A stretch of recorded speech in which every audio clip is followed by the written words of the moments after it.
Will today be about staying away from attrition, or will it be about avoiding penalties? Or could it wind up being a straight-up contest of speed? So many unanswered questions that'll become clear in just a few hours as we get ready for the Zenith Racing Series here at Watkins Glen International. Hi, I'm Joe Peak, ready to bring you all the action, and later down on pit lane, we'll be joined by Sloan Pollisner. As you can see, it is a beautiful morning out here. 7 hours of racing going to be taking part. And as we look at the beautiful boot section and then, of course, the climbing S's, the drivers are anxious to get going. It's only been 2 weeks since the last race. It's the shortest period we've had between races during this season. This track so far hasn't been as many drivers in practice as we expected, but it has certainly been a tough one to try and find speed. There have been sort of the haves and the have-nots with a bit of disparity in qualifying yesterday. The good thing is it's nice, cool weather to kick things off this morning.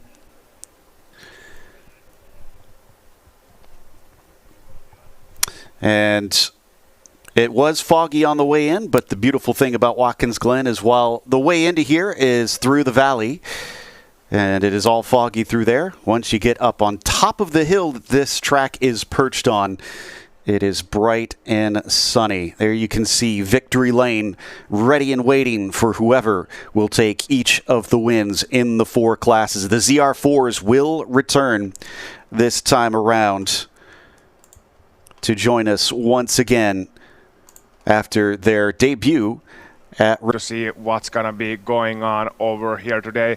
Watkins Glen, of course, it is one of the cornerstones of American motorsport, and I'm very much looking forward to see the kind of show that these guys can put on today to join a long list of races that have taken place since a long time. And you can see the drivers already in their cars getting ready to go. The Camburn Performance Machine, of course, going to be one of the big talking points as they are the only Jetta that's going to be competing in this ZR2 class. And that one is one of the faster of the four classes. Been mostly BMWs competing over there. You can see the drivers all getting strapped in currently. It has been a couple days of trying to really get up to speed. Like I mentioned, some of the drivers have less experience here, and it has been a bit of an adaptation for them to try and find their way around as we watch the last of the safety procedures before they are sent off on their way. Aussie, I know it's your first time. One of the big things for our audience to watch out for is that these cars must do the 7 hours on a single set of tires. Otherwise, the penalty is a one-lap penalty if they put more than one emergency tire on during the race. And with all these high-speed corners, trying to manage those tires, I have to imagine going to be a big factor. They're going to be screaming. Even if it's my first time watching, I know that they're going to be screaming. Just for comparison, the loads that go through those tires in any circuit are massive. But especially on a nice warm day like this, Watkins Glen is more or less, it's medium speed corners and it's fast corners. You're putting a lot of load through those tires. Up the hill, the tires scrubbing all the way. Downhill, under braking, you can flat spot them. You take one flat spot. Basically, you lock the brakes once and you flat spot the tires, and like that's it. You're gonna have to do 7 hours with that piece of rubber as the car's bouncing and rattling you around as you're driving, adding to the already massive toll that racing for 7 hours takes on you anyway. And well, at least we have some four-leg friends here on paddock, so that there's some last miles to have before you have to get to the road. Yeah, the dog's definitely one of the favorites that show up here in the paddock all throughout Zenith. A few teams do have their own little mascots to keep everybody smiling throughout. This is the Retro Rockets team. as they have one of the more unique-looking BMWs. And as their name implies, they kind of like a vintage look for things. We found out yesterday that all the mechanics have those kind of old-style overalls to wear. Here's McClintock and Gorshkov's ZP2 car.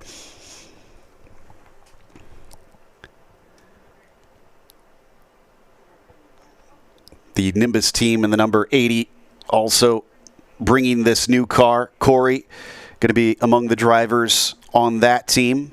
Just double checking actually who's going to be starting this one. Looks like Callahan actually. The Nimbus team with a number of cars out there competing along with round 3 racing. And then automatic racing, only a lone car in the 908 going to be out there driving today. Starting from the second row, Brandon Kidd going to be in that machine to start things off, sharing it with Sebastian Rist. And, of course, Rob Eklund, who is a veteran in sports car racing, should be a great addition to the paddock here this weekend. But as we see them roll off, we'll have a split start here. So 2 pace cars will be leading them around, 1 for the prototypes and 1 for the GT cars. Let's go through that starting grid for today's event. And I think the biggest factor in this is that on pole, we have Jason Alder starting next to Camden Hibbett on his outside. From there, I mentioned Brandon Kidd is going to be starting on row 2 to the inside in the 908 for automatic racing. Then it is Nimbus Racing with Gavin Vaughn in the 77 starting out in 4th. Callahan starting on the top spot. Brian Peel will be to his outside. Colin Garrett for 9-4 Motorsports will start in 3rd in the number 95. Sam Paley, that team, the 97, had trouble in qualifying. Couldn't really get a lap in, even though they got it onto the track. And they'll start from 4th. 5th will be Clark Camburn in the 178 machine. Then we go down to the ZR3s. The 392 was Sergio Ramirez on the pole for that one. Anthony Pacelli in the 177, another Camburn performance. Janetta starts to the outside. After that, Matt Milling in the 96 starts from P3. Ren Messenger will be in 4th for AOA Racing. Clifton Lipple, the other AOA car, the number 85, starts in 5th position. Garrett Adams will be in 6th in the 54 for AOA Racing. And then finally, HQ Autosport Racing sees Peter Angles starting in 7th. Then, finally down to the ZR4s. Emil Tabb in the Paragon Performance Corvette took pole from Douglas Oakley, who starts his outside in the Rockwell Autosports Boxster. Sheldon Rosenbaum starts from 3rd position, and Andrew Adleta will be in 4th. And 5th, hopefully, will be the Mayota. We did not get to see them in qualifying, so not sure if they're going to be taking part. Ozzy up through the S's on our pace lap. I'm sure the butterflies are there each and every time these drivers get in the car a long race ahead. Yeah, they are for the drivers, for the mechanics, for everybody watching as well. It is such a tight spot too.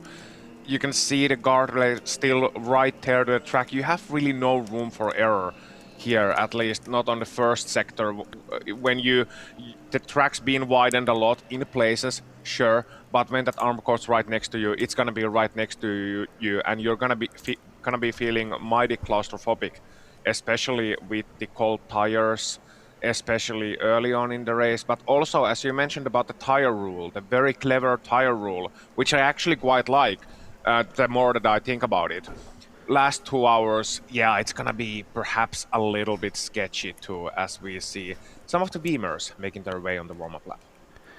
Indeed. In the previous races, we've seen a lot of the teams actually elect to take the penalty. Each tire that you take over the one that you are allowed, we call it the Joker tire in this series, you get a one-lap penalty added to your race. And there have been teams who are fast enough or can use the speed from the fresh tire to claw back that penalty and get back in the race. So there have been times that it could be used strategically, even though the intention was, of course, to keep costs down so that teams don't need tons of tires. But there are those that have figured out to kind of use it and maybe kind of work around how it is framed, as we see some of our ZR4 cars there heading now into the outer loop. Up above from the drone, just 3 more corners to go, and I am absolutely excited, Ozzy, for this one to get going. Yeah, just gonna be curious to see what how it gets going. Will it be more of a wider start? Will the drivers be just feeling their way through the track first? Or will we see fireworks right from the get-go?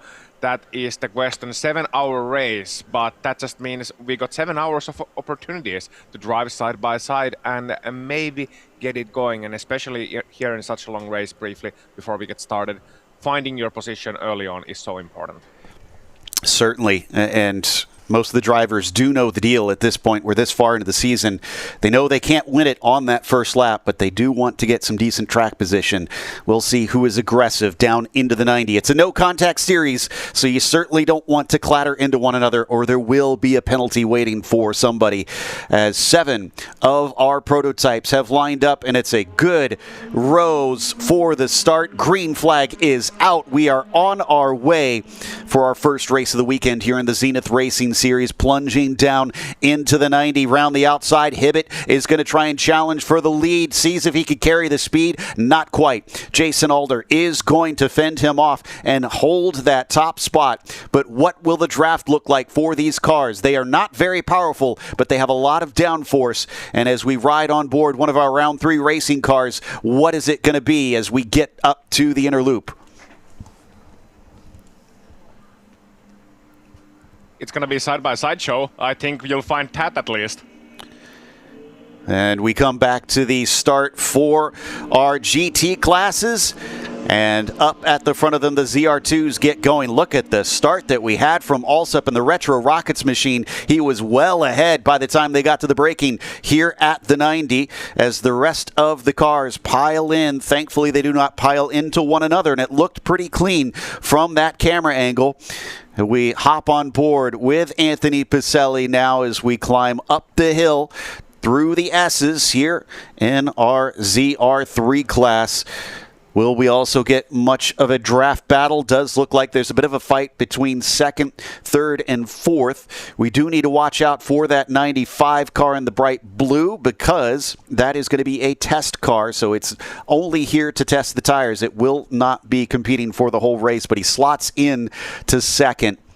Meanwhile, a little bit of a look on the inside as the 177 shuts the door. Pacelli not allowing Adams to try and get the move done, but he cuts back around the outside as now they are practically nose to tail. Aussie coming to the chute, but we switch back to our ZP2s. We do, as they are completing their first lap right on the final corner, and it is going to be Elder from Hibbiton 1, 10 the top 3 after the first lap, and we'll see. Well, the lap times are probably inconsequential at this point. We're starting to see the lap times at lap 2, 3, 4, but you can see how well they are together, and that's because relatively low power but high downforce. That means the effect of the draft, the slipstream down the straight, is going to be so important. You're going to be catching up so much. You just need to stay close to the corners, and then you get what's essentially a free tow, allowing you to save fuel and just tuck in right behind someone. And you can see the effect here. 4th and 5th especially getting closer and closer, and pass for 6th. Yeah, look down to the inside on the 3 car. I think that's Peter on Gorshkov. And indeed, the new Nimbus team manages to get 1 position on only lap 2. Nice run through the inner loop and then back down through the carousel they go, looking to try and catch up to Carter Pease in the 5. We check back in with our GT cars. The Janetta losing 2 positions pretty quickly there. I think that was potentially Million going by. No, it looks like, oh yes, that is Matt Million actually, that is now trying to get a 2nd position and work on Messenger to move up into P2. They're going to be side by side coming up through the S's. There's going to be a loss of time as they compromise the racing line through that climb up the hill, but the battle carries on down the back straightaways. We now check in with our ZR2 class, and the 41 is being challenged by, I believe that's Paley in the 97. Did Garrett actually get by? Let's see. I think that was the opportunity, yeah, because you could see that the 97 has lost some time there due to that passing move, but we'll see. We'll see what happens. The battle definitely not over as we turn left and tend towards the boot section of the track side by side. As we still see that battle that started up the climbing S's is carrying on. Track position apparently important in these early stages of the race. That is Messenger and Million swapping positions back and forth between them as we ride on board with Pacelli in the 177 just behind them. This is up into the heel of the boot. There was a look from Anthony, but Pacelli gets denied that time around. Swinging wide, that turn 8, that's one of the areas that the stewards are watching, and you only get 3 strikes before you are given a drive-through penalty for going beyond track limits. And the track limits here are going to be the curbs. You have to have at least a part of the car touching the curb to count it as legitimate. And 7 hours, and that's over the car, Ozzy, not just the driver. The whole team itself gets 3 times, and on the 3rd time it's that drive-through. That's going to be tough over 7 hours to avoid those track limits. Exactly. And still, oh, that's a big lockup into turn number 1, but somehow manages to make it through. So there's a pass, but you can see that again 7 hours, a big lockup into turn number 1, and we're 5.5 minutes into the race. That's not what you want to do. No, it's not good, and I don't think they'll be terribly happy about that. Anthony is not done with it yet. He's got a challenge around the outside. That was Messenger that he's been fighting with, but Messenger easily swoops past him, looking like they have a little bit more straight line speed. At a track like this, you definitely want that straight line speed, but hopefully, and I've heard a number of the teams say this, Ozzy, a little bit of downforce on the car actually will help them over the long course of the race, just saving the tires with these fast corners. Yeah, and that is a very smart thing to do. You basically sacrifice some of the short-term speed to gain speed in the long run. You have to think about 7 hours. You have to think about 1 hour intervals, and then it's kind of like long distance running in a lot of sense, and kind of like any long distance race where you essentially have to think about in longer intervals. You don't think about a single lap time. You don't think about those 202s, 205s, whichever class you're in that you're doing. You have to think about, okay, how long of a distance I can cover over 1 hour, how long of a distance I can cover in 3 hours, and what's the fastest plan. So the Excel wizards, as we call them, are pretty much in the working those spreadsheets, looking at the lap times and looking at the tire wear as well over the course of the entire race, and all the other factors that come into it, the driver fatigue, everything. But what they cannot look at with 100% certainty is the weather. That's going to play a part too. Yeah, thankfully it is predicted to be sunny for most of today, but it's tomorrow that is going to be interesting because they are predicting rain still early in the day. Another go on the run down to turn 1. Last time it was a lockup for the Ginetta. This time Pacelli just backs out of it a little bit early, decides it's better to try and fight it later. That is Adams in the AOA Racing number 54 just behind, that is also getting close, seeming unable to really take advantage of the side-by-side action we've been seeing from these two over the course of practically this entire lap. Yeah, they've been quite feisty early on, neither of them really wanting to give an inch. I wonder if it's just basically trying to find their rhythm at the start of the race, or whether that's going to be what they're doing, essentially, like how it's working out for them. One of them's faster on the straight line, others faster in a corner, and that results them more or less progressing at the same speed. So it's not ideal in terms of lap times. It's definitely not ideal in terms of tires, because anything that you use the tires for now, you're driving side by side, you're taking suboptimal lines, You're taking tidal lines in the corners. In some cases, you have to sacrifice the exit. You're not allowed to use the full width of the racetrack, and as a result of that, you inevitably end up scrubbing them at some point and having some sort of a price that you have to then pay later on. So, but you try to say that to a racing driver, Joe. You try to say, hey, don't race that guy even though you feel like you're faster. You're like, no, I'm gonna get past them. And a sunk cost fallacy will come into the play sooner or later. I've tried for 3 laps, I tried for 4 laps, I gotta get past them now. This is the other Ginetta, Clark Camburn, in that 178. He recently overtook Peel. And worth noting, I just saw on our tower that Oleg Gorshkov in the number 3 for round 3 racing came into pit lane. Trying to see on this shot. Yeah, there they are, still there. And looks like we've got some action happening on the car. Sloan, what's going on? Have you had any word on what's happened? Here with Brad McCall. Brad, what's going on? We had to change a radiator yesterday. Something went through and poked a hole in the radiator, and we thought we had it all set, but it's having water temp issues. So probably maybe an air in the system or something. So we just, for safety to longevity, try and get to the end, we brought the car in and try and get it fixed. Yeah, what did the driver say to let you know that there was an issue? Water temp was spiking, going up and down, getting into a dangerous level.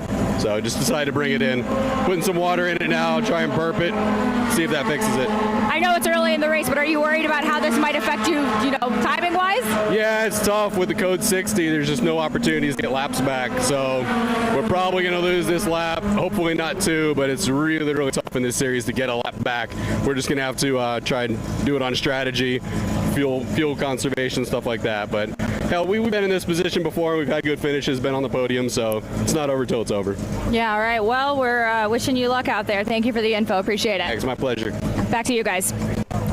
That is a rough way to start things. Unfortunately, a knock-on effect from damage, it seems, earlier in practice, and now the radiator not operating as it should. And they mentioned that code 60, Ozzy. That is another unique feature working, for those that are unfamiliar, kind of like the virtual safety car does in Formula One, where they don't do the full safety car in this series. Everybody slows down to that 60 kilometers per hour. And as the teams pointed out, that means getting that lap back can be oh so tough.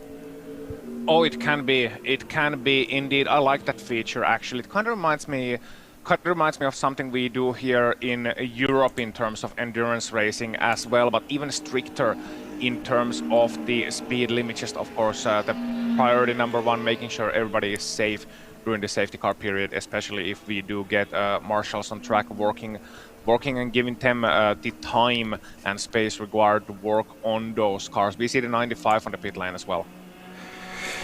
Yeah, I'm not sure. Oh, that is if that's the 95, Colin Garrett, I believe that's one of the cars that is doing tire testing, so that would make sense that they have ducked away. I'll double check on that, make sure I'm getting that right. However, I will say that our timing and scoring has shown that the 97 has been given a 1-lap penalty for contact. Now, contact has actually been extremely rare in this series because of the no contact rule, so the drivers do take it very seriously. That's why it's so shocking. This early in the race, we're seeing a team suffer from getting together with somebody. So, yeah. Probably just incidental tangling up. That can happen so easy when these cars run side by side through a long corner. Just a little bit of contact, but unfortunately resulting in a penalty for them. That's something they're gonna have to work throughout the course of this race. I would say whenever I'm driving, I would prefer, if I have a penalty during the race, which is not the best thing, whenever I do have a penalty, I would prefer it to be early on rather than late on, because early on you still got time to get used to it, as we see the 97 here on the pits. 6 hours and 47 remaining, so plenty of time to claw that lap back, but as we just heard, so difficult here to actually try and get a full lap back. And just getting a little bit of a conversation there with one of the stewards, probably explaining what exactly happened there with the penalty and why it was given to them. Sounds like Sloan is down by the 97 right now. Sloan, what's going on?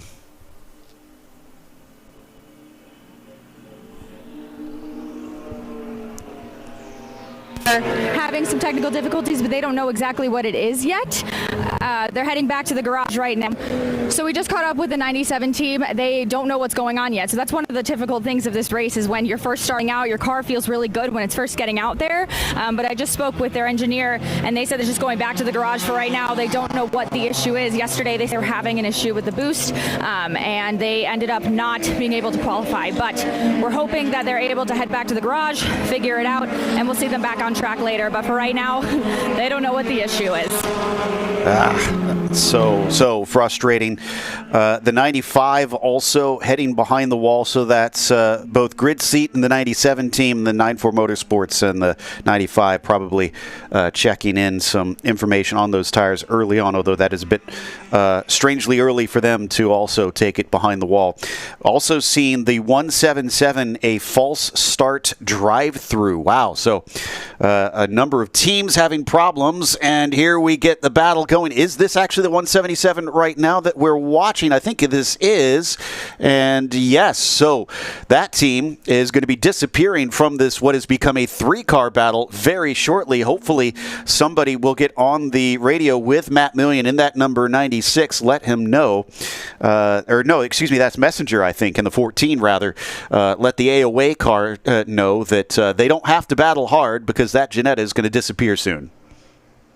Yeah, and that is very crucial information for the driver in the course of the race, because as a driver, again, you are in the cockpit, you're pretty much just restricted to what you see with your eyes. So your team are your eyes on the sky. They can give you all this information. They can let you know, look, you don't have to battle this guy, you don't have to battle them. Just let them go. They're going to be disappearing soon. They're going to be not involved, inconsequential to your position right now. Just take it easy. Don't get drawn into the battle is the key point, as we see behind one of the protos. Having to take some avoiding action, then coming to the heel of the boot. Yeah, that's Alder in the yellow and white Canvan Hibbett. Still running in second place, about 2.5 seconds behind Jason Alder. Not too shabby at this stage. Alder's known for his speed in this series, and keeping at least within touching distance is good at this point. But that is Gavin Vaughn, just behind in the Nimbus number 77, currently being split by the AOA Racing BMW, but not for long. Better braking with a downforce means that he is through, coming down into the 90, trying to hold on. We're only 15 minutes into this race, and I have to admit, Ozzy, I'm a little surprised. We usually do not get this much action from the stewards, with already having 4 messages from them for various, all for different reasons as well, for different teams. Yeah, so definitely excited bunch of racers here in the Zenith Racing Series heading to Watkins Glen. They want to put on a show, and it is the kind of track that tends to produce good racing, whether you are in a virtual world or indeed in reality, as we see here. Drivers excited to get racing here. You got long straights, you got fast sweeping corners. You wanna do well here because it is such a venue. Of course, points wise, you think about every track and every track is equal, but then some circuits are more equal than others. Some circuits are the type of circuits where you really want to do well. You want to do well for yourself, you want to do well for your team. And as a driver, once you get into the flow at a certain place, kind of like Watkins Glen, then you are maybe just, chipping out of those tolerances, I should say, just a little bit. So you're driving at 95%, 96% normally in such a long race. Well, you take it up to 97, maybe 98 here. And as a result of that, when you have smaller tolerances, things are gonna happen a little bit more. But I'm expecting them to calm down by the third hour, maybe. Hopefully by that point into the race. Yeah. In the meantime, let's head down to Sloan on pit lane. Tell you, pit lane is busy. busy right now. We just had a quick fuel stop from AOA, and right now the 305 is currently in the pits. I'm trying to catch some info on what they're talking about, but from one of the marshals, they've been saying that they had 3 motors blown to the last race. I think maybe we're dealing with something similar here. The car looks like it's just stalling, so I'm going to try and catch some info, but their hood was up for a little bit, but the people are already starting to fuel, so this is a very interesting start to the race. Looks like we're pushing the 305 right now. I'll try and catch up with them when they feel like they've got a little bit more info. It seems like we're getting a thumbs up. We got a thumbs up. I'm really hopeful that we're sending things off, but it looks like we're waiting for clearance right now. Hang tight for 1 second, and you know what? We might have to just circle back. Let's circle back. I'll get some info for you guys, but woof, interesting start of the race, you guys. Very wild. Yeah, that 305, that's in the ZR4 class. Diedrich's behind the wheel of that GT86. They had trouble back at Road America getting the car out to the race, and seems like they have not gotten that solved quite yet. That was Gino Manley in the AOA Racing 85. Very unusually taking fuel. I would not expect that they had forgotten up to this point, although we have heard stranger things at times in this series going down. In the meantime, we're on board with the Nimbus Racing number 77. This is Gavin Vaughn, currently running in third.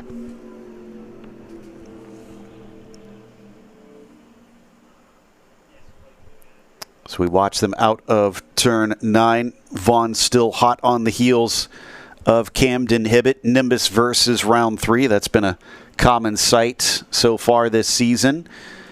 Another little bit of lap traffic in which Hibbett puts a brief buffer between himself and Gavin.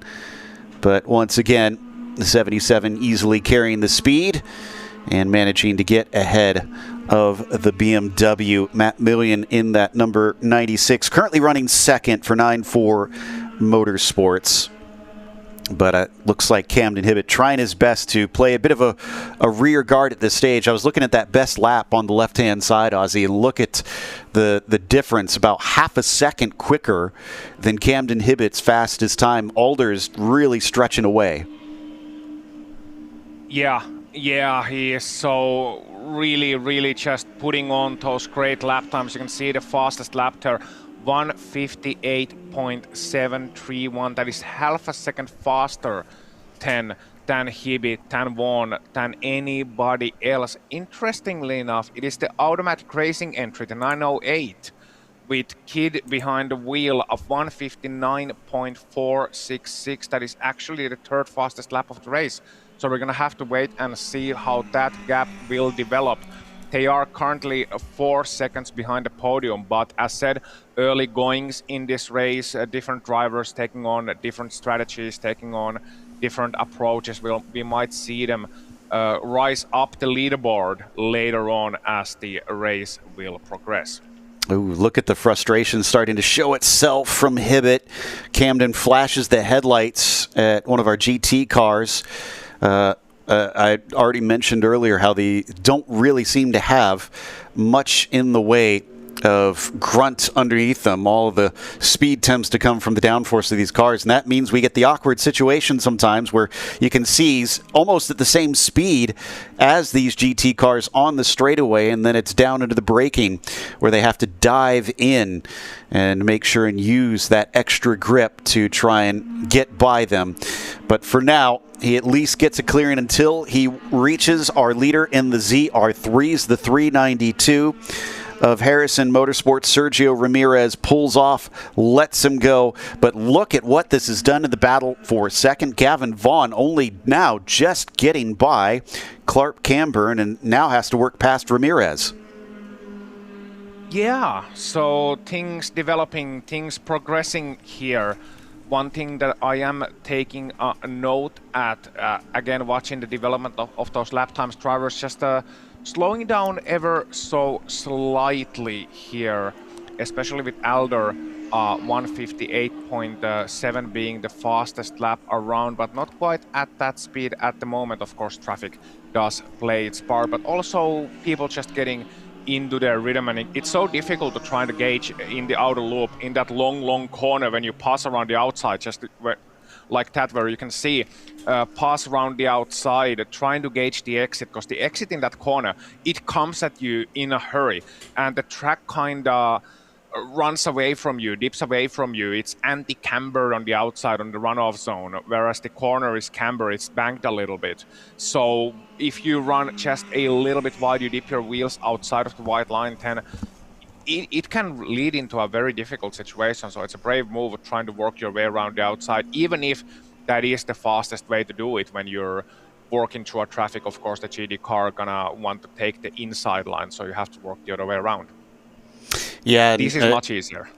Yeah, exactly. Him being able to swoop down across him, I think probably the more ideal situation. I also wonder how long they'll be able to continue some of those outside moves in places such as the outer loop, just considering the marble buildup that will happen throughout this race. With the Code 60s, they won't really be able to sweep the track like you could in some series. So over time, it may get harder and harder to try and use that outside line. They just went past one of our ZR4 cars, Powell Racing's number 769.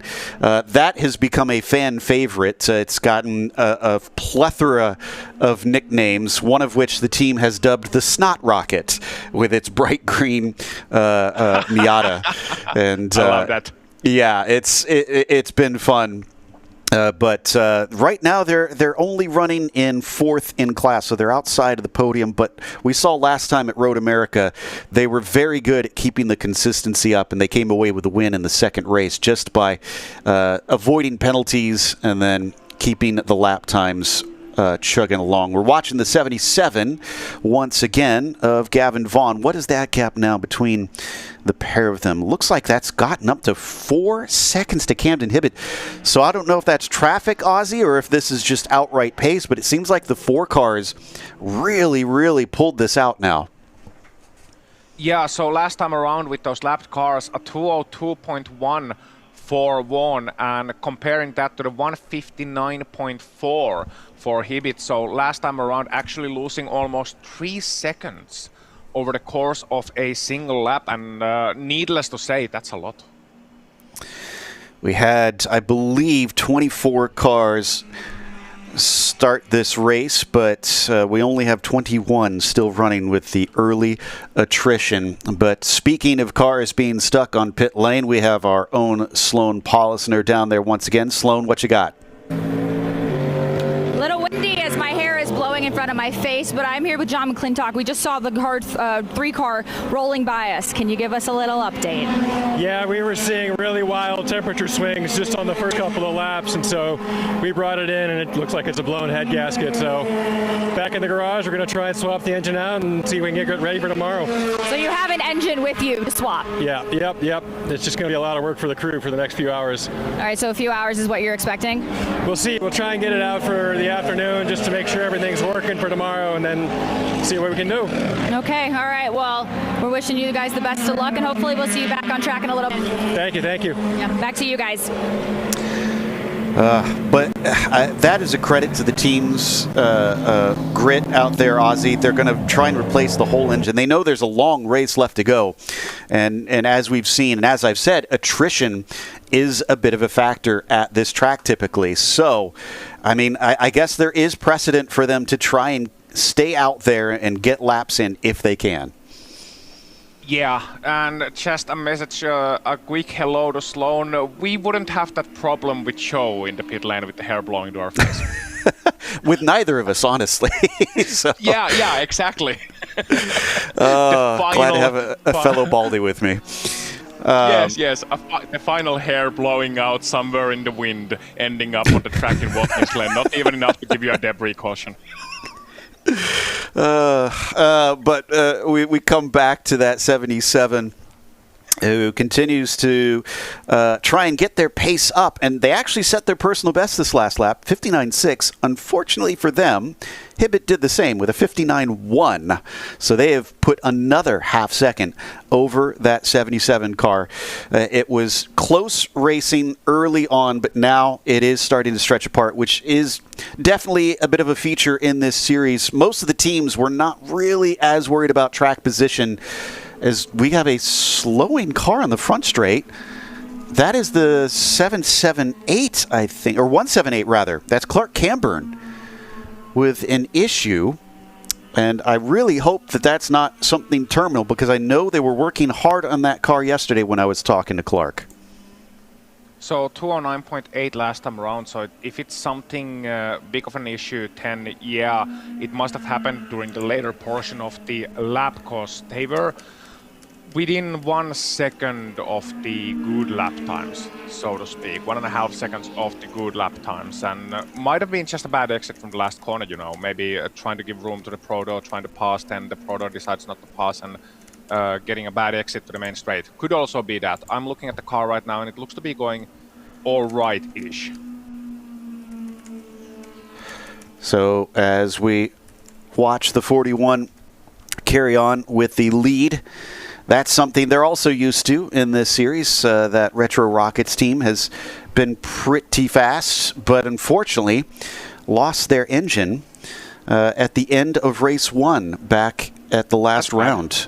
Yeah, and had to actually replace it overnight, came back and showed themselves maybe not to be as fast with the new engine that they had just put in, but still got back out racing. And now they return and have gotten back to that speed in that BMW. But Alsop has a gap of, actually, if I'm seeing this right, his gap is 33 seconds or thereabouts over Peel. Yeah, that is, let me just double check that for you. Yeah, 32.9. You are absolutely correct. Flying early on in this race, and when you look at the last laps as well, lapping about 2 seconds faster each time around, nobody really able to match those lap times either, so looking fast early on at least, looking very mighty indeed, the 41. But we'll see how that progresses later on, and I'm not trying to put a commentator's curse on them or anything, but sometimes you get, especially in a 7-hour race, you get a bit of a tortoise versus a hare situation. I almost said rabbit versus a hare, but tortoise versus a hare. I mean, there's, you could still say they're two different things, but not quite the same punch to that comparison. I just noticed as well that Ramirez, who is actually technically behind Alsop on track, is ahead of all but one of our ZR2. So the ZR3 class leader really punching above his weight class right now. And yeah, that 41, I think you're right to question, you know, you can't count anything if you're in that car. And they will know that well, because like I said, their engine blew late in the race, and they had something like 3 or 4 laps over the next car at that point, and then didn't come home with anything in the end, as we've got another of our cars back in pit lane. And this is the 769, I think, that they're working on. 779, yes, thank you. That's Sheldon Rosenbaum. Now, this is something from our world, Ozzy. You and I have both worked in the sim racing world quite a bit. Sheldon, I've called a number of his sim races over the years, but for the first time, get to call him racing in the real world. And his start for Lagunatic Racing, unfortunately coming to a premature halt. So they've got the hood up and are now trying to work on it. This is the 769 that I had mistaken it for there, that bright green Miata. They actually have been noted by Race Control non-functioning race link. That is a warning for them. They've got to get that fixed, or else you can be forced to come into the pits to get that repaired. I wonder if that's the same thing as the transponder on the car. I'm Probably, guessing yeah. not, because you can still get the... Well, we are still getting the lap times, so that might be something different then.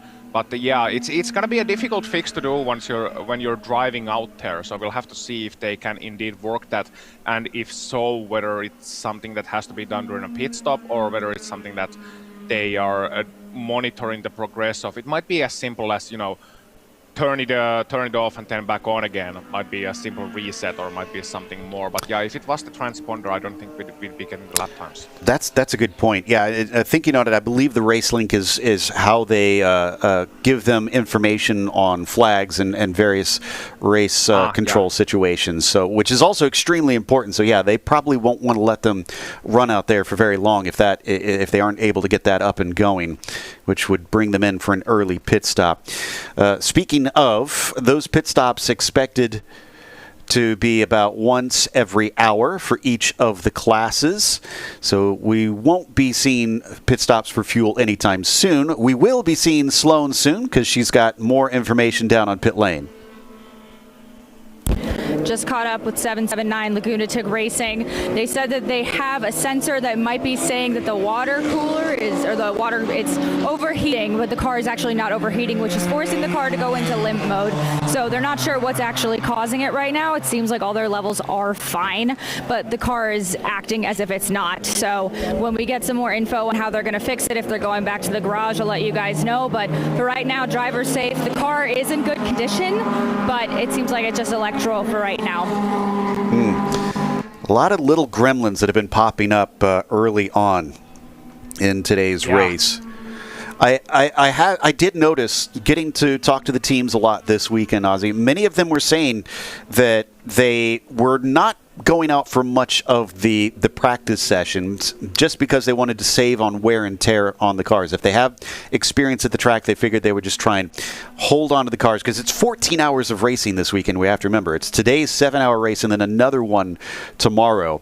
But I wonder if that's coming back to bite some of them, that they're suddenly discovering these little things that they could have caught during some of the practices. Yeah, and those famous comments of, well, it was working when I packed it up. Race cars sometimes seem to have a soul of their own, really. They can develop issues that you didn't think were possible, and especially electrical issues can be so annoying to try to figure out, try to work out, where exactly the issue is, because sometimes you got miles of wire inside that car connecting all the different bits and pieces, and it can be just one wire being a little bit loose, one 5-cent wire being just a little bit loose, and putting that entire race car to a limp mode. So it can be something obvious, it can be something less obvious. Sometimes you need to reset the entire system. I know that when I work with a whole different thing, but when I work with road cars, I've once managed to fix a Volvo by essentially disconnecting the ECU from the battery for 10 seconds, reconnecting it, and all the errors were gone. Sometimes it can be simple like that. Sometimes you need to replace parts, replace systems, and trying to diagnose all that while the race is going on, you're under immense time pressure. Well, when are you not under time pressure as a mechanic? But especially during the race, you are under immense pressure. So that's just that's not making things any easier at all. We saw the 392 of Ramirez there for a brief while, still running easily in first. Matt Millions in the 96 chasing them down, but the gap at this point is showing somewhere in the range of about 10 seconds. Actually, make that 13 seconds, I think, over the 9.4 Motorsports BMW. And then, of course, we already talked about the huge gap that Retro Rockets Racing has managed to pull. This distinctive silhouette that they've got on this car with all the crazy aero bits added on, I think a very clever way for them to find speed in this class. Essentially, Ossian, the classes in this series separated by a power-to-weight ratio. So there's a lot of openness into what you can do on the car, but if you have a very powerful car, you have to be neutered a little bit, obviously, in the oomph underneath it. Well, how do you make that up? You can always get some lap time by slapping some wings on it, going quicker in the corners, and I think that's what they've found here in this ZR2 class. Yeah, using some of those. Well, for anyone who has seen the Ford versus the Ferrari movie, you can use some strings just to find out whether the aero is working. But these days they use CFDs, computational fluid dynamics, in some race teams, trying to figure out exactly what's going on. Wind tunnels, probably less so here, but computational fluid dynamics, absolutely. You can do it all on your PC in scale models, see that it works in a simulated environment, and 10 make some refinements so it works on a real life environment, which is sometimes a little bit more of a fickle mistress, I should say, in that in a simulated environment you have a constant in terms of simulated temps, simulated humidity, simulated air pressure. Well, none of those things are constant in real life, so it has to work in suboptimal conditions too. But there's a lot of work that goes into it, and a lot of ingenuity as well. Smart brains working out what does this wing do, where does this wing need to be positioned in order for it to work just right. What do we do with the front end of the car? What do we do with the air intake? Can we make sure that the brakes are getting enough air? All those different things that go into it. It is a fantastically intriguing world, and it all leads to what we as when we look here, whether it's from the commentary booth or whether indeed from the bleachers by the side of the track, or whether as other teams you might be looking at the cars and wondering what all those holes, those winglets, those flappy bits are for. Well, each and every one of them is designed to make the car go faster. Exactly. As we return to Jason Alder now for Stratus Racing, the 59 machine gap has actually come down quite a bit. Hibbett has cut that to 1.6 seconds. I think it was as high as 5 when we last looked at it. So kind of fascinating to see a little bit of an ebb and flow on that one, although it does look like some of the traffic may be playing a part on that. Jason going to be seeing whether or not he can get max points for the team this weekend, because we do have to remember that we only have, I believe after this race, it's going to be 5 more races left, 2 on each weekend before this one is considered over. And Alder does need to play a little bit of catch up on those points. I'm actually just checking to see where he is in our actually, he might not be a part of this championship now that I'm seeing, but I do know that that team, that 59 team, has certainly collected a fair bit of points over the year. Right now, currently, Ethan Barker and Gavin Vaughn are up at the top, but then it's only 4 points back to Camden Hibbett, Oliver Piatek, and Thomas Belleman. Back in P2, 116 to 112. So it is very, very tight at this stage. You need as many points as you can get. And those 4 points, well, if you get a clean race in this series, that's actually 3 bonus points. So there you go right there. That can cut it down just from a clean race from 4 points to a single point difference. Yeah, and again, giving an incentive for these drivers to, race clean, obviously, but also not to do it at full 100% full pelt, and that's a very good rule. That's keeping the costs down, that's keeping the stress down, the wear and tear down, and making sure that everything happens in as clean of a way as possible. As we can see there on the screen, a little bit of a tight lapping situation. I'm not sure the touring car just saw the prototype coming until it was turning already into the corner, but managing to just about leave one car's width there. Despite all those rules that we just talked about, racing drivers are racing drivers, and sometimes you need to kind of rein them in a little bit, because you give them a pinky and they'll take your hand. Yeah, and I did hear from a number of the drivers on Friday that, you know, they felt like just making smart decisions is going to make the difference today, because you can so easily get into trouble. And with so many high-speed sections of this track, you're not going to have small incidents. And you can see here from above, the powder blue walls are very close to the edge of the track in a lot of places here around Watkins Glen. They've made some safety updates over the last couple decades that have definitely helped out on that front, but it is still a dangerous circuit, and you could still wind up wadding up your car with ease around here. I do see another message from Race Control. Car 80 and 305 also having race link issues and getting a warning. Now, the 80 is the Nimbus Racing car. That's currently running in 6. The 305, that's the Myota, who I don't think we covered, got back out on track. Oh, yeah, there's 178 having quite a few problems. That is the Myota just behind them. Yeah, just going a little bit wide on the bus stop there. I wonder if they can get back going, if it was just a single error, going a little bit too fast into the corner, maybe on a compromised line with the lapped car, or whether that's a sign of something bigger. That's not the usual kind of error. It didn't look like the car was loose at any point. Maybe just deciding to, not fight it too much, taking a little bit of an excursion through the grass area rather than trying to save it and keep it on track desperately, and maybe ending up in a bigger accident. But looking at it right now, the speed looks all right once more. So maybe that was just a little bit of a mishap there, a situation. Driver probably thinking, stop talking about it already. Nothing happened. Nobody saw anything. We got cameras. Sorry about it. Yeah, Clark probably just glad that the car is still in one piece at this stage. They're running third in that class as the 97 and 95 both have been taken behind the wall. So we've only got those 3 ZR2s still left on the circuit in these early stages. No reason to try and throw it away, because you do need to at least complete 50% of the race if you want to score points. As we hop on board, coming down the hill, I believe, I was trying to see if this is actually with the Miata that we're riding with. Yes, it is. So this is on board the Snot Rocket. Currently giving chase. This is not for position, however. Adleta currently in this Powell Racing machine, trying to keep up with Clifton Lipple.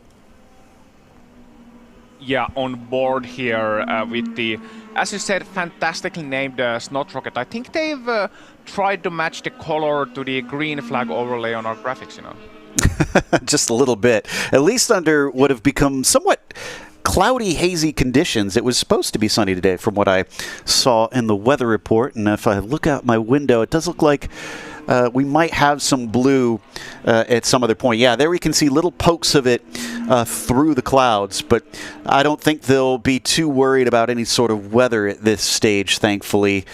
Just probably more appreciative that will hopefully keep the track temperatures down. I believe it's showing 28 Celsius. I'll have to do my math, Ozzy. For you, that's probably a little bit easier to understand, but for me, it equates to 82 Fahrenheit on the track right now. Yeah, 28 Celsius. That sounds just about a fine summer day. A little bit hot for me, actually. I don't quite like it when it gets that hot. It's 23 here, in case somebody's wondering.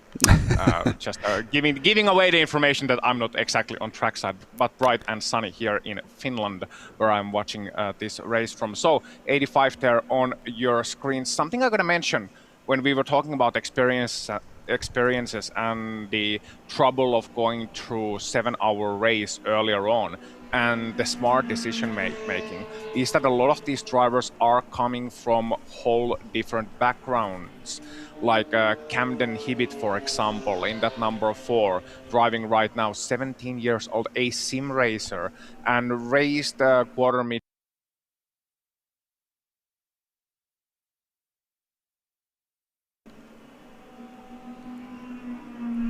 Apologies, a little bit of a technical issue there. But yeah, talking about Camden Hibbett and his background, certainly coming from sim racing as well, but also has done a ton of different styles of racing. Spec Miatas as well as done dirt track racing. And let's go down to Sloan. It sounds like she's got more stories on pit lane. Sloan, what's up? I wanted to touch on the weather just a little briefly. It is, you have a little, oh, I stepped on your foot. I'm so sorry. My hair's a mess. I'm stepping on people's foot. It's cloudy. It's Mercury in retrograde. I don't really know. But I wanted to catch up with Tyler Hoffman here, who's racing for 9-4 Racing this weekend, or 9-4 Motorsports. Sorry about that. What are your thoughts on when it comes from like a sunny day to now that it's a cloudy day? I mean, the track's definitely going to get faster. We've got a bit of overcast, and it looks like it's going to keep getting darker throughout the day. And hopefully it stays dry, obviously, but the track should stay fast. It should stay quick through the rest of the day. We know when the sun comes out, the track's going to get slow, cars are going to get hot, tires are going to get hotter, and we're just going to lose a little bit of pace throughout the day.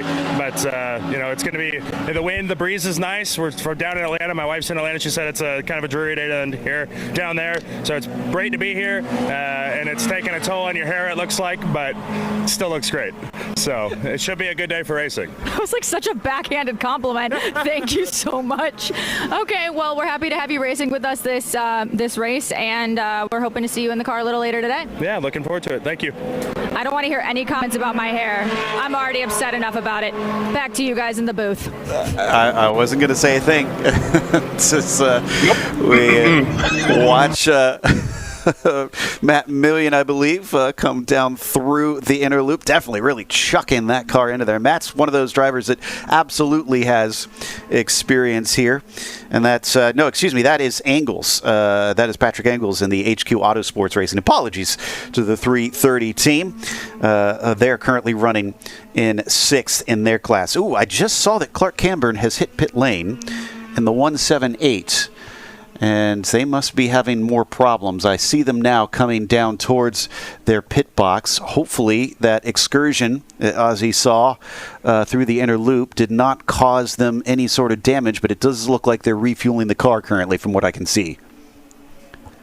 Yeah, just working to get that fuel in and taking a nice pit stop. Nice breather for the driver as well. Something good about the overcast weather, because it's still hot and humid usually here in upstate New York. 28 degrees Celsius, 82 Fahrenheit. That is still hot when you're wearing those overalls, mind you, but at least the sun is not beaming down on you. So these guys will probably be the happiest about the overcast weather, means that they don't have to bake in the sun. It's a whole different ball game when it gets up to the hundreds of degrees Fahrenheit. We move on to Homestead, Miami, and 10 Daytona later on this season, and that's going to be well, it's thankfully later on in the year, but it's still something of an endurance test for the mechanics too, the often forgotten part of a race team. Very much so. They're definitely doing a couple jugs of fuel.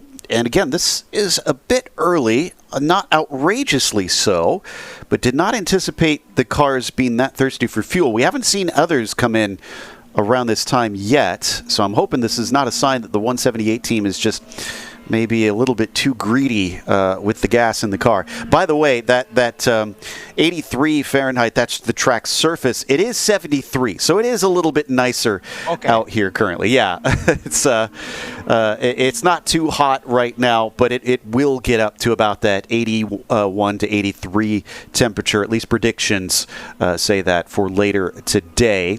Back to the Porsche Boxster with its ginormous rear wing, just cruising around in second place right now. That looks like an example of Forza Aero, if you know the series of video games. Just massive wing putting on the back of a car, but if it works, it works. Again, it's not silly if it works, and that produces probably quite a bit of downforce, actually, seeing the size of it and the shape of it, trying to increase the car's weight in the corner and putting the grip where it really does need to go. And probably, now that I come to think of it, helping save some of those rear tires at least a little bit by trying to eliminate the slide. It's a bit of a double-edged sword in a series like this in terms of how much downforce do you want. You mentioned it earlier on in this race that some teams have actually tried to limit the amount of downforce to try and save the tires. Well, exactly. The faster you go through the corner, the more the tires are going to wear out, the more you are scrubbing the tires to the surface.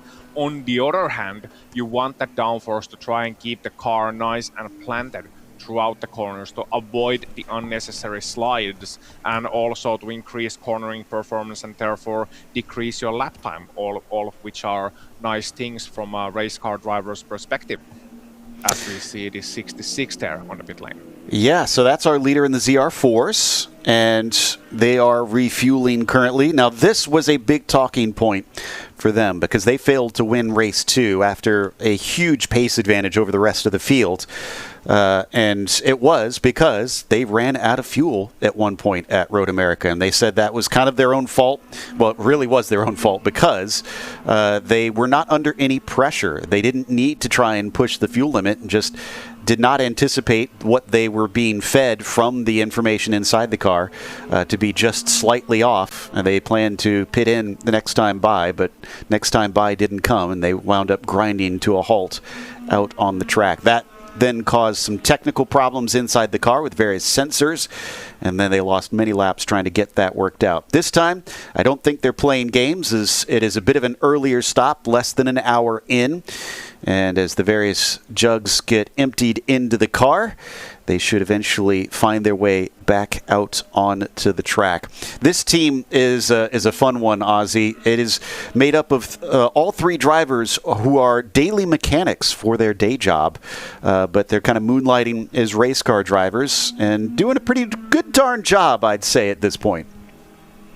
Yeah, and they should have the mechanical sympathy on point as well. Paragon Performance, I believe the team is called, with Aaron Leichty, Andy Smedgaard, and Emil Tab in that team, the three drivers, and they'll be able to give some feedback. I wonder if they also, you said they're mechanics, I wonder if they're racing team mechanics on, their other job, so they can sometimes show up to the paddock and show their regular drivers some of the winning trophies and say, hey, we can maybe change drivers up if the performance is not good enough, Yeah, I mean, it's a great way to advertise yourself if you have aspirations and have those connections. In the meantime, the Retro Rockets team is in. Can't use the old school jumpsuits in this situation. When you're refueling, it is required that the refueler has a full fire suit on for obvious reasons.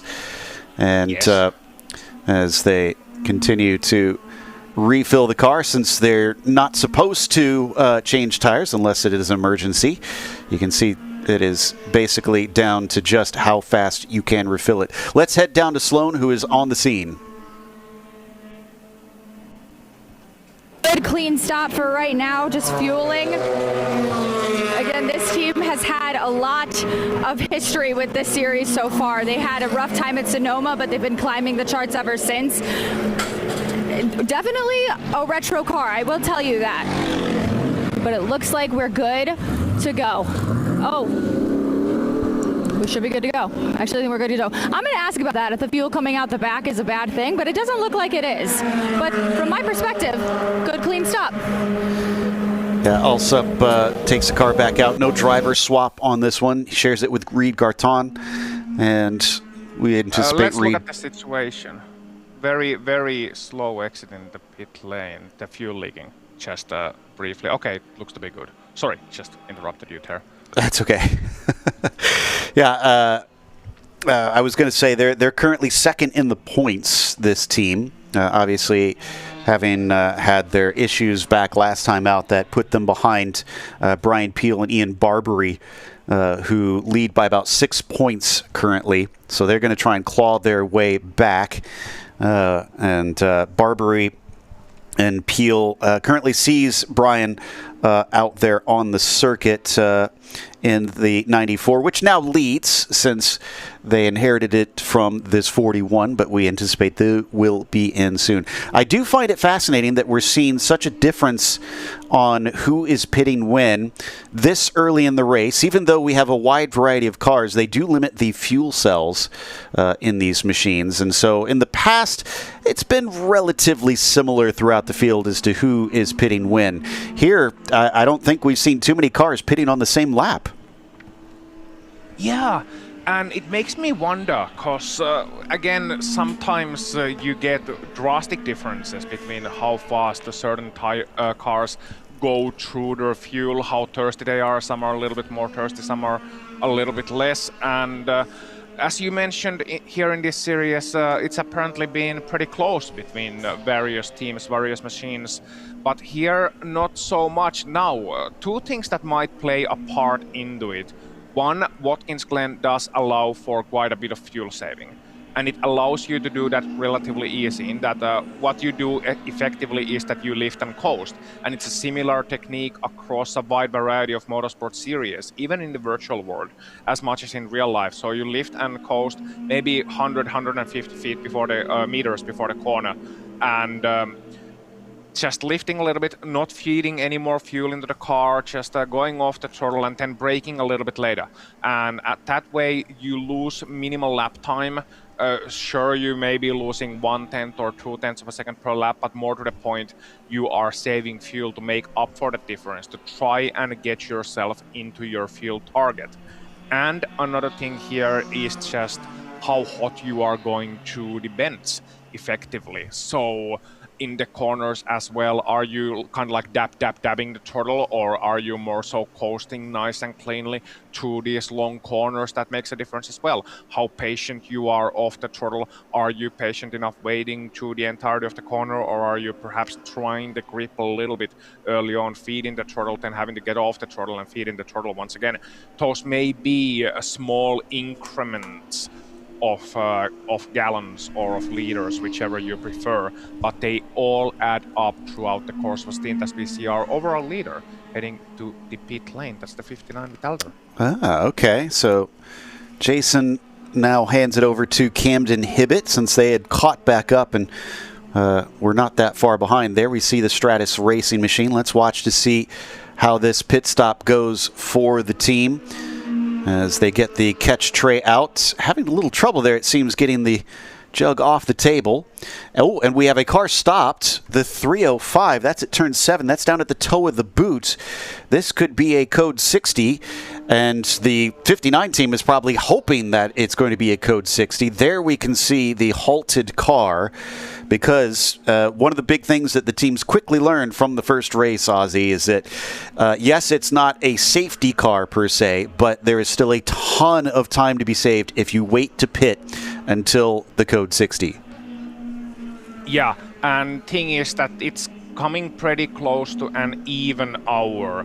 6:01 remaining, and you can see the code 60 will start at 9:58:07, so that's going to be pretty soon indeed. Let's look at the current time. It's now, yeah, it's starting in 1, and now is the code 60 starting, and you can, if you're watching our live timing, you can also see the pink flashing with code 60 giving that information. So it's pretty close to the even hour. And that means a lot of drivers would have probably, a lot of teams would have probably planned their pit stop around this mark. You try to get to an even hour if at all possible. That makes the calculations easier, and that's also an easy target to aim for. Let's see who could get to an even hour. Oh, and I think they were able to get back moving after resetting something in the car. You could see the lights flashing earlier, and there is indeed movement now.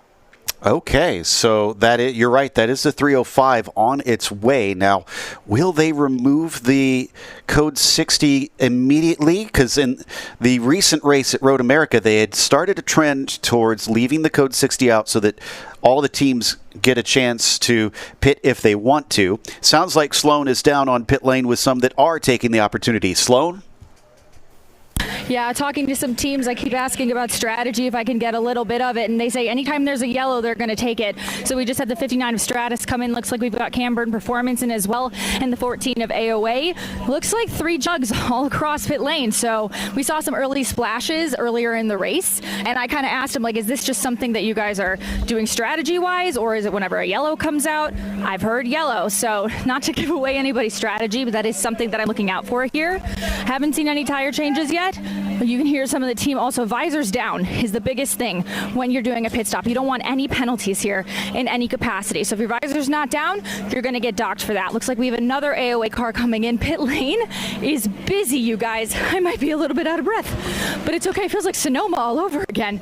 So we have the 54 of AOA coming in right now. Doesn't look like we're getting, oh, I lied. We've got round 3 coming in too, the number 4 car with Camden Hibbett, I believe. I spoke to Camden's dad earlier today. He said it is very different when your kid is starting in the car versus when they're getting in mid-stint.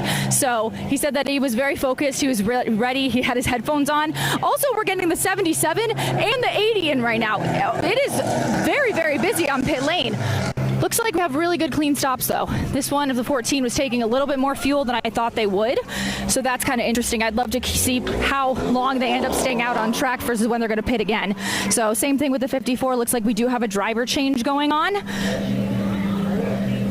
Not seeing any other driver changes on pit lane, though. Looks like we're just fueling. It'll be interesting to see who gets a head start, though, and I'd love to hear your guys' take in the booth, Joe and Ozzy, to hear what it looks like when everyone's coming back out. We also do have the round automatic racing. Looks like they're coming in the 908.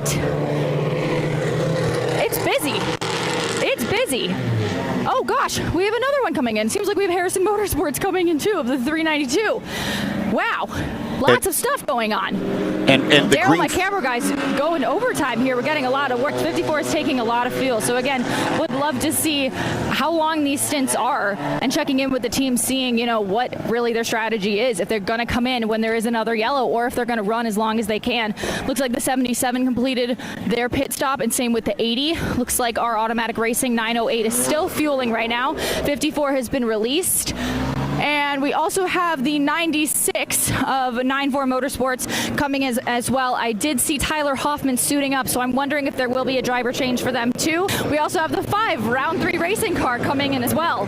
So, and we also look like we have, if I can check my numbers right, we have the 80 for Nimbus Racing, which is finally coming in. So that's what I have for you guys on pit lane right now. It's busy. I'm getting my steps in. We'll report back. It does look quite a bit busy down there, Sloan, but it is a green flag, so we are back to racing. So those teams that came in late are suffering for it. And Aussie, it seems as though a couple have been caught out. I wondered earlier if we were going to have them wait for every team to get a chance to pit in, and it looks like maybe they have called it early and not given them all the opportunity, as well as it's worth pointing out the 59 team definitely was disadvantaged since they pitted before the Code 60 came out. Yeah, very much so, very much so. Now finding themselves in the bronze position, which is of course the third position here, Hibbett 1 and Alderton. And I wonder how quickly the 59 team will be able to claw all that time back. But it has put a little bit of a wrench in their works, Joe, hasn't it? Really unfortunate for them. The 41 team also pitted before that, so they have lost the lead, it looks like, to the 9-4 team. Trying to see if there's anybody else that maybe were disadvantaged by that one. I show the Rockwell Autosport team leading in the 12. So it looks like the 66 team of Paragon Performance may have lost that lead because they pitted before the Code 60. So timing is everything, unfortunately, and not just in comedy. It looks like in racing it is going to be a huge factor once again. Yep, it is going to be. It is going to be, and you can see here working their way once again through the bus stop section. Now, what's going to happen here is that they had a chance to cool the tires down a little bit. And in racing, we often talk about, I know you mentioned it a lot of times, Joe, I've mentioned it in some of the other series I cover, the heat cycle of the tires. Especially in a race like this where you cannot change the tires. So what happens here, they're going through slowly around the track, doubling their lap time effectively, and then they have to get tires back up to heat. But instead of the normal procedure where you get brand new tires up to the heat, what's happening now is that the tires have been scrubbed for 1 hour. They have been worn down over 1 hour. Now, that's not massive. These are hard racing tires because they have to last for a long time. But it's still something that the drivers will be fighting here in after the hour, and especially adding to the difficulty is that they are now filled up with fuel. The cars are heavy once again because of the timing of that Code 60. So what's going on now is that some drivers will be feeling unhappy about the performance of the car, but also knowing that it's gonna come back to them eventually. But yeah, it's a very difficult situation. So I was looking at the gap, and right now Camden Hibbett in the 4 car is just heading into turn 1. The 59, who was leading handily earlier in the race, they're still coming up to turn 9 right now. So it's a good third of the lap, nearly a half of the lap, honestly, that they have lost to the lead of the race. And like you mentioned, they're not even in just second. They're down to third because of that. In the meantime, Watching the 392, our leader down in the ZR3s, Sergio Ramirez for Harrison Motorsports, did not lose the lead. So we did not see a swap around like a lot of our other classes here in the orange class, as you can see our color guide there on the left-hand side. Ren Messenger still back by, I'm showing almost 32 seconds, 31 seconds right now.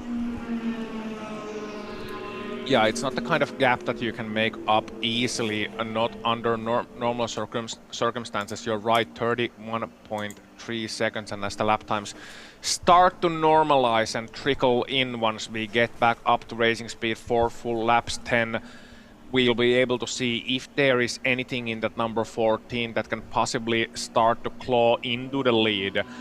They did about, just for reference, they did about 32 laps in the leading class. Round 3 racing, Nimbus racing, Stratus racing, and automatic racing. Then the leading leading quartet rather of the race are now done 32 laps. They are now on lap 33. So that gives you a rough idea of the amount of laps that we'll be doing here in this race. About 30 per hour. And that makes sense when you look at the lap times, just under 2 minutes. Yeah, that's easy maths. That's about 30 per hour. And when you multiply that by 6, you get about 180 laps throughout the course of this race. Now, code 60s are gonna play an effect on that, of course, but still about 180 laps. So when you think about a 30-second gap, it's not so massive when you divide it by the laps that they still have left. I'm glad you did the math in your head, not me, because that's a dangerous thing to do. But we've been watching. Oh yeah, it is. It's the 12 here of Doug Oakley. Now that car, which we switched away from, is interesting because they've actually raced here with that car a number of times and taken victories. So they have a lot of experience. They know how to run around here with it, and obviously they've had a little bit of luck. Although they're not going to be in the lead for long. They just pitted, so I thought that they had taken advantage of that code 60 for their pit stop, but they did not. And now Emil Tab and the Paragon Performance Corvette, I'm expecting, will likely go right back past them. Interesting that they elected to try and push it that little bit farther. So maybe they're thinking saving the fuel and extending the fuel stop is more important here than simply trying to take advantage of the yellows. Yeah, and again, I'm trying to work the maths. And I know it's a dangerous thing to do, as you mentioned. Now, they had a couple of laps on the yellow, so that's going to lessen the fuel load. But I wonder if they're trying to shave a pit stop, full pit stop. If it goes according to the spreadsheet, then their next pit stop will be at 4:40 remaining, 10, 3:30, 2:20, 1:10, and they can make it to the finish line, just about. Ooh, so they could be able to save a full pit stop on that by going 10 minutes almost exactly over the hour, and there have been a pace lap as well, which is using some fuel, so maybe, but we'll have to see. Oh, and as we get information, car 305 has been stopped on course, the Myota, in turn number 3. Yeah, I'm watching our marching ants now, and it does seem to still be stationary. There it is right now on our screen, and that is kind of a dangerous place to be stopped because that's a very fast part of the course. They are in the firing line. They're trying to get the car started up. Looks like it is crawling at least. It has been nothing but woes for this team since they have joined in on the ZR4 class. It only makes it a few feet. Can it keep it going? It's unfortunately looking like it might be stuck there because it's only starting and stopping briefly. Yeah, so I wonder if they're trying to reset the electrics, trying to get the car into mode. But as I mentioned, uphill and very dangerous place on the track. You talked about that. Now uphill, trying to get the car started, it makes it even more difficult because you can't roll it, you can't sort of kick-start it, and we will be getting another code 60 10 in actually 5 seconds time. Yeah, and once again they are trying to get it underway. Can they do it now? It's looking a bit more promising. The car is rolling, but it's not really kicking forward, so to speak. It's giving very little power so far, but that's not the full power by any means. Diedrichs is having a really rough time. It's once again coming to a bit of a stop. The poor Rockwell Autosport team and their Porsche Boxster have got to be asking, what do we need to get a little bit of luck here? They somehow managed to stop between the Code 60s that lasted all of, maybe 6 or 7 laps? Yeah, maybe a 4-leaf clover, maybe a rabbit's foot, one of those, maybe a horseshoe. You know, all of the good luck charms. I think we'll be seeing just horseshoes wrapped all over the garage by the time they come to Homestead, Miami, and then the 4-leaf clovers and everything else. Just making sure that everything works out. Because yeah, it's very unfortunate of a situation and difficult for them to try and deal with that. The car stuck uphill, and Code 60, of course, the only correct decision on that when you see a car stuck on the SS. So commiserations to the entire Myota team, which is probably one of my favorite team names now that I look at the list. Yeah, it's unfortunately not going to brighten the spirits of them, I think, at this stage, because that's twice now we've seen them stop on track, and that is in addition to having to come down pit lane and wrench on the car for a little bit as well.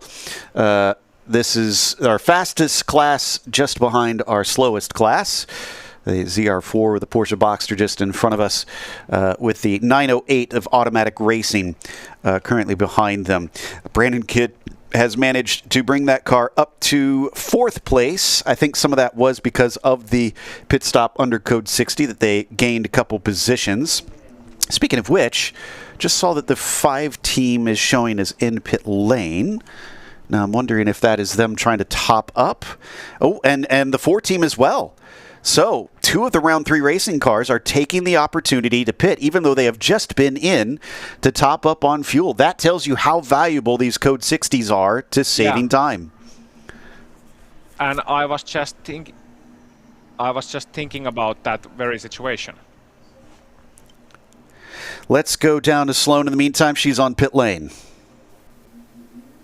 I wanted to pop in here really quickly on strategy because I did talk to the Paragon Performance team and I said, are you guys waiting for yellows for your pit stops? And they said, we've already stopped under green once. So no, that's not what we're doing. Pit lane is really busy right now. And from what I've collected from teams, they are taking every chance they can to get these splashes in. Just saw the 77 of Nimbus. We saw the 80 of Nimbus. We're having Paragon Performance come in right now. We have our, I believe that's Lagunatic. Nope, Lagunatic is still in pit lane, unfortunately. But pit lane is busy, and it does seem like every yellow, they're going to take the chance to splash for fuel. Interesting. So most of them electing for that strategy, but you heard that, Ozzy.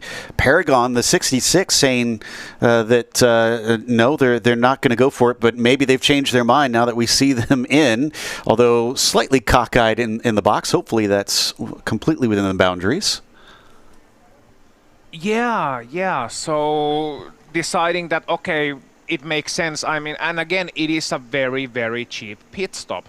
And you might as well top up, even though it's not much fuel going into that car you could see there on the charts, but it is still something, and that might prove itself valuable late on in this race. And well, they have already some experience from, how valuable fuel can be. It's usually at most valuable when you don't have it. So, yeah.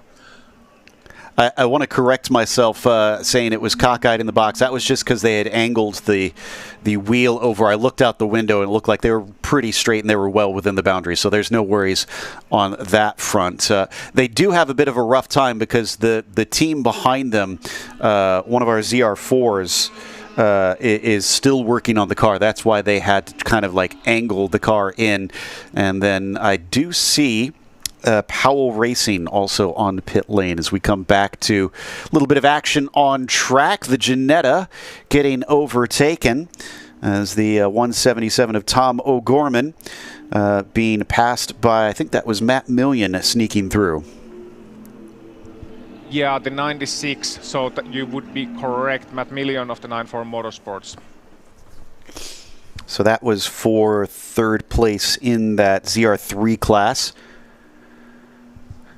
And we're hearing that needs to just update as Million has hopped out of the car. So once they cross the line, the timing and scoring should correct itself.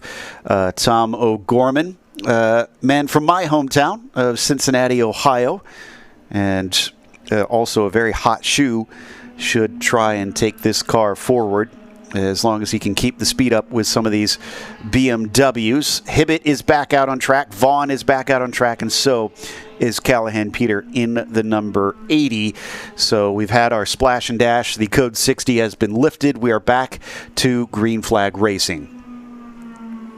We are, and again the heat cycles. Well, they had one rep of that already in this race, but that was the second code 60, and again trying to work those tires back up to temp with a full tank of fuel. Mentioned how difficult that really can and will be.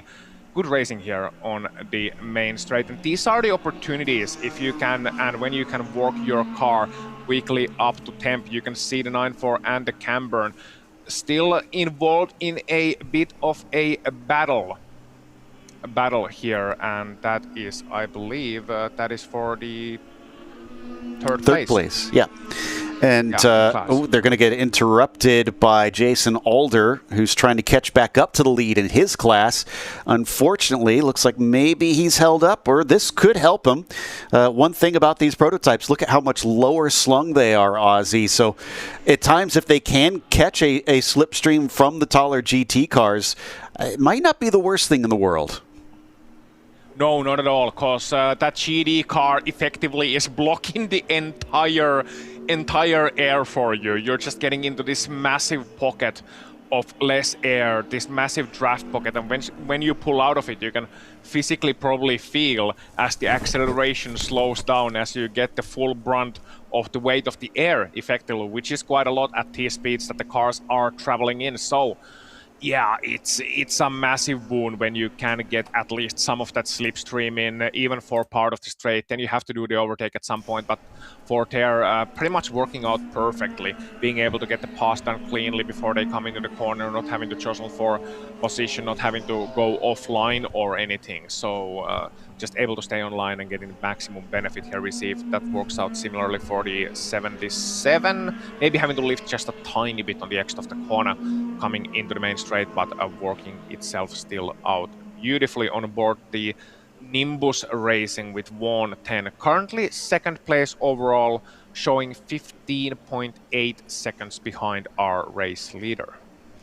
Yeah, Camden Hibbett managing to get himself a pretty healthy gap at this stage over P2. I liked in the upper right-hand corner, too, we had that onboard showing the driver and just how cramped it is inside the Sebico vehicles. But we've come back to the battle between the AOA racing machine just ahead of one of our other ones. This is, I believe, Donick in the HQ Motorsports number 96. It is trying to chase them down.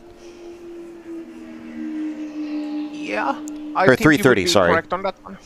Yeah, no, yeah, 330. You're right.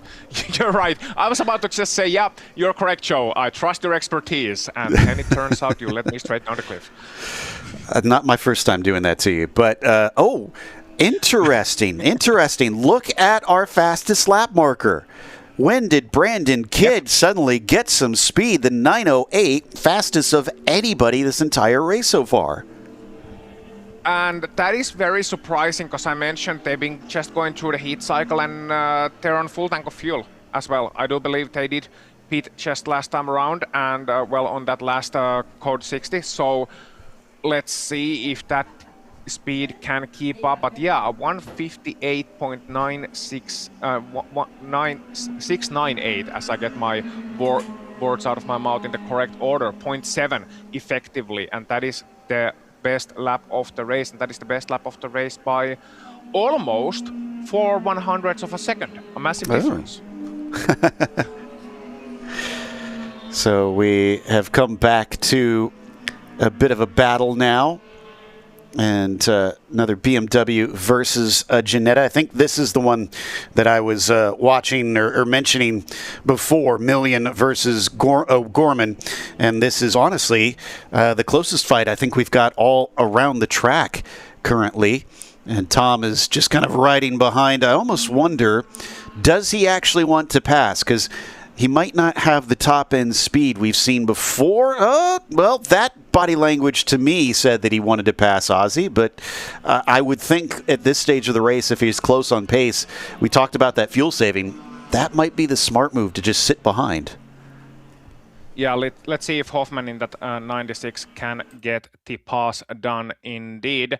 And looking at it, well, maybe, or rather can defend the position here coming through the SS once again, just trying to hold on to the line. Oh, as we can see, the 94-10 getting a penalty for code 60 violation. Watching battle here on screen, just going to mention that briefly.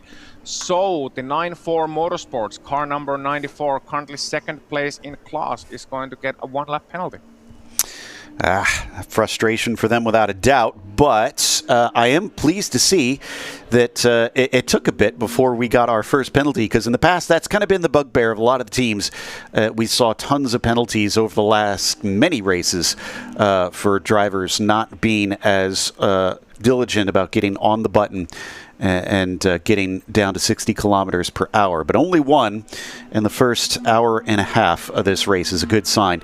In the meantime, keep seeing some looking back and forth into the corners, like O'Gorman does want to try and make this overtake, but he's never actually making a serious attempt, from what I can see, try to outbrake him. So I really can't try and pick up if he wants to get by or if he's trying to ride as close as he can, because he is very, very close to that car.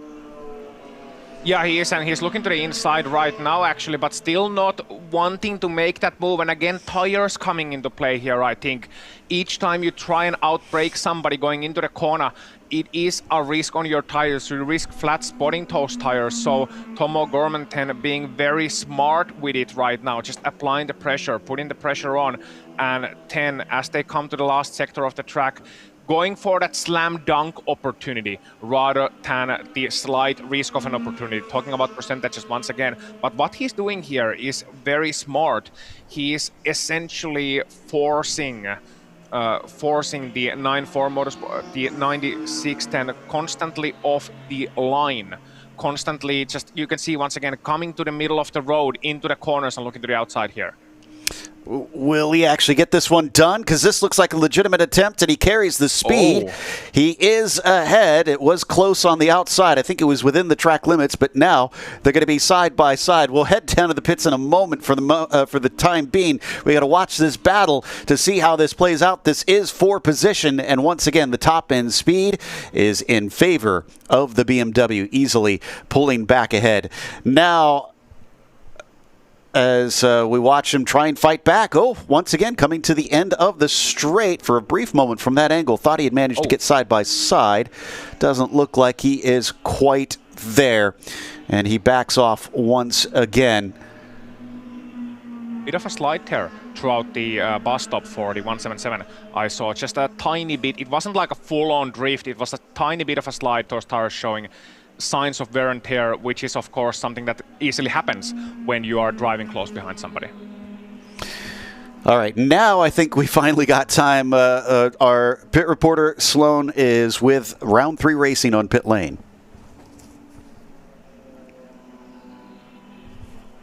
For a second for the number 3 car. They will be out of the race for today. It seems like that they have a bigger change than they thought, but wanted to just come in here and say that the round 3 number 3 car is out for today. Well, that's sad to see this early in the going, but they only made it about 6 laps, unfortunately, and he has found himself with Gorshkov just having to play a spectator for the remainder of this race. In the meantime, Nimbus with the 77, who we're on board with, Gavin Vaughn running in second, has lost time to Camden Hibbett. It is up to 17 seconds between the leader in P2. This battle will not quit, and O'Gorman and Million go at it once again, this time around the outside, down the main straight. We saw this pass done on the exit of turn 1 from a similar position before. Is it going to be a repeat? They're going to cost each other a little bit more time with this side-by-side racing. This time, though, I think Million was a bit more wiser to it, and he remains ahead. So I'm watching O'Gorman 10 in that vet. I saw it once in the bus stop, and I saw it once again here in turn number 1. Just a little bit of a wiggle. Now that might not be a sign of anything, and I might be reading too much into it, because that happens when you're racing. Sometimes you just have to correct your line going through a corner, especially once you're outside. But if that becomes a theme, if that starts to repeat itself, then you have to start worrying about tires too. And I hate to be the bearer of bad news when we're watching such a lovely battle, but you can see him having to work the wheel harder and harder. Maybe that red mist starting to descend a little bit, and I'm not surprised. The 96, here you can see it, taking the defensive line constantly. Nothing wrong with that, but taking the middle line into the corner, that means the vet can catch up, the Ginetta can catch up and catch up and catch up in each entry to the corner, means that you can never really get any clear air. So here, taking the wider line, trying to optimize the exit, which is exactly what you're meant to do in this situation. You're meant to go for the, if somebody's defending the inside line, go for the over-under. You're gonna get them on the exit. But the Ginetta just not giving him the kind of pace that Tom really needs to work that car to high speed on the exit, and then the Beamer just a little bit faster on a straight line. So he's really in a frustrating position where he knows that he's probably got the lap time pace as of this very moment, can very easily hang on to the back of the Beamer, but just can't get the pass done. So here, patience is a virtue once again, but yeah. Will be interesting to see how Tom O'Gorman can solve this bit of a puzzle that's been presented to him. Oh, he's going to try the outside again. We saw this last time, and he carries the speed so well, going a long way around to the final turn. A lot of trust in Matt Million. Both of them very experienced racers, so it's no wonder they're able to do some of these what would be considered somewhat riskier moves. And again, is left space on the exit of turn 1. Up through the S's. They'll go side by side again, and you were saying that Ginetta is catching up to the BMW, but what they are not catching up to is Ren Messenger in the AOA racing team. They have been slowing each other up to the 14 lap after lap. I say that they actually were quicker this last time. Ren a second slower for some reason. And another thing, well, might be traffic, might be anything playing into it. A curious thing, just talking about how close these two cars are to each other in terms of battling, they ran exactly the same lap time last time around. I'm not talking about exactly the same as in to the nearest tenth. I'm talking about to the nearest millisecond. A 209.231 for both of them. Yeah, so they are glued nose to tail. But I know on the previous lap, they definitely were slower than Ren, so that's why I was a little bit surprised. And I agree with you. There may have been some traffic that we didn't see the 14 car dealing with. But yeah, that's kind of what I'm surprised. Yes, they're not right immediately behind that car, but I feel like if they settle this out a little bit better and focus on lap time, they could probably catch up and be fighting for second place. But instead, they're just kind of messing about with one another just to try and take P3. Yeah, you can see O'Gorman there in the Ginetta, in the beautiful blue Ginetta. Love to see that car here. Just trying to constantly, as effectively be a nuisance is what he's trying to do. He's like moving in the mirrors, every time faking a lunge to the inside, just forcing the Beamer to brake a little bit later, to never allow him to settle into a rhythm. And once again, being alongside, forcing the Beamer to make a decision, making them think, okay, is he coming? Is he not coming? You're in that corridor of uncertainty as a racing driver. I know that's a soccer term, but as a racing driver, you're in a corridor of uncertainty. When you come into the corner, you cannot be sure whether or not there is a car alongside you or not. And that makes everything so much more stressful. That is just inviting mistakes. Sometimes when we look at a race like this, we wonder, well, why is he moving about all over the place? Why is he doing that? Why is he not just tucking in and following the other car? Because you're putting on pressure to the driver ahead. And you're not just putting on pressure immediately. It's something that will pay dividends later on as well. Half an hour down the line, 45 minutes down the line, or indeed 5 hours and 28 minutes down the line. I kind of wonder, because I've been trying to put myself in the shoes of this 177 team to figure out why they're fighting so hard. and the best I can think, maybe they have confidence that they're a lot quicker than what the 96 currently is running, and just want the track position, but because they lack straight line speed, maybe it's forcing them to have to carry this battle on without being able to stretch it enough to stay ahead on the straights. Could also be a strategy thing, not allowing them to run free and trying to harass them into slightly slower lap times. Well, in doing that, they are running slower lap times themselves. So I don't know how much that would help them out. But yeah, it is a bit interesting to see them carry this on as much as they are. Yeah, it's gonna be curious to see, and possibly hear as well what they have to think about it. What's their side of the story? Because there's always a reason. There's always a motivation. Let's head down to pit lane in the meantime. Sloan has caught up with one of our car owners. I'm with Anthony from Camberg Performance. I just came up here and I said, hey, why are you guys fighting so hard? Anthony, will you give us a little intel on what kind of goes through your head when you're having a battle like this? Because you just got out of the car a little bit ago, right? Yeah, I did. I actually got a penalty like a moron. But it's tough because we're down on power here, and those cars are up on power. So we can get by them in the corner, but we just don't have enough on the straights, and that's kind of what it turns into. Is we can pass, but we don't have enough to run away.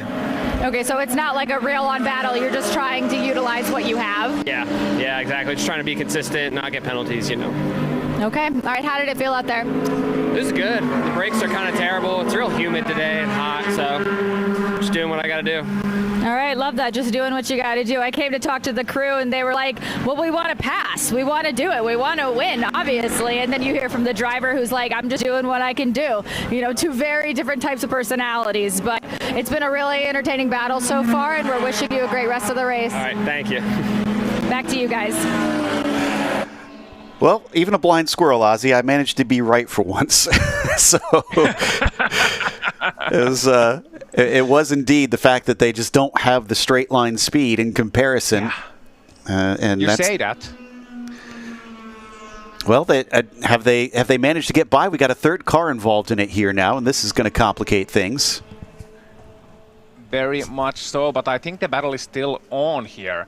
Right now, and that is maybe presenting them an opportunity, or maybe presenting them another hurdle on the way. We'll have to wait and see throughout the corner. That's a very cheeky try of a move, and that was never going to work out. That door was always going to close. It's like you're showing up at the door and you're trying to sell vacuum cleaners. That's exactly what will happen. The door will close right in your face. And it is giving him an opportunity. He's got a little bit more of a pull and a straight line on this one. And managing to get by, but that is only going to be on the lapped car. So thought that maybe it would be an opportunity, and this has been a repeated theme coming out of the final turn, going to the outside, but managing to get a nose ahead. And actually, at the timing line, at the start-finish line, it does show Tom O'Gorman is in third place for many times now. But it's just out of this turn one. Needs that speed, and that was a big slip up, yeah. So that's going to be one of the... was it 3 that they're allowed throughout the course of the 7-hour event? Regardless, gonna have... They're allowed to change one tire during the event without a penalty. After that, any more tires, and you incur a 1-lap penalty per tire. Yeah, I was more referring to the off tracks. So, sorry. Going out of the track, yeah. So regardless, they're gonna have to watch out for those. And it was interesting to hear from the drivers about the brake situation, because that's what it seems to be. The car's wiggling a little bit because the brakes are not as good as they should be, having trouble under braking. And that's gonna affect your driving so much. That's gonna just chip away at your confidence, because when you're not familiar with the brakes, that means that you cannot be familiar with how the car settles into the corner, because that's what you use to settle the car into the corner. We'll have to see if it works out better here. Oh, he manages to get ahead down into the toe of the boot. I don't think we've seen this before, but this is a bit of a long straight up the hill. He's not only going to have to defend, but he's going to have to allow Camden Hibbett to go by. The prototype is clear by the time they get to the braking zone, but he's still got the inside trying to chop down across him. Just enough space is left between the two cars, but now the 96 is ahead, and they've got the inside line up into turn 9 off Camber Corner, and that actually gives the car with downforce a little bit of an advantage. You can see him clambering over the curb on the exit as it bounces. Once again, using the extra downforce that they have, and they are ahead. Now, how long can they stay ahead? This should be a quicker corner for them. Yeah, very important here to get the power down early from the last corner. They did just that, being able to extend the gap. Let's see what it is then between them. Already 1.1 seconds at the line. Now nail the first corner. Get up to speed through the SS. Don't let them catch up throughout the back straight. Just using each and every inch of available surface. But doing so well was the 177. I think they could be able to run away from here on this point right now. So being able to get that move done. Wonder what's next for them. Let's see the gap. I'm looking at, well, the updated gap now, 0.7 seconds behind, 8.8 seconds ahead of them. And credit to Hoffman, who managed to hold up that car for so long. I mean, did an amazing job in that battle, but eventually it had to give way. So Tom O'Gorman jumps up into P3 finally. And as long as he doesn't make mistakes, I think that is job done for that Ginetta. We'll see whether or not they can catch up to Messenger. The gap has come down to about 8.8 seconds, so it is lower than it was even with the fighting. So I imagine at this point we should see bigger chunks starting to be taken out of that P2 car. Speaking of third catching second, up in the ZP2 class, Alder has been steadily cutting in on Gavin Vaughn. That one down to about 18 seconds. Yeah, we'll be keeping an eye on that throughout the course as it develops. Again, that's nothing when you still have 5.5 hours remaining on this race. That's absolutely nothing. That can be caught up so easily.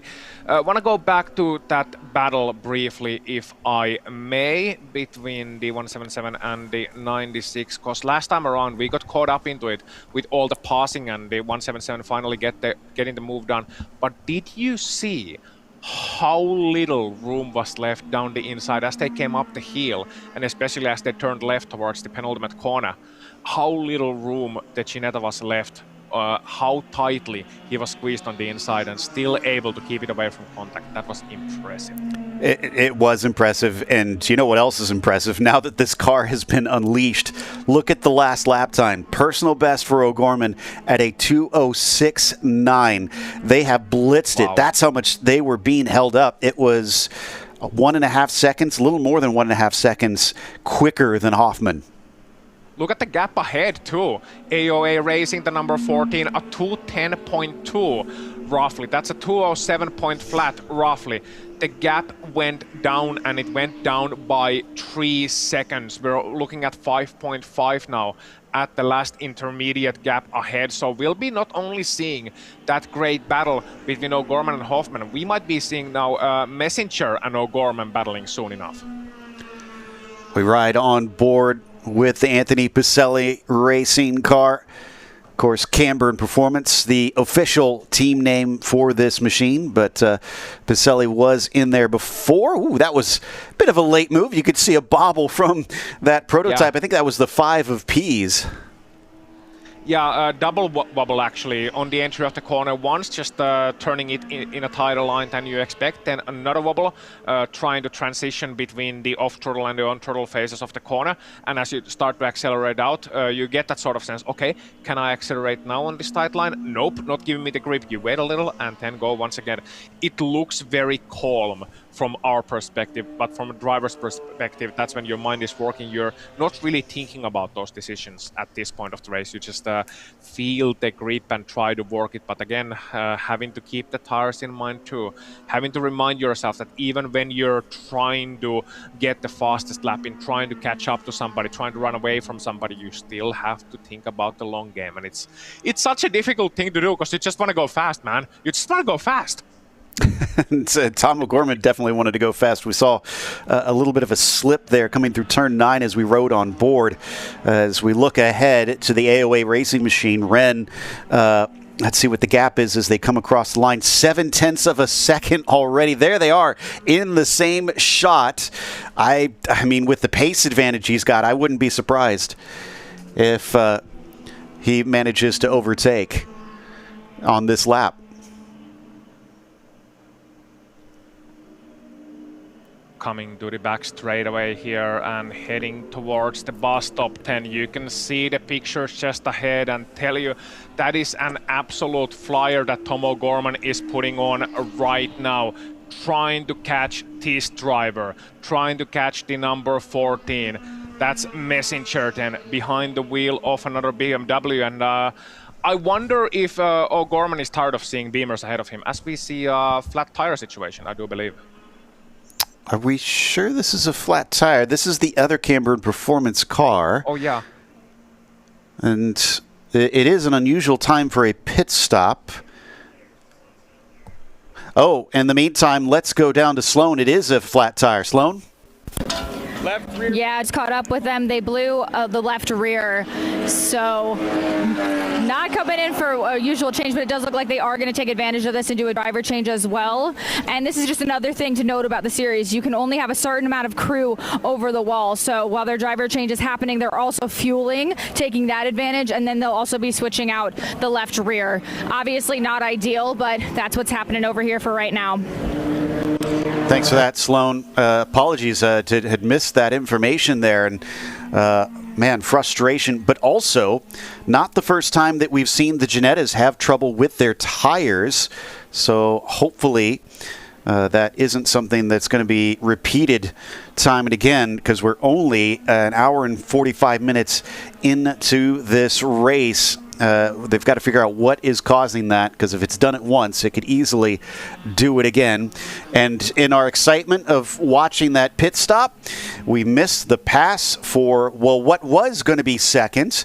That's now for the lead, because Sergio Ramirez has brought the Harrison Motorsports BMW into pit lane.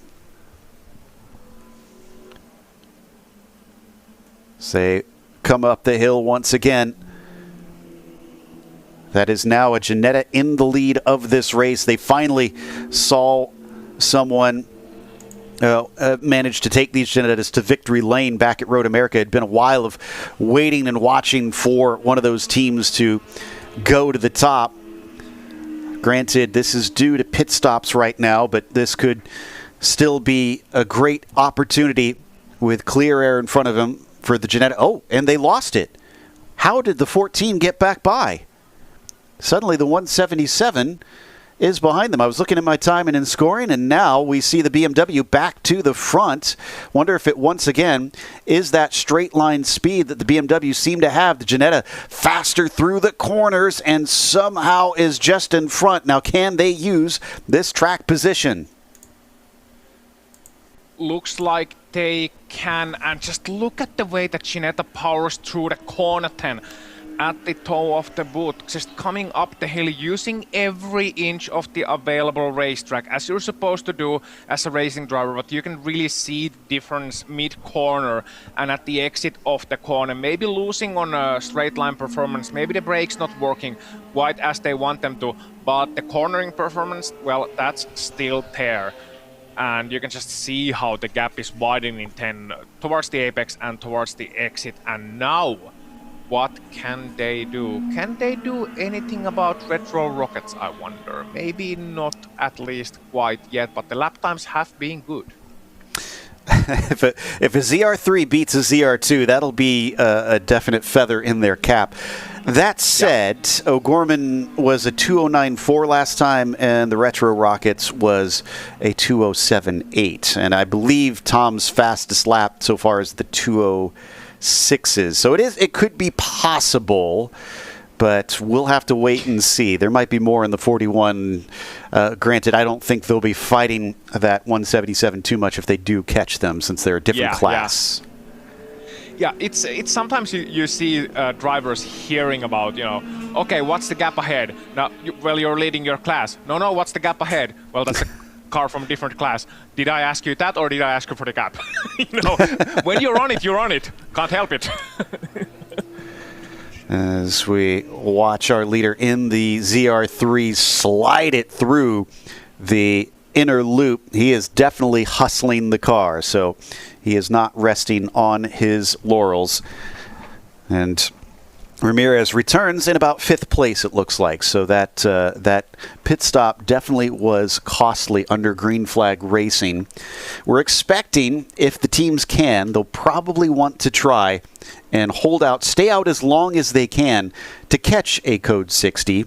So if you can stretch the fuel, you should expect to see most of the teams to try to go to that full hour in length.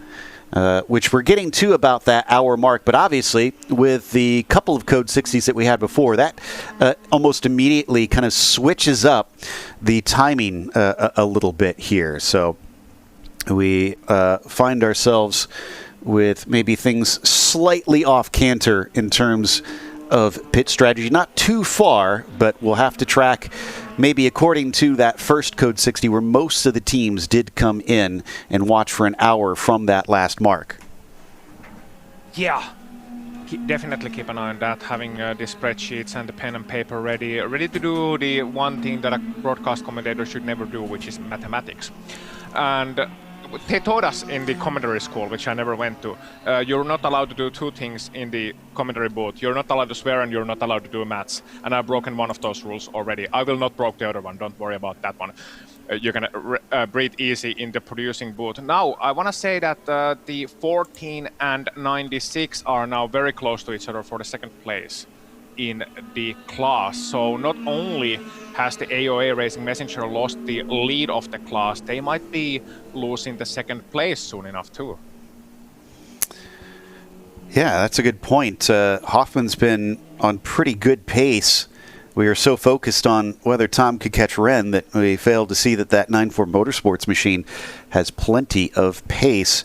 And there you could see them in the same shot coming down to the inner loop as they bound over these curbs. Now, these GT cars can definitely take these curbs at this place, but I did hear from the prototype teams that they are watching out and probably not wanting to use them as much, as they are a little rough for those lower slung machines. But as you can see, even though they are a bit tall, there are points at which these GT cars just have to kind of do the Australian supercar method of just chucking it over. Yeah, you love to see that sometimes. Another guys that really love abusing curbs, karting drivers, funnily enough. And they even sometimes hop over the curbs, and I feel bad for their spines. Well, usually karting drivers tend to be at the younger age, teenagers. They can still like hop over in a car with no suspension, hop over a curb and then land on four wheels at 60, 70, 80 miles an hour. I would do that and you could just hear a crack and then I would be on a wheelchair. So, as we see the pass getting done. Wow, that was quick. That was quick. We're so used to watching the difference in straight line speed with O'Gorman having his struggles. I think we forget that we have two of the BMWs, albeit different types of BMWs, we should say. It's an M2 CSR and a 235i, but should be at least more similar than before. But apparently for Hoffman, it was a little bit of an easier task because they're now going to overtake the Powell Racing Miata. Yeah, and it's very curious to see that they 9-4 Motorsports went for the 235i as their option of the base car, because usually we usually see M2s, we see M3s, then when we move on to a bigger class, we see the BMW M4s. There are 4 different BMW M4s on the ZR2 class. So 10 for them to go for what's essentially still a sporty model. It's a BMW after all. It's still a very sporty model. It's still with a big engine, but it's not an M model. To see them go for that is a curious choice, and would be interesting to see if it was just essentially trying to save on some of the costs, cheaper base car that can still go fast. But yeah. or if there's some other reason, if they found out something about the car that they just tend to prefer. Regardless, it is fun to see a 235i here with the 9-4 Motorsports, and it's fun to see it going fast as well. Second place in class, showing the M2 that you don't need the M badge to go fast. Yeah, exactly. I mean, there are a pretty, even though it is a lot of BMWs, there's a wide variety of ages of BMWs that do compete in this series, one of which, the Retro Rockets, is among the older of those cars. And highly modified, of course, too, as we've talked about. But you see all different types of approaches to try and find the speed. It is the one thing that ZRS kind of prides itself in is it is a very inclusive paddock in that it encourages a lot of more, I wouldn't say amateur teams, but teams that maybe are coming in from less experience to compete, but also the fact that the rule set, meaning it is all just down to the power to weight ratio, opens things up to a run what you brung type series that we used to have in the older days of racing. And that gives us a lot of variety out on the circuit. Unfortunately, as we've seen in races past and in races today's race, it does mean that attrition can sometimes be a factor because you have some teams trying some untested parts. Yeah, and it's never a good thing to test things in production. Let's put it that way. Just ask any IT professional about that one. Testing things in production, maybe not the best of plans. A similar thing in racing. You have testing sessions, you have warm-ups. You want to ideally try the part out, wear it out, see if there's any gremlins, see if there's any problems. If not, then you can put it on a race car. But sometimes that's just simply not an opportunity. If something breaks last second, well, you have to try the new part. Or if you are convinced with your team of mechanics, with the driver and everybody else comes to a decision, okay, we need to try this part, and then I suppose you do try this part. You mentioned maximum power to weight ratios earlier, and that's the crucial thing about this series. The prototype class, the ZP2 class, maximum power to weight ratio 9 pounds per horsepower, I believe. Yeah, and that's getting into the technical side that I tend to leave to Joey, who want to give a big shout out to Joey. He's feeling a little bit under the weather for regular viewers who are wondering where he went today. So wishing him well, that he can get back in a little bit better shape here soon. But Joey understands that a lot more than I do. I'm one of those guys that always race car go fast, and this series definitely. Yes. You are a lead commentator. Yes. Speaking of go fast, Tom O'Gorman, last lap, another personal best, and he's set a personal best second and third sector. So clearly picking up speed once again, even though they are in the lead of their class. I think they are very much enjoying the open air in front of themselves. Oh, yes. 206.9 again, and that is mighty fast. We talked about the comparison to Retro Rockets. They are essentially a couple of tenths away from a ZR2 car with a ZR3. That's how fast they are going. That's how good their performance is at this stage of the race, at least. We'll have to see if it holds on, but if it does, it's gonna be mighty, mighty good.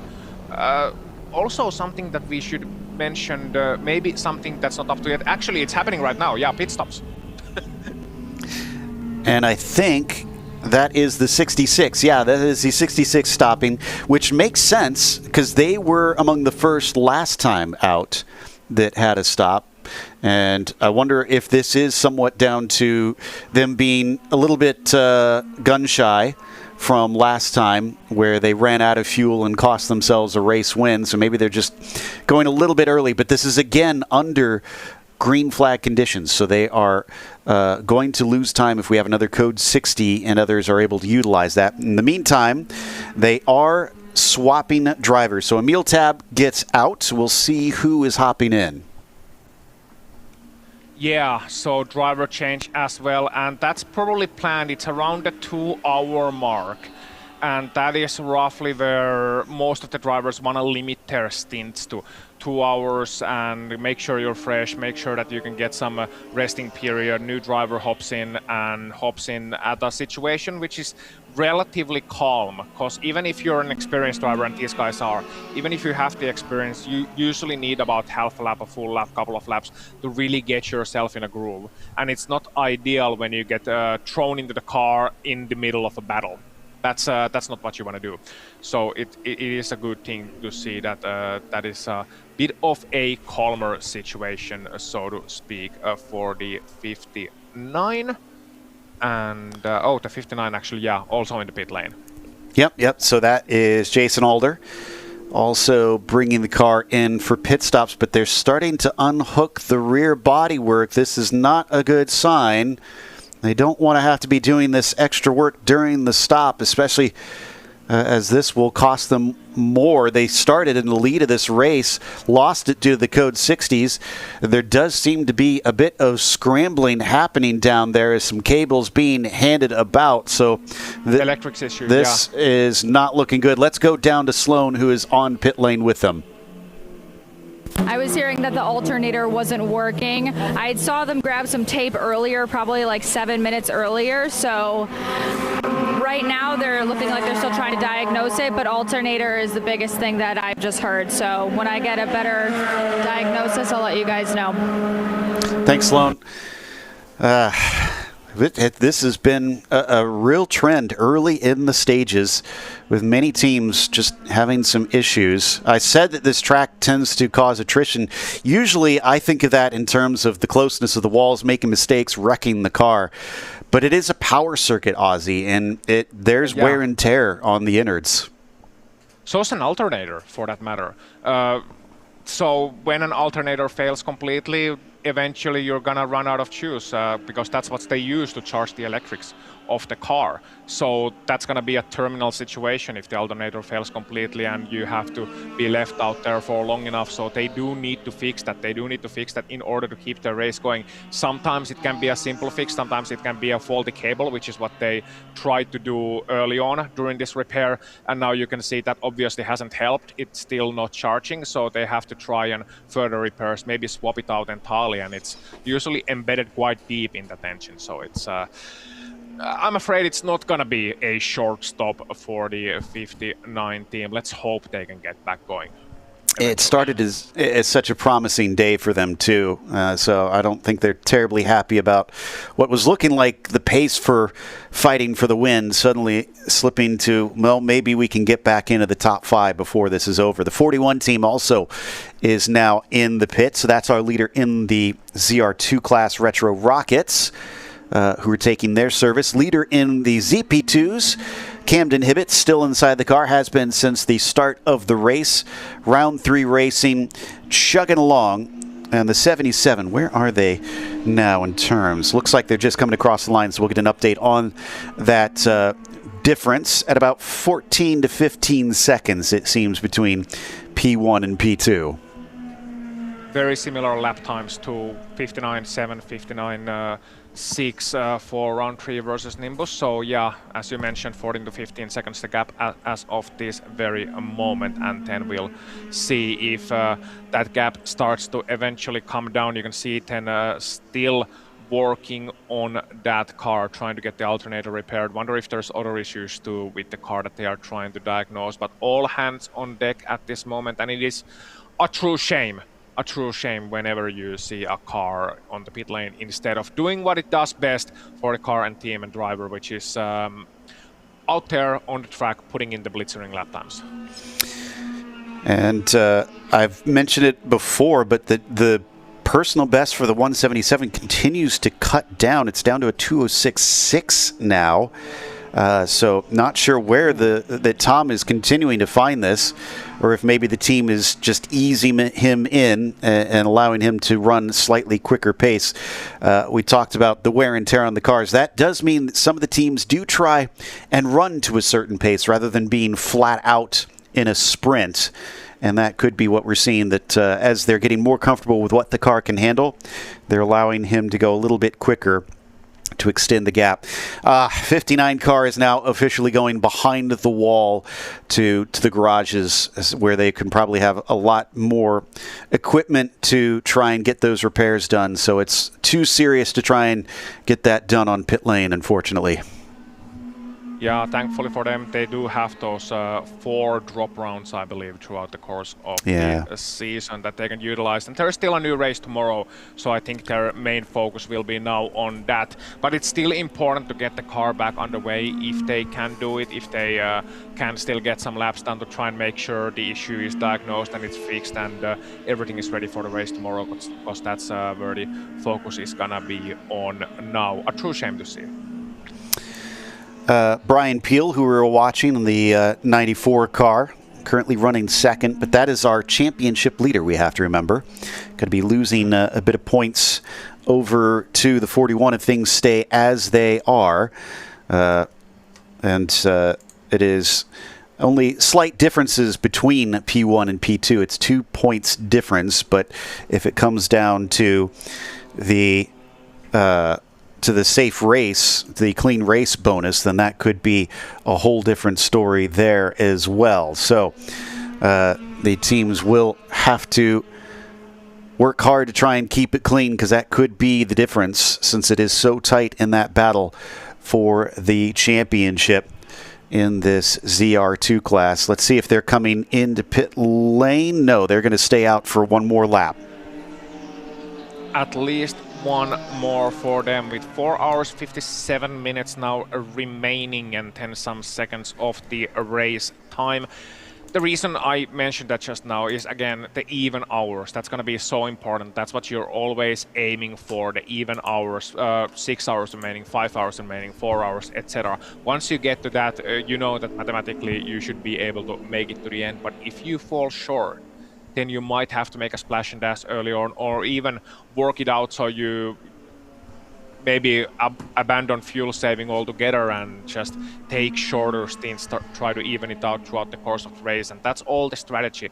That's where you have to work out what works best for you, your drivers, your team, your car, and how the track is looking out there. Are you expecting to battle? Do you want to maybe win a battle by taking a shorter term gain and try to get a pass done on somebody in the pit lane? Or are you just working what's fastest purely mathematically in over a 7-hour race time?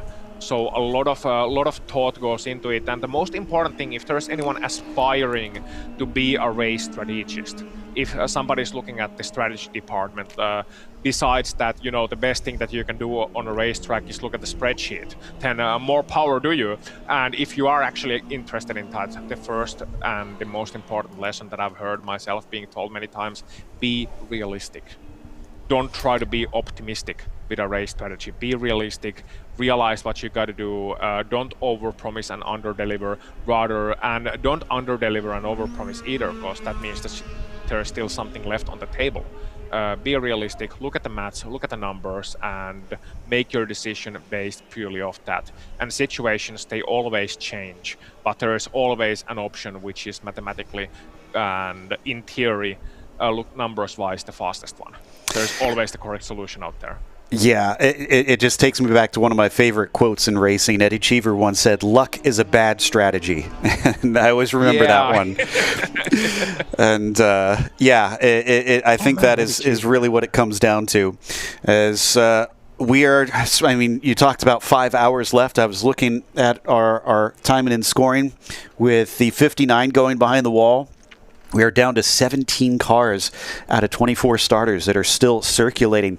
So very early, and already we're seeing a lot of suffering teams that are focused on tomorrow as they try to get the cars ready for race number 2 here at Watkins Glen.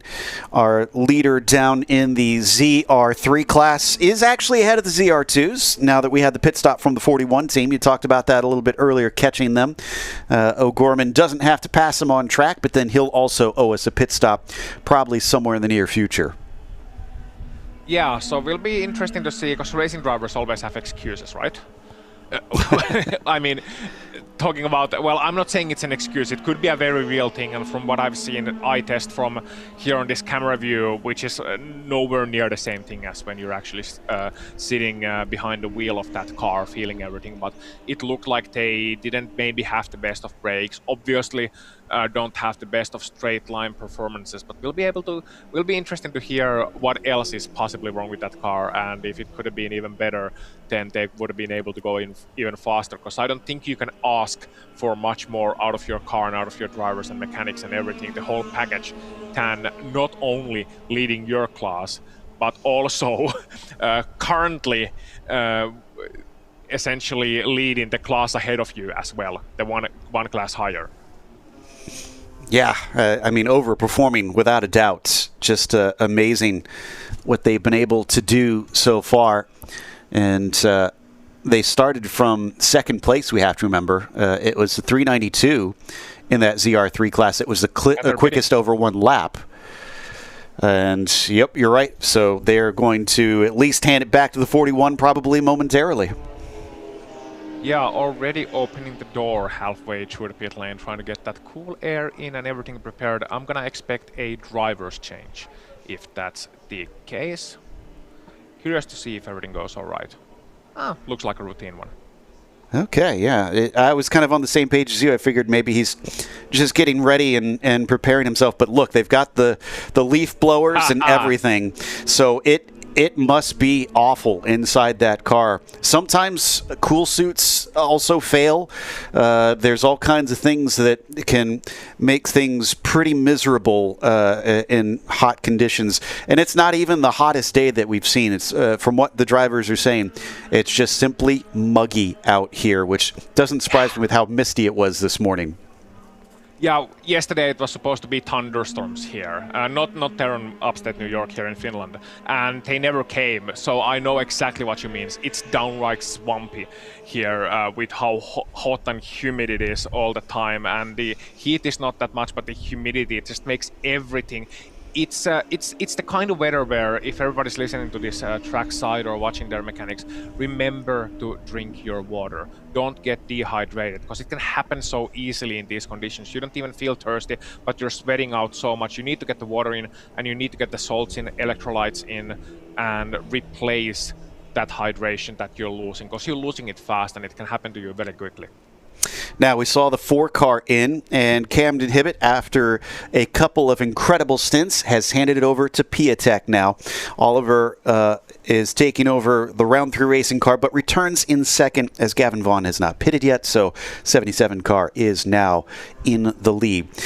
41 car has come out in the lead of their class, but it looks like they've passed the 177 over Gorman now that he's taken his service. However, Hoffman, who has not pitted in the other ZR3 car, is actually still ahead of our ZR2 leaders. So very interesting situation has been unfolding with these two GT classes that we've been watching throughout the race. Let's head down to Sloan. She's actually with another of our pit stops happening on pit lane.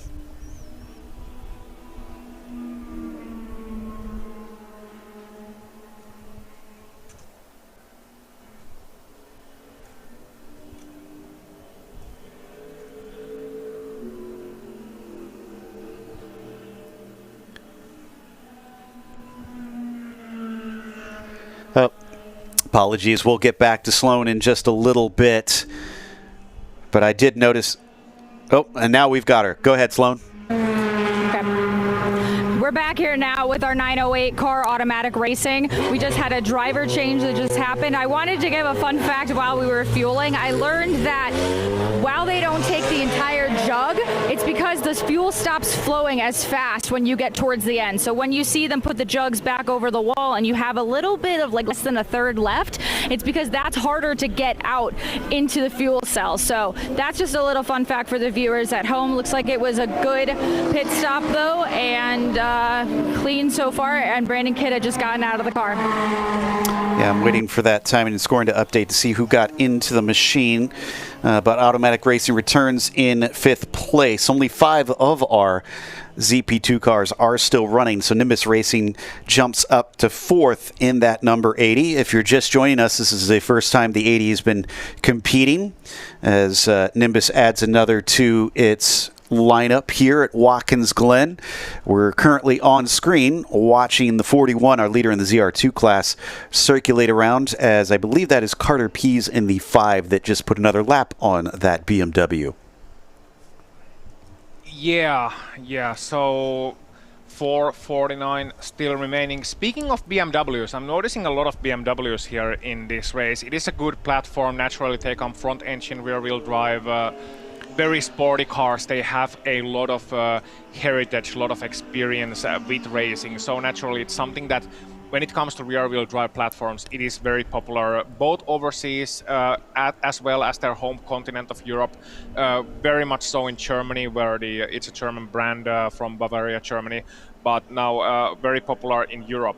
But there is a slight difference in usage, where from what I've covered, from what I've seen in the Finnish racing series from Nordic countries, Scandinavia, they use them in circuit racing as well, but they found another use case for the slightly older BMWs. So you can imagine once we see the E46s, the new BMWs, then being used on racetrack, being used for circuit racing, well, what happens to the old ones? What happens to the E36s from 1990s or the early 2000s ones? The answer, rally. So, yeah, so we use a lot of BMWs in rallying. It's a very popular platform. It's more popular than the Volvo, believe it or not, these days. When you think of a Volvo, you think of rallying, but when you see BMW as well, you see about 20 or 30 or even 40 of them in any local national level rally, and especially in the hobbyist rallies. I was going to say, a Finn using a car for a rally, that sounds like a water is wet scenario to me. Oh, yes, yes. And I did see one of the AOA cars has been in and out. Looks like the 14. Christian Blevins has hopped behind the wheel. Now, Christian is an interesting story. This is his first year of racing cars. You talked about drivers who come from the karting background, and that's where Christian hails from. And so this, his run with the Zenith series has been his first leap up to the big boys, if you will. It is a difficult transition, a very difficult transition to make. I talked to some Finnish drivers. I cover for those who don't know, I cover karting championships in Finland and circuit championships in Finland, been covering them for 3 or 4 years now. And I've seen some drivers trying to make that transition to the big cars, going from the cars. It's a whole different platform. The racing doesn't change. The basics of racing don't change, as we see a pit stop coming in, and we might be having to hold that thought for a moment as we see the BMW heading to the pit lane and getting slowed down nice and early to the green cones. But yeah, the transition is difficult. There are ways to help it, but it's a learning curve going from something that weighs maybe 350, 400 pounds driver and car combined to something that is 3,000 pounds. Yeah, that is Hoffman.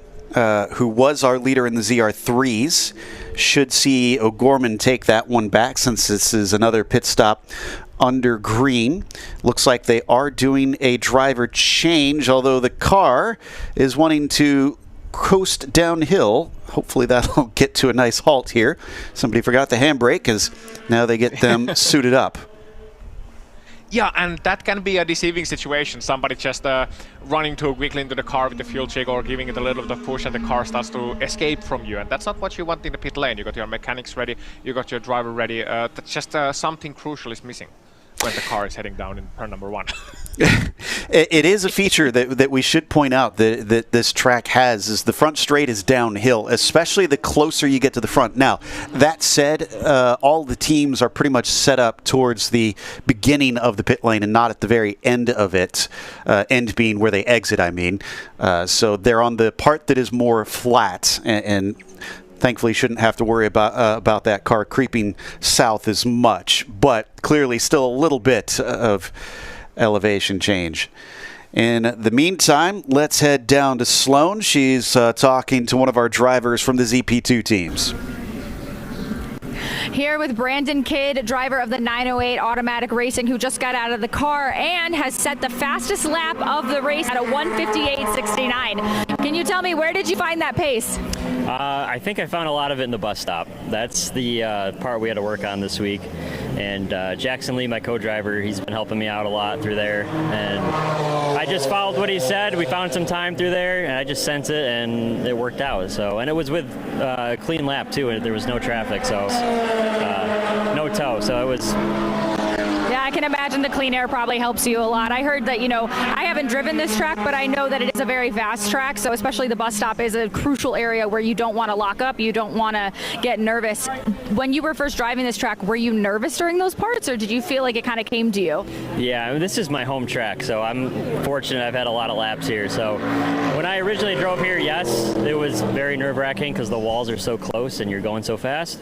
But no, when I got here, we did so much sim time ahead of time, and thankfully I've been driving this car a lot this year, so it's kind of just like getting back on the bicycle. But car's running great, team's doing a great job. We needed some good luck this year, and we got a fast car, so that's all you can ask for. That's awesome. We were kind of talking on the stream about the humidity. You want to stay hydrated. How has the weather been treating you so far? It's been okay. I mean, when you get in the car in the morning, it's not as bad, but I know it's going to heat up a little bit. We had some nice cloud cover, so that helps the tires, it helps the drivers, so you really can't ask for better weather today. So not sure what tomorrow's going to look like with the weather. We'll see. We got tires for the rain, so we'll see what happens. Yeah, we will see what happens. Well, congratulations on a fast lap, and we're wishing you a safe rest of the race. Appreciate it. Thank you. Back to you guys. Thanks, Sloan. We saw on screen, unfortunately, the 769 Powell Racing's Miata is behind the wall. So that's another team struggling today with mechanical issues. We've seen those. We've seen electrical issues. It's been all over the place. The 77, though, is in. So Gavin Vaughn brings Nimbus Racing from the lead down to pit lane. That should mean that Piatek and the number 4 should hop back up to the top spot.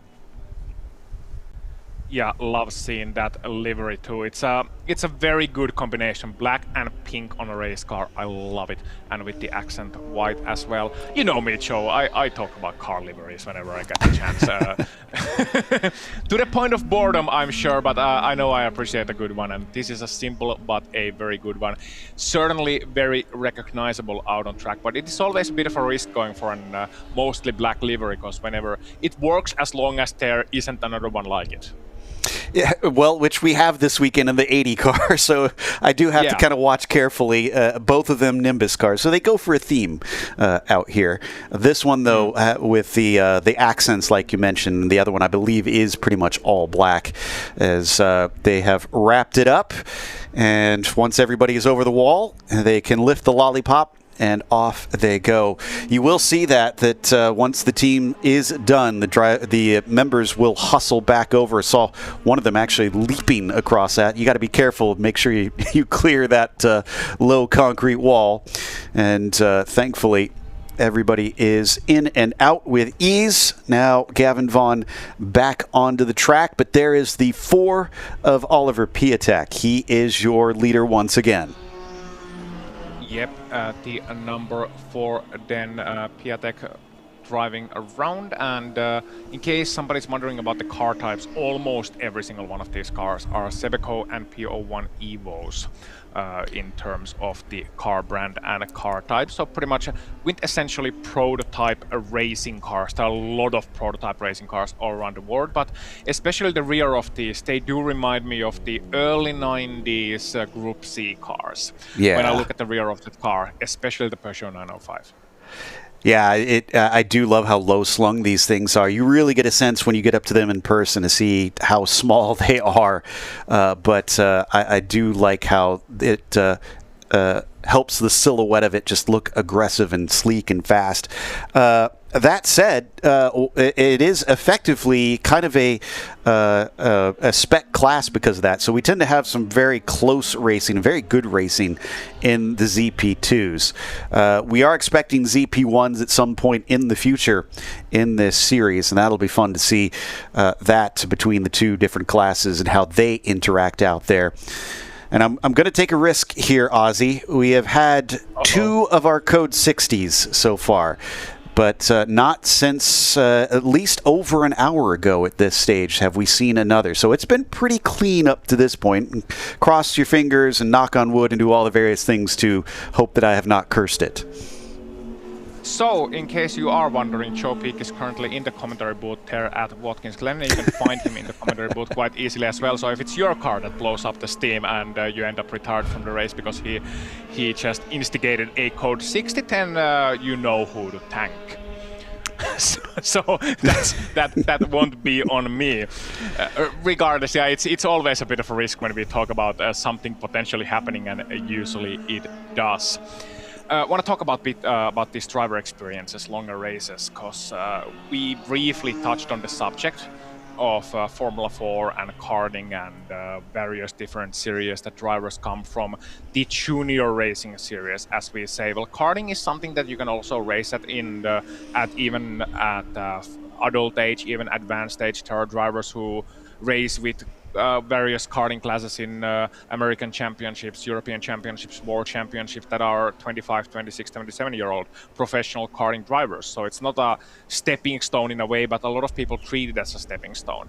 Now, it can be, we mentioned drivers who are first year racing with big cars. It is a big thing going from 15-minute or 18-minute heat races. A lot of races throughout the weekend because the karting weekend is hectic. It's kind of like familiarizing maybe with sprint cars in a similar sense that you get a lot of short races and then you get the main feature, as opposed to something which you see here. You got 7 hours of racing. That's a completely different thing, and you have to think about things that you don't necessarily think about so much on a kart track. Tire degradation, for example, that is a thing in karting too, but it's not such big of an effect. And the mental fatigue too. The mental fatigue of going from 15 minutes or 18 minutes to going to 2 hours or 3 hours in a car. So anyone who does it and makes the jump straight onto big cars, it is an impressive thing. And also the racing itself. Going from, in karting you have to go 107% all the time. Anytime you see a gap, it opens up, you have to go for it. That's just the name of the game here. It's a lot more aggressive type of racing, whereas here you have to think about it a lot more. So it can be a steep learning curve. Now, as we watch the Nimbus Car 77 go by, I can tell you that the 80 machine is in pit lane. So they're taking their service. And I was incorrect. It is not all black. There is some green trim on that one. So that's our identifiers if we're looking for that out on the circuit. And this one, not a Nimbus car. This is the round 3 racing. Now, Nimbus is actually kind of a shared team with Stratus Racing. They're under the same umbrella, even though they've got different names out there. They work together. So it's very much been this round 3 racing crew versus Nimbus much of the season. They've been the two dominant forces. At times, we do see the Random Vandals team come in here and compete. Sadly, not with us here at Watkins Glen. But for the most part, Random Vandals. And then, of course, we've had Automatic Racing throw their hat in the ring. But Automatic, at least this time, is only a single car. And you see it on screen right now. The 908 machine basically up against the Goliath of these multi-car teams trying to see if they can compete. And they are currently sitting in third with Rob Eklund behind the wheel. Yep, Rob Eklund pulling the 908 there, and we'll be curious to see if they can hold on that podium, but it would be a mighty achievement. And you just have to love that sense of effectively being the underdog. When you see those big multi-car teams, those bigger operations, being able to share experiences across multiple cars, multiple crews, having always the backup plan, and then you are there with a single car effort. You feel like an underdog.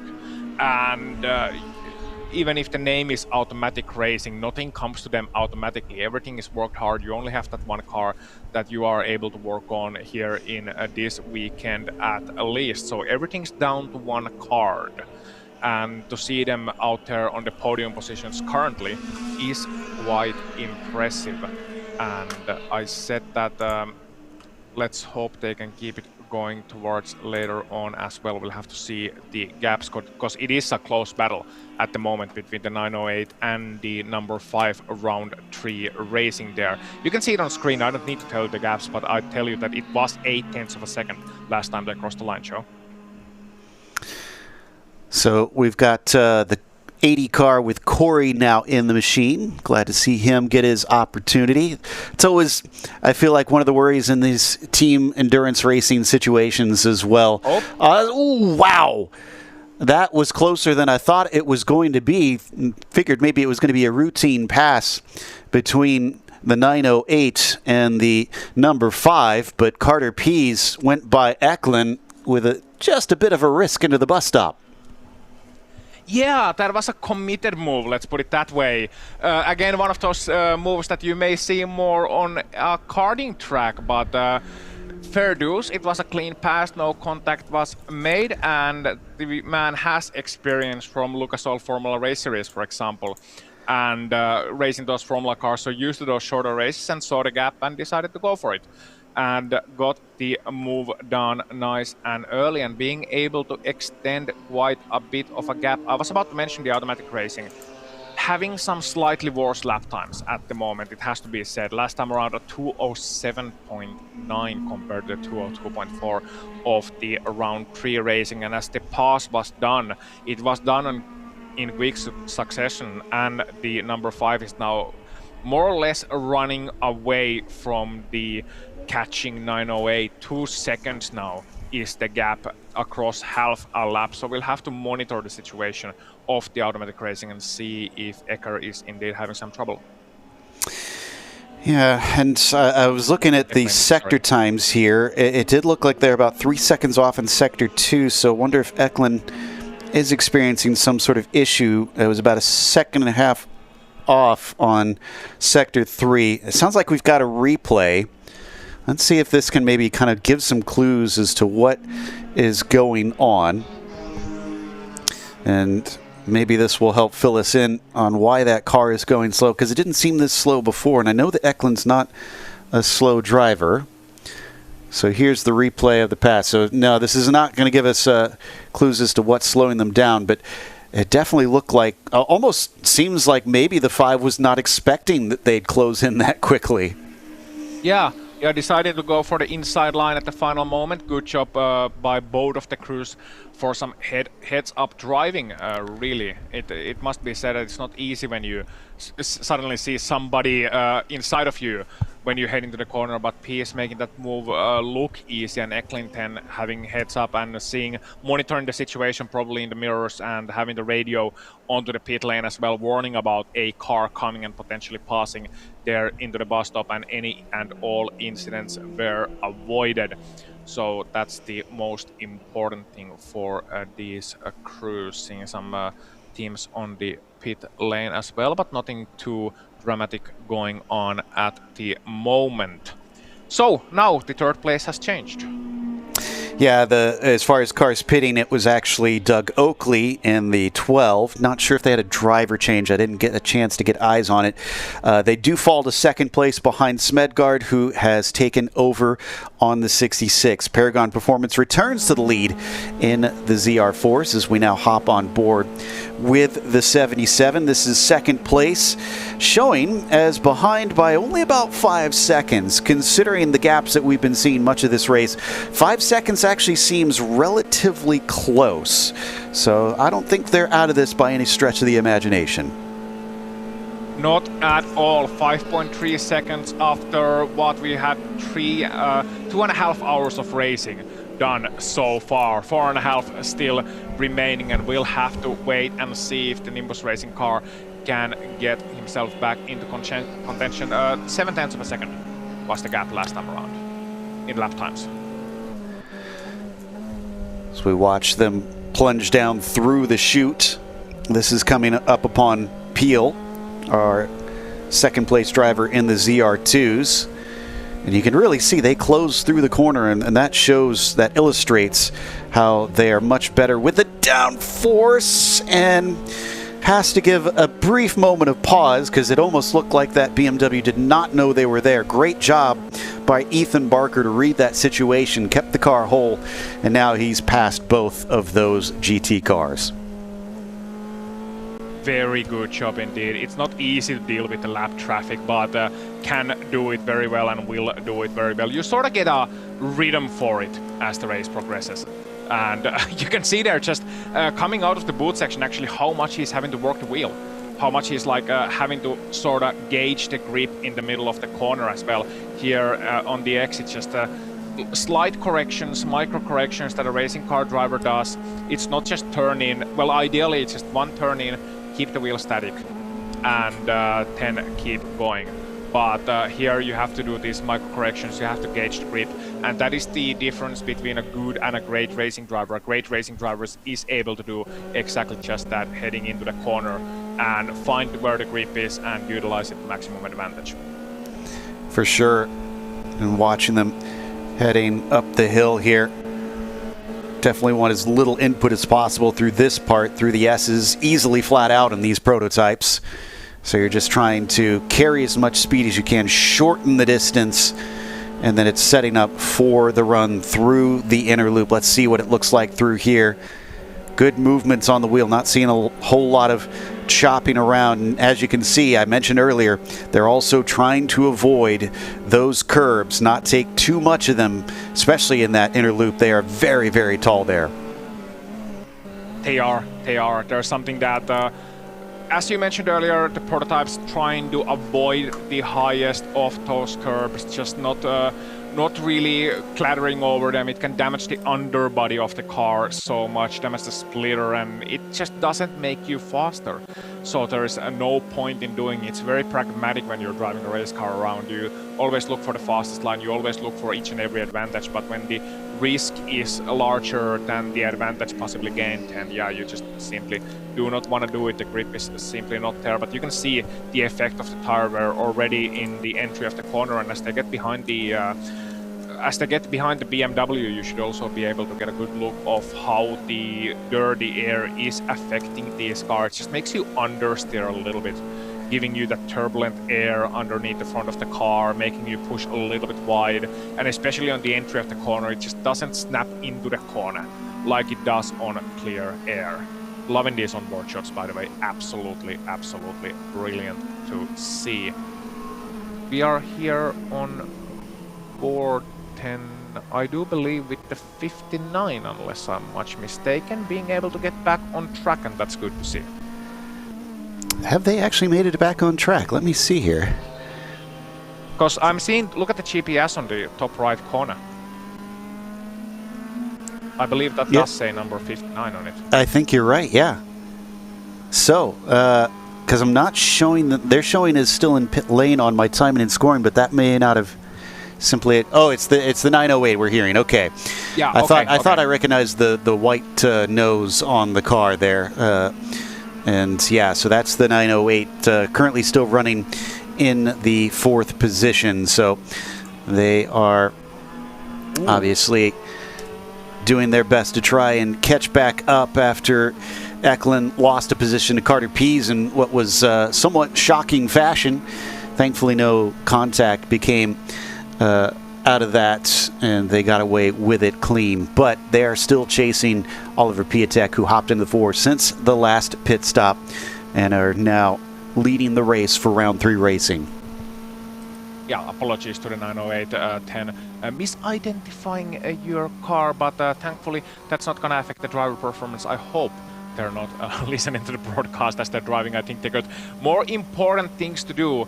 And viewers out there, I suggest you take a closer look at the entries of each and every one of these prototypes as they head into the corners. It's very curious to see here. Listen in.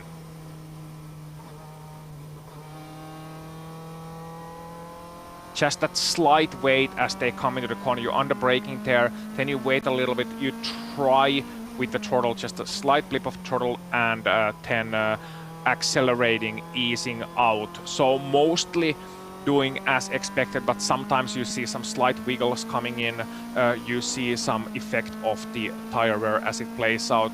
Also the speeds here, great to see these drivers. They're topping out at about 130, 140 down the big straight, and here we see a slight movement as well for the 908, and I do believe that was the Nimbus Racing actually making the pass the number 80, getting past the 908. They were 6 tenths behind last time around, and we'll be expecting to see them swapping places, then heading on to the next lap on our timing and scoring as well. And here is another Nimbus 10 on our screens. That's the 77 with the pink and white trim.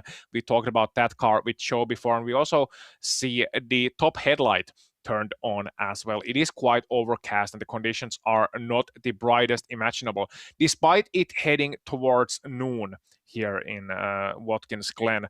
It is still not the brightest. The sun is definitely not shining out there on the track. Very overcast and very humid, as I'm sure all of the drivers and all of the mechanics and everybody else sweating in their overalls can very much tell you.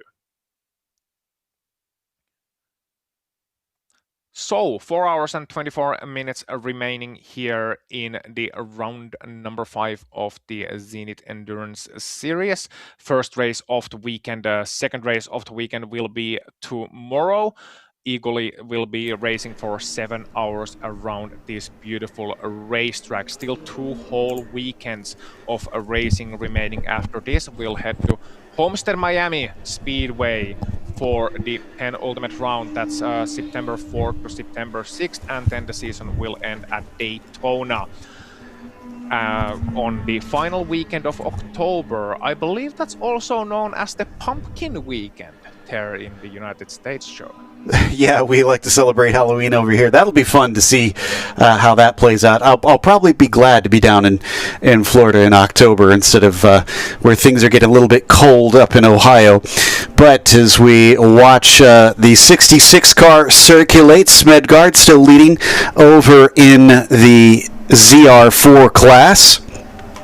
It has been mostly going their way, barring the pit stops happening under green initially, and then finding themselves trying to take advantage of the last Code 60 that we had more than an hour ago to try and get some fuel. And interesting that they've been running pretty well since then,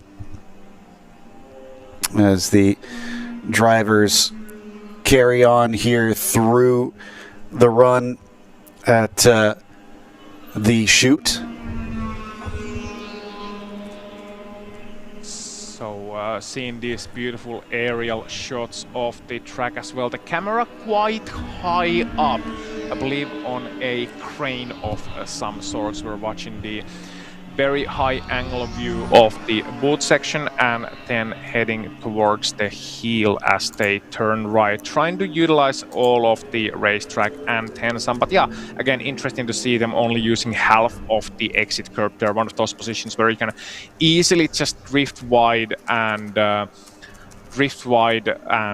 take and what we call in sim racing world an off-track penalty, but here we talk about track limits, those white lines that determine whether your car is on track or not. Yeah, it's going to allow our leader in the ZP2s to go on through. So Piatek easily making that pass and allowing the other car to carry on with their race. 2.5 hours into this event, we are well into the racing now. The drivers and teams hopefully are settling in. And in the meantime, since we've got that opportunity, we have a tradition here. Ozzy, you'll get to experience it for the first time. We have a stint with Sloan. Let's head down to that infamous inflatable couch. Iron Man here, reporting to you live from Watkins Glen. Where's my slushie? Thank you. Jarvis, I can't get my slushie. I'm having a great time on pit lane here. This didn't go as planned, unfortunately. I can't just imagine I'm drinking my slushie. Back to you guys. Well, that was not the stint with Sloan that I was quite used to. Typically, she has an interview Joe. with a driver. That was something. That's all I'll say about that. That was quite something indeed. That looked quite difficult, it must be said. And something else I'm going to mention. Well, with the helmet on the way, at least she didn't have to worry about her hair at that moment. Sorry, Sloan. This is true. I'm safely tucked away, thousands of miles away. I'm Yeah, alright. you don't have to worry so much. 769, by the way, has gotten back on course. They've put Escobar into that Powell Racing Miata, so they've changed drivers. Unfortunately, they are now many laps behind. They're about, looks like 15 laps behind the next car up, which is Oakley in the Rockwell Autosport Boxster. In the meantime, we're watching on board with our leader in the ZR4s, the Corvette. Interestingly, when I talked to the team and asked, okay, why did you choose to run a Corvette in the slowest class, in the ZR4 class? And, well, the response was that they had actually raced this car in similar series, similar rule sets that required the limiting of the power, so they were already used to that. And also because it offers a lot in terms of the high-tech equipment inside of it. There's a lot of systems inside the car, obviously, with this being a much newer machine that probably makes it nicer, since a lot of these ZR4 teams are a little bit smaller teams as well, not as big of a crew involved in them. So I'm sure that helps them out a ton, having all of those modern technologies to help them along throughout the race. Yeah, it is. So it's just something that helps you really stay confident throughout the race as you get your grips on, and it's really a great entry class. If you want to race in a very nice environment, competitive series, then the ZR4 is absolutely a great stepping stone. Maybe some people use it as a stepping stone to ZR3, ZR2, maybe even ZP2 later on down the line, or maybe some people just stay racing in it, because that's a great way to get your grips on as a race team and get your drivers some experience from longer races, endurance races, especially those karting drivers first year with these cars.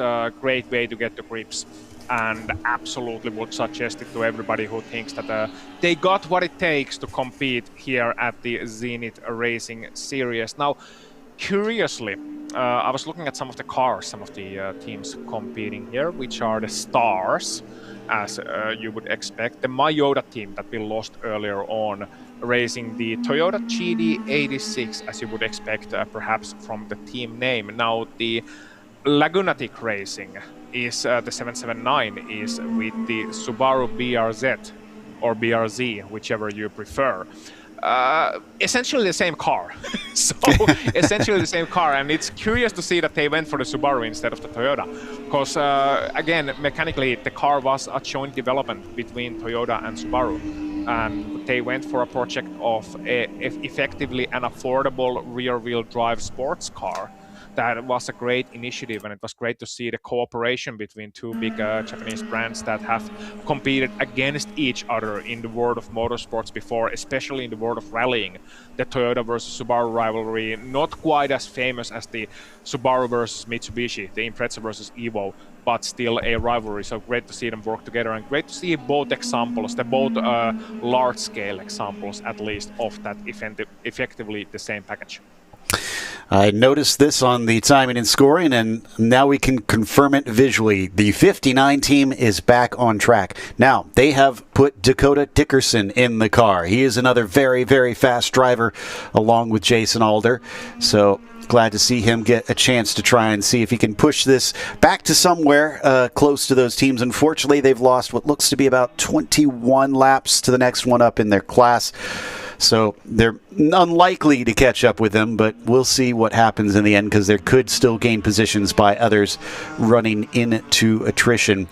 Dakota, another driver that comes from an open wheel background. In fact, this entire team, Jason, Dakota, and all of his teammates all raced against one another, which was kind of neat to hear about, Ozzy. They basically used to compete against each other in the lower levels coming up through Skip Barber Racing School and USF 2000 and various series. And with all that knowledge, I guess it only made sense that when a team needed to be put together, that they all joined forces, and they've certainly been a force to be reckoned with.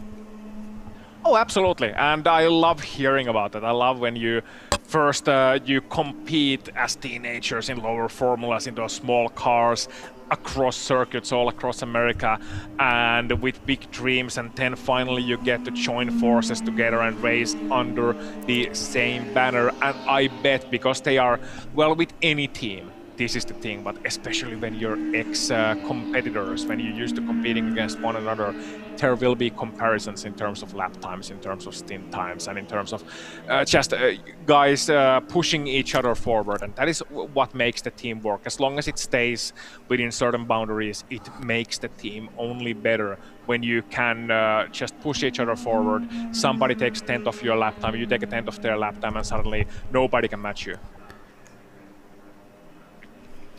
So we've had a few of the teams switching out, most of them actually switching out and hopping to different drivers. And sometimes that can be tough to try and gather that just from us talking about it. So here we've got some comparisons on where they've been.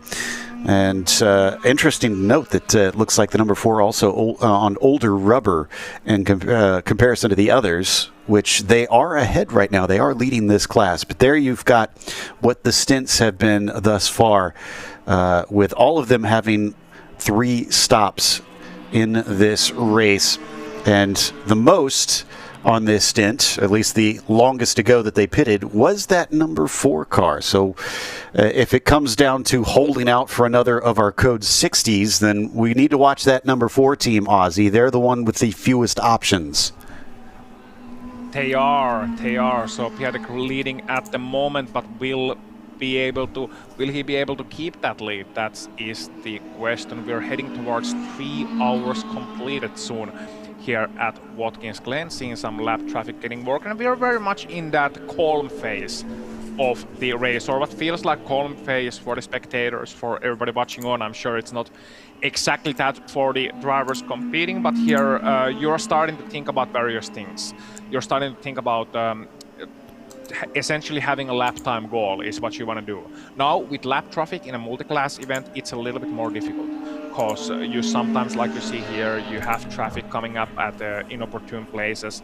It is effectively ruining the entry to the corner for you, so you have to take a compromised line. You lose a little bit of time behind another car, but generally speaking, you want to go for a certain lap time. You want to keep your laps consistent, and being able to do that in addition to having a pace that's not only consistent but fast is the whole essence of this type of racing. And I do love watching it, just seeing how different teams manage to get that together, what their pace is and how long they are able to maintain it.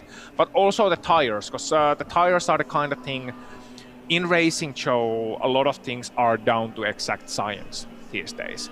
We are no longer in the 60s and the 70s when the car could just blow up at any moment, when reliability was something that you would cross your fingers and hope the car makes it through 7 hours. Now you can almost expect any car to make it through 7 hours, no issues, aside from electrics are the biggest culprit at these days, as we see one of the Beamers pitting. But what isn't down to exact science are tires. You see it all the way to the very pinnacle of motorsport. That tires, they always throw surprises at you. You're expecting to do, for example, half an hour with the tires. They only last for 20 minutes even when raced properly. You expect the tires to be 2 seconds down on performance, certain set of tires, and they're only 1.5 seconds down on performance. So tires might be working differently. Same thing here with one set of tires. You expect them to feel to have worn down a certain amount by a certain point of the race, and the reality turns out to be entirely different. So you have to make adjustments in the middle of the race. You have to adjust your driving style, and that is always a difficult thing to do. But you also have to adjust your pace, and you have to do different sort of calculations. You might not be able to do 209s, you might have to do 210s, for example.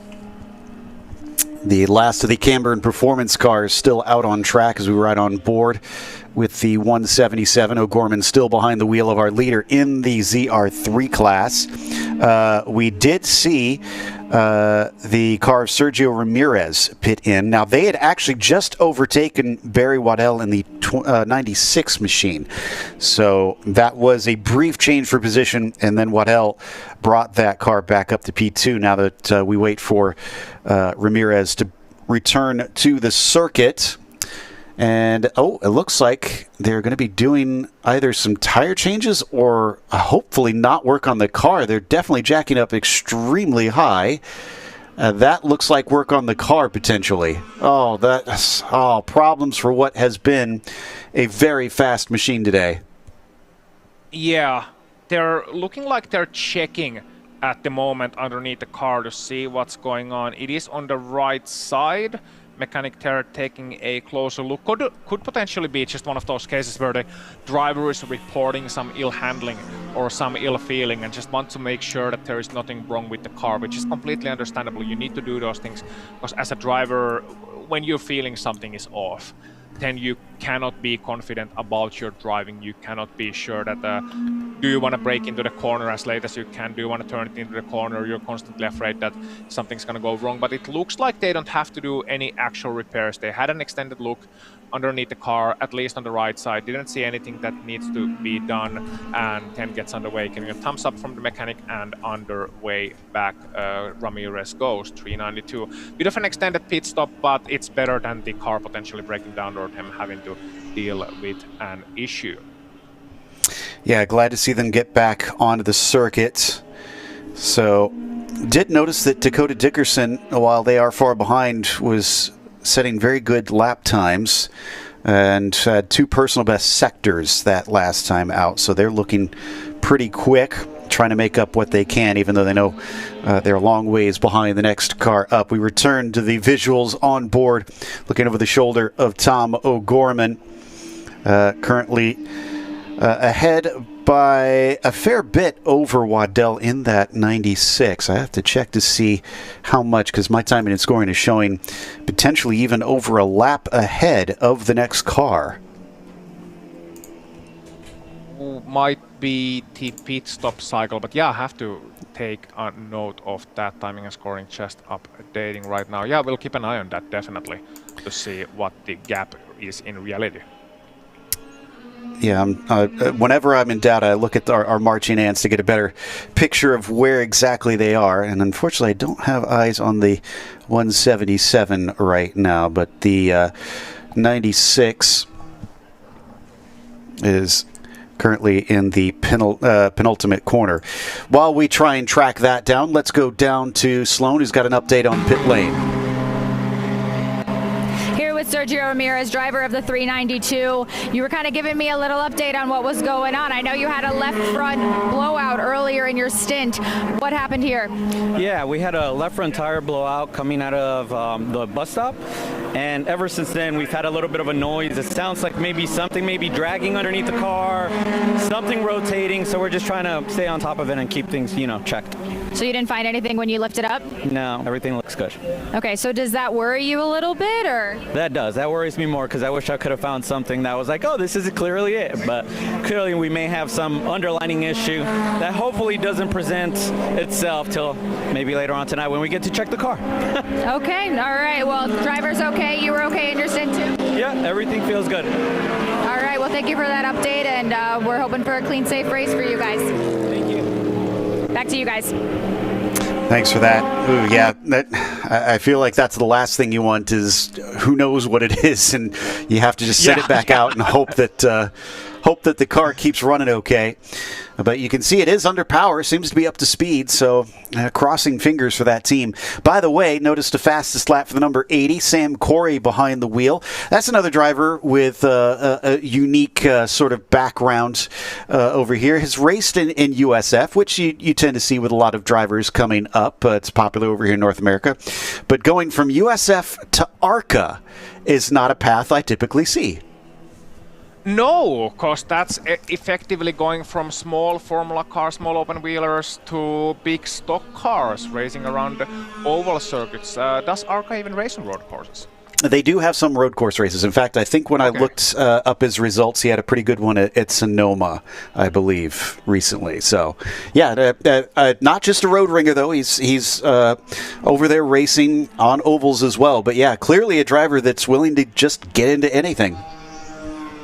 Yeah, and I do like that about the driver, when you're courageously able to try out different series and you're not too worried about driving different cars. Well, I'm being told that Arca even races at Watkins Glen, so probably has some experience at this track that helps him out, as the leader of the ZR4s is in. Let's see, we're just about at the hour mark. So I get the sense that this 66 team is now pushing the times a little bit farther. Actually, when was their last pit stop? Because I thought, no, they're not on the hour mark, are they? So this might be shorter than an hour still. I'll have to double check my notes to see the last time they were in, because I was going to say if they had pushed it a little bit farther and they're getting close to the 1 hour mark, then that might mean they're getting a little bit better mileage, or they're just pushing it a little farther. But we'll try and get an update, as we got a car missing 2 of the tires off the rear end, and one of the BMWs apparently needing some work done under there. Yeah, could be the rear suspension, could be the brakes that they need checking, working with the screwdriver there. Does look like something just needs to be tightened up, bolted up, adjusted there, and then they get the tires back going. Also gives you a chance to get a look at the shape of those tires as well, aside from them being round, obviously. But looking more at the condition of the rear tires, rear-wheel drive cars, so those are going to be some that are taking most of the punishment at the exit of the corners. But I do believe all of these race cars at this moment would be more front tire limited as the race progresses, what with the long corners and everything like that. I was half expecting you to describe them as black and round ones to me for a second there, but I'm not Juha Kankkonen. No. Only rally fans will probably get that reference, but we'll that was the 85 of AOA Racing that we saw being worked on. But yeah, clearly something has arrived there. They're currently back in 7th, so they're way down the order. Don't have any information at this point as to what is going on. We'll try and get you up to speed if we get anything as to why they had to get back there and really take a look in the guts of the car. In the meantime, we're back to the Rockwell Autosport number 12 with the name of the team inside the car. Rockwell is driving and leading the way now that we had Smedgaard take his pit stop in the 66.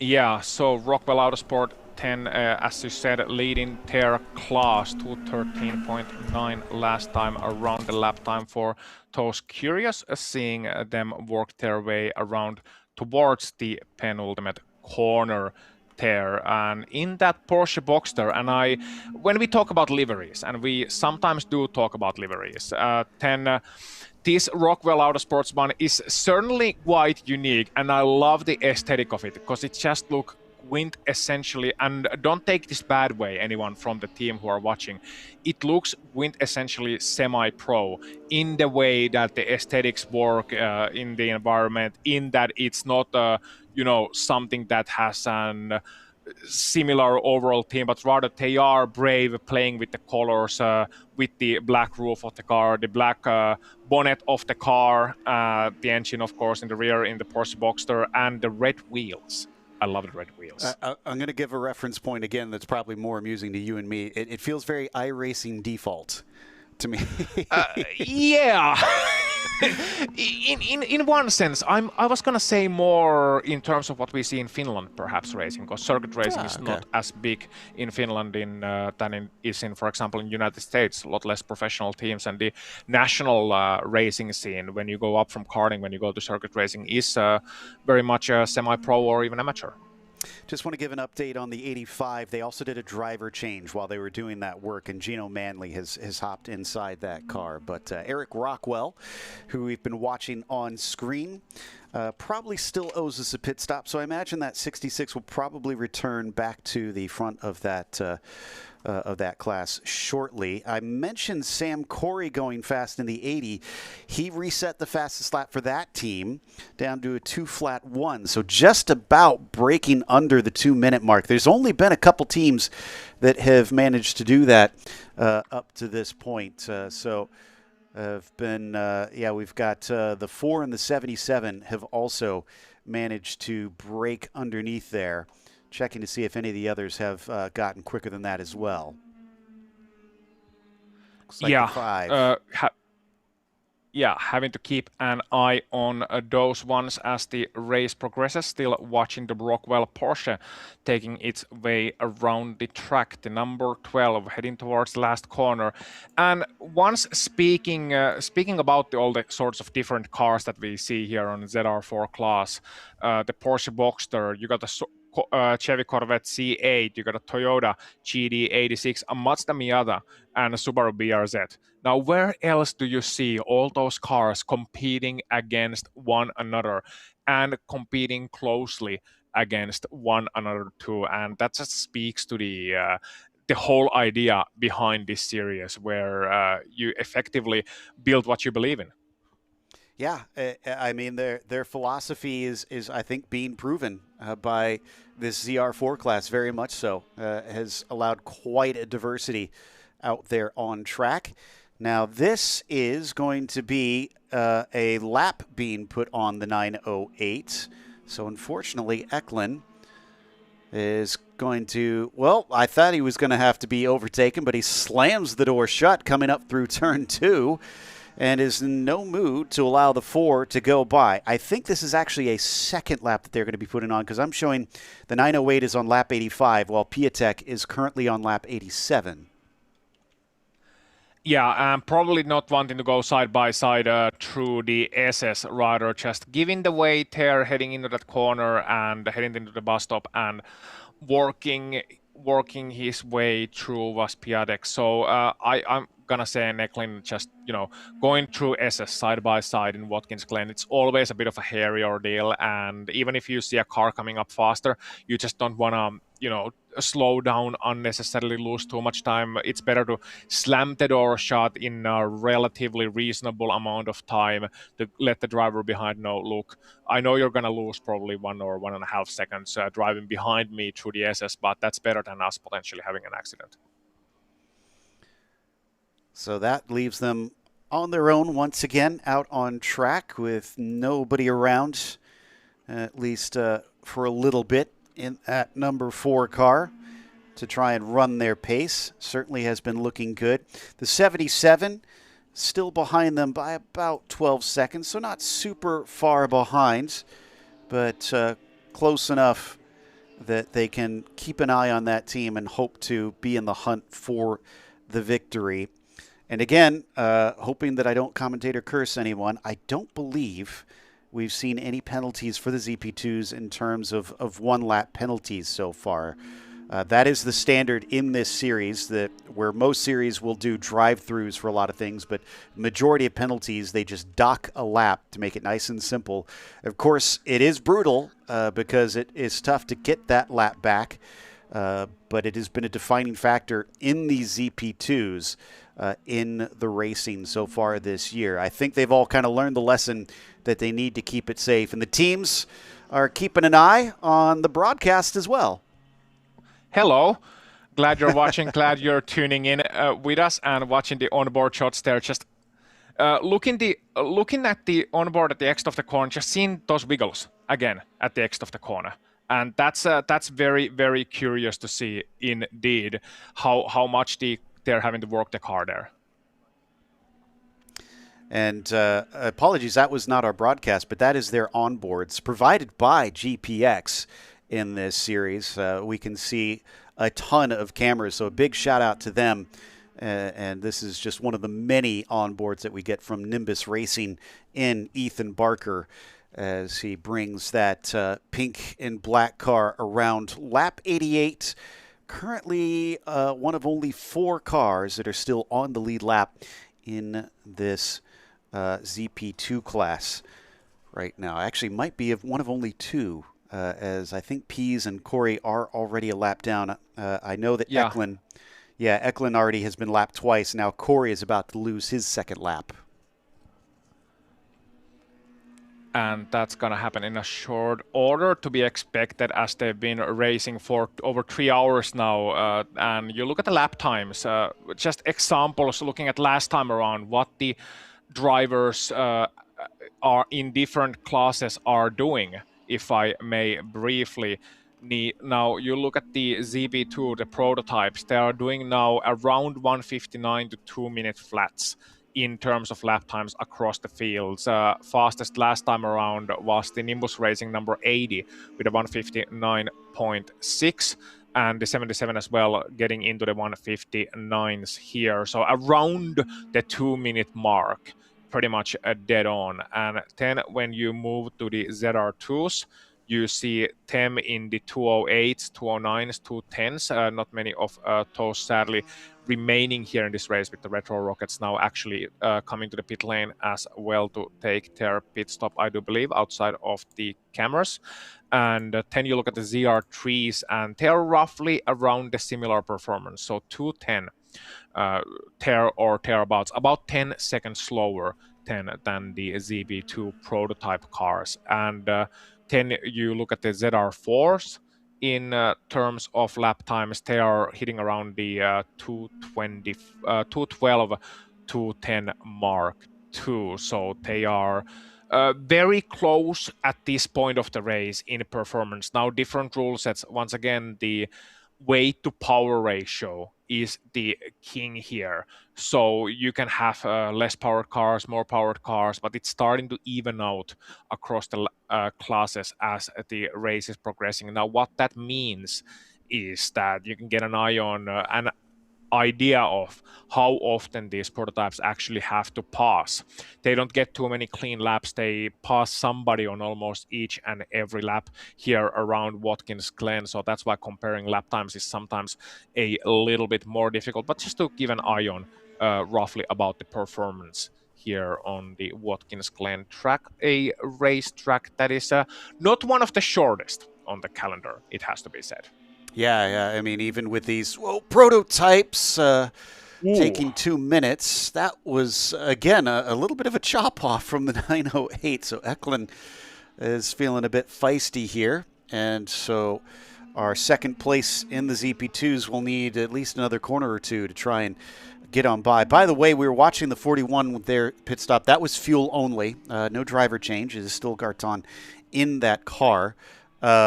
I did notice that they were checking tire pressures, so the teams are keeping an eye on that as we are getting warmer out on the track. Remember, we said 28 Celsius before, about 83 Fahrenheit. Well, now it is up to 33 Celsius, which equates to 91 Fahrenheit. So it is continuing to climb out on the track itself.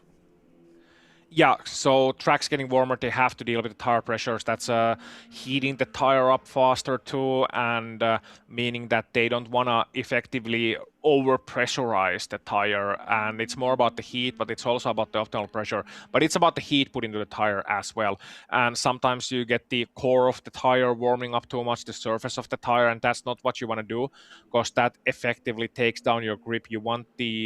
Ideally, you want the heat roughly evened around, the pressure roughly even around the entire core of the race car's tire, as we are once again on board here looking at these lovely shots. Yeah, this is with Eklund after having been overtaken by Barker, and he easily goes on past the Porsche Boxster. So ZR4 cars not as powerful as the ZP2, so those are a little bit more of an easier prospect for them to try and overtake. Tom O'Gorman, who I'm curious to check to see if that's accurate, because Tom's been running a long time in that 177 and still finding pace. It's down to a 2:04.7 now. Remember, his quickest lap maybe about an hour ago was 2:06s. That car that we're riding on board with now has just been continuing to chop off the lap time.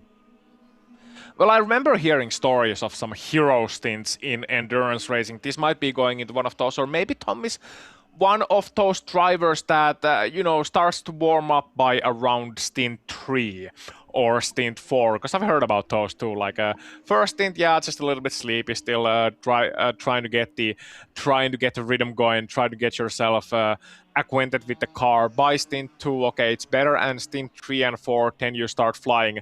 By the time other drivers will be like, please let me out of the car, next driver, I'm drenched in sweat.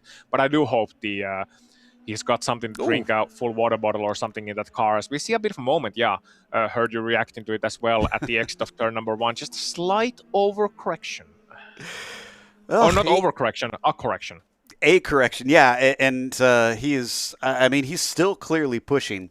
That's the other unique thing about this series. Again, very open rule set compared to a lot of modern racing, and especially endurance racing. There are no driver time limits in this series. So if the driver feels like they can handle it, you can keep them in the car. So this could very well be Tom O'Gorman, I should say, still in this Ginetta and getting faster and faster. It is all up to the team on how safe they feel it is to keep him driving around. And, of course, when they feel like they could find more pace, handing it off. Frankly, if he's still setting best laps and he's improving 2 seconds every hour that he's out there, I would not be inclined to take him out of the car either. No, and you can see the Tomo coaching. That's Tomo Gorman, of course, a race car driver and a professional driving coach. And maybe you can take up a coaching course from him and ask just how are you able to keep going for that long in the car. It takes tremendous physical conditioning, tremendous mental conditioning as well. That's often an understated talk about race car driving. What with the constant strain on your central nervous system and your concentration abilities and just everything that goes around it. You have to process so much information about the tires, about the lap times, about the traffic, about everything else. And it's not just during the race, it's all the way throughout the weekend. Qualifying, not qualifying, but in the practice sessions when they get accustomed to the car, trying to get the setup working, trying to fiddle with the car to get that last bit of performance out, everything that goes on into it. It's an underrated aspect, the mental strain that it puts on the driver. And then naturally, the physical strain. You're in a racing suit, you're in a fireproof suit, it's hot out there. The track temp being, as you briefly touched, 33 degrees Celsius. It's in the 90s in terms of Fahrenheit. The air temp as well. Not only is it around 25, 26 Celsius, around 80s in the Fahrenheit, but it's also very humid out there. And when that air has nowhere to go, because that racing suit doesn't really breathe, you're wearing a full face helmet, you're allowed to have the visor open, but that's about it. And yeah, it gets tough, let's put it that way, especially as you've been sitting in the car for hours and hours on end.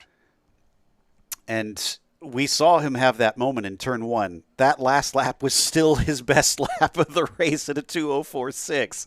It's just incredible. Yeah, I mean, this is going to be one to chat with him about post-race and get his thoughts, because I am massively impressed. I'm going to put it down to the Cincinnati Chili and say that's what's allowing him to be as quick as he is, as we watch them catch up to the leader in our ZR4s, the 66, will not want to try and race these two other classes. The AOA racing car is going to allow our leader in the ZR3s to sneak on through it. Actually, I think that's them putting a lap on the AOA racing machine. And getting it done neat and tidy, exiting the boot section and coming once again to the penultimate corner. Interesting corners here. When you look at the Watkins Glen track map, and when you look at this track from above, you can see some of the corner shapes. I think he might be coming into the pit lane this time around. Yeah, he is. Okay. Let's see if he stays in the car. By the way, our leader overall also pitted. Piatek brought the Round 3 Racing number 4 machine in, so 77 is now up on the top. There is your leader that you see on the screen. They should probably owe us a pit stop pretty soon. I'm watching the 177 and can confirm that they are finally letting Tom back out after he absolutely killed it in there. There we see the pictures. That man is clambering out of the car. You can see the way he's walking, just not exactly on fresh legs anymore. So they'll be able to strap the new driver in. We'll see if they can live up to the standard that Tom has now set for that team.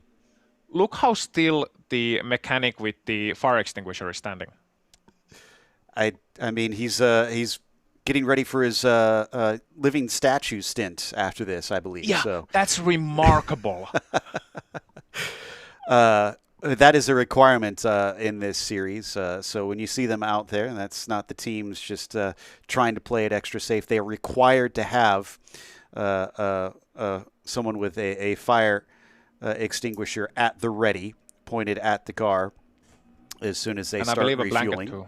Yes, exactly. And back on out, our leader in the ZR3s. That was a pretty good and quick pit stop, I must say. So glad to see that things are running smoothly, but they still have 3 hours and 44 minutes left in this race. They cannot rest on their laurels, and for now, they'll get back up to speed.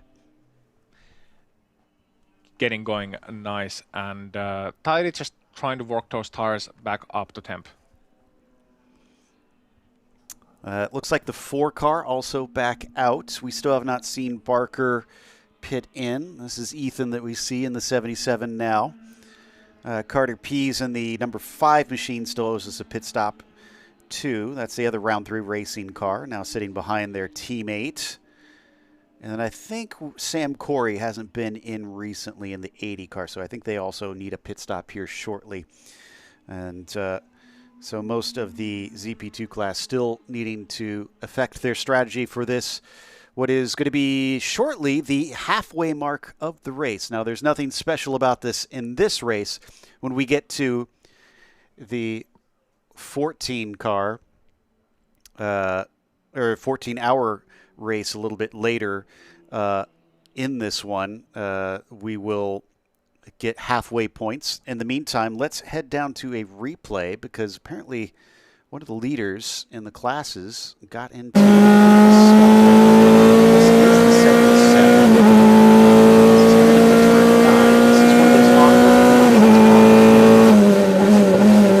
a bit rough. Underneath the 41, they think they've got the speed to go by, I believe that's the Harrison Motorsports car. Whoa! I don't think there was contact, but it was mighty, mighty close. No, I don't think they touched, but it couldn't have come any closer, especially in such a fast place. Penultimate corner, not really somewhere you want to find a car suddenly on the inside of you, and at the same time, not a place where you want to find a car closing the door on you. So good job by both of them to avoid contact there, but that could have been an absolute disaster, Joe. You're right. Credit to our producer for finding that one. I had no idea that had happened. And I'm sure the team is relieved that they are still out there running. An illustration of what I said earlier, where the teams need to focus on safety out here and just keeping out of trouble. Now, if you want a lap time version of a middle finger, Dakota Dickerson just set the fastest lap of any of the ZP2 cars while they are 21 laps down. So, yeah, I think that is very much, hey, you know what? We might not be in it for the win on this one, but that does not mean we couldn't have blown everybody away today. A 1:58.293 for the 59, and the previous fastest lap done by anybody else is a 58.698. So that is by 0.4 of a second. That's not a small margin either. That is actually quite significant. So they're hot lapping out there, but glad to see, at least from that information alone, the car seems to be working. I think we can deduce that from the information provided.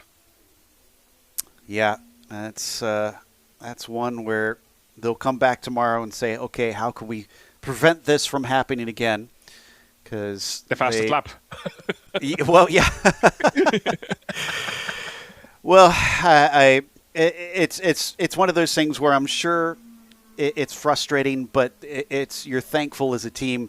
We got one more race this weekend. We can come back and we can still claim points. All this experience is not for nothing, and that's probably why they are still out there circulating and putting in fastest laps. They know that it'll be important, especially because one thing we haven't touched on, Ozzy, the fastest lap of this race for each team determines the start order for race 2. So they do want to push in that sense. It is not for nothing, I should say, joking aside, that they are going out there and running as hard as they can. Yeah, and also they need to run 50% of the race to classify as finished here. So that's why they're still out there competing too, and it's important in terms of the results. But yeah, as you said, pole position for tomorrow, that's going to be so important. They can utilize some of that obviously excellent pace that they're having in order to run away from the rest of the field later on and have a much better day, hopefully, tomorrow in order to get that result done as they perhaps expected to happen today. Watching the 66 and the 12 actually battle for the lead in the ZR4 class. And in fact, I think it's going to be a relatively short battle. Usually this Corvette has been quicker than everybody else. Even with it nerfed, it is still massively fast compared to the rest of its class. And yep, it is easily passed. So now Smedgard is your top runner in the slowest class of the field. Certainly looks like it is their race to lose once again, which I got to give credit to Rockwell. The 12 has been keeping them honest, at least in this race. So I don't think this is a foregone conclusion. Saw them have to retake the lead from that Porsche Boxster. But the fact that they did have to retake the lead shows us that there are still some question marks. It could be down to strategy between these two teams. Actually, if you take a closer look at the Corvette, look at the front splitter. I believe it's called a splitter. I wouldn't quantify that quite as a wing yet, but there is the wing end plate. Not sure if that's a conscious decision, probably not around here, that they have the end plate only on the right-hand side of the car. I can't really see it on this shot, but once we get some closer angles, then we can get a better view of it. Just noticed last time around coming through the bus stop. So maybe some curb strike that has taken the end plate off on the other side of the Corvette, or could be just a decision creating a little bit more downforce on one side, but the end plate is a very marginal thing with these cars. It's obviously there and it does something, and it adds a bit of downforce to the front, but it's not a too essential part in these GD type race cars. But it was still curious to see that end plate missing 10 on one side of the car, which leads me to believe that there has been something that has caused it to go missing earlier on in the race. Yeah, I'm guessing a curb on that one, that they've maybe hit something a little hard, or maybe just had an off track and the grass and dirt clipped it. But I want to point out that Carter Pease has brought the 5 car in. Eklund has also brought in the 908. And I did not see whether or not we had a driver change in the 908, but I can tell you that the 5 is currently swapping their driver out down on the pits. Let's hop on board here with the 66 as they drive around this circuit and lead the way for their class. Looks like they've got another class car just in front of them right now that's probably going to be running away from them, so they're not really a concern to us. Yeah, I just came out from the pit lane too, so going through the heat cycle of those tires still early on here. You saw it on turn number 1 exiting the pit lane, but yeah, probably not much of a concern at this moment in time. At least I'm not seeing any battles on my lifetime. I mean, that would be close enough for this to really be for position, but you can get this onboard views, and let's just enjoy for a moment a lap around the Watkins Glen International Circuit. While we watch this, I do want to say that the 77 team is pitting. I don't see any driver swap there. So Ethan Barker should be staying in it. Looks like Randy Kinney is in the number 5 machine. And then Eklund, as I pointed out, is staying in the 908. In fact, there is the 908 now. And they emerge together but it doesn't look like they are actually fighting for position. So I think they are on 2 different laps between those cars.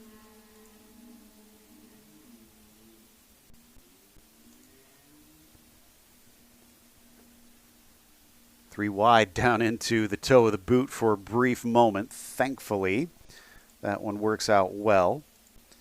And seems like one of them flashing their headlights furiously, trying to let the other cars know that they are coming along. I believe that is the 59 that's still doing their best to try and push this one out there.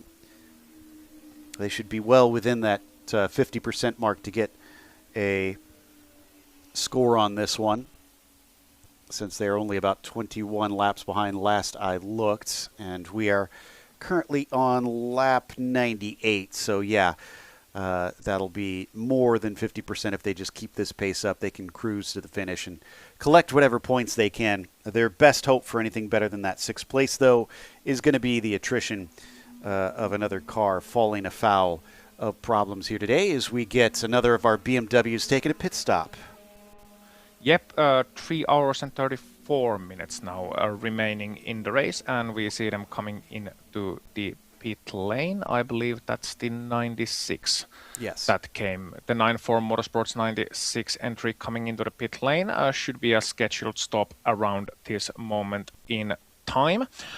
And as we approach the halfway mark of the race, want to tell you something about, well, I'm not sure how interesting this is to a lot of our viewers, but Finnish traditions, halfway points, because we have a term for the halfway point of the race, and we call it the halfway tavern. So it comes from olden days of when trips used to take a longer time. You used to have taverns like halfway and roadside taverns and such, and we still call it, even in racing, we call it approaching the halfway tavern. Ah, I learned something new today. Yes. Speaking of learning new things, with that 96 car coming in, I was reminded Barry Waddell in that car. Barry actually is a spotter for IndyCar. I had a good chance to talk to him. He's been in the racing world for a long, long time, and has been acting as a bit of a coach for a lot of these Stratus and Nimbus racing teams. Works well with them. Obviously, he's racing down in the ZR3s, but incredibly fast driver, very experienced, and has enjoyed with all the young drivers that they have in those teams, kind of bringing them along. The thing that I think gave him a bit of pride as well, as I was talking to him, he said, I've been giving them less and less tips and information because they've been needing it less and less. They're very much self-sufficient by this stage. So he almost seemed like, well, he is a proud father for one thing, because Ben Waddell is actually here racing. But Barry seems to very much enjoy getting to bring up the next generation of racing and give them an opportunity. And that's great to hear, and that's what I love to hear about. Essentially, the mentor, being sort of acting as a mentor to the team and giving the experience from very top echelon of American motorsport, and then passing it down to the young drivers and helping them operate. And it's a great thing to hear that, you know, you have to give less and less tips, you have to give less and less information, because the drivers are already, and the team is starting to learn, and as they learn, they improve massively, and you see it all throughout the world of motorsport. Watching the 41 just go by the 94. Actually, no, this is a battle for the lead, so that's not lapping. And in fact, the 94 is going to get it right back. This is Brian Peel versus Reed Garton, and unfortunately not able to hold on to it. Does look like that 94 is much faster right now. Let's see if that information is as accurate to the times as it is to our eyes. 209.1, yeah, 1.2 seconds faster last time around, and here we see the fresh lap times. Yeah, the 41 lost 3 seconds that last lap to their optimal time. So Retro Rockets starting to slow down a little bit. Now I wonder if that is just this phase of the race, them having to save some extra fuel to get to the target or something. Could be very much to do with that, or if it's a sign of something underlying. I do hope it's the former. Yeah, that is a bit disconcerting, because they've left them in the dust very quickly here. And they're going to come across the sector, so we should get an update on the difference between the cars here soon. Okay, it's back to 2.7. So, yeah, I was afraid they were losing yet even more time, and like you said, that there may be a problem, but it looks like that is not the case. There have been problems, though, for the Harrison Motorsports team as the 392 is back in. This looks like a tire change. It does. Looks like they're working on the front left tire, trying to get the bolts off and get a brand new rubber on. That is the tire that is most used here. A lot of right-hand corners here, a lot of turns to the right, as you see. So obviously that is the tire that's going to be wearing out the most. The front left tire doing a lot of the work, so that's the one that they want to change. And about exactly at halfway mark of the race too. So I'm gonna go ahead and say, Joe, that was more or less the plan all along.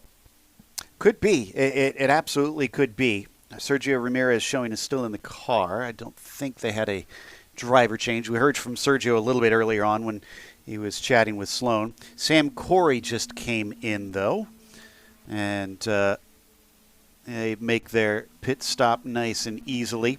Also, not just past that halfway mark like you were mentioning, but Oliver Piatek crossed 100 laps at right about the same time. So you talked about easy maths. At this rate, we are set, if we get two more similar Code 60s, to make about 200 laps.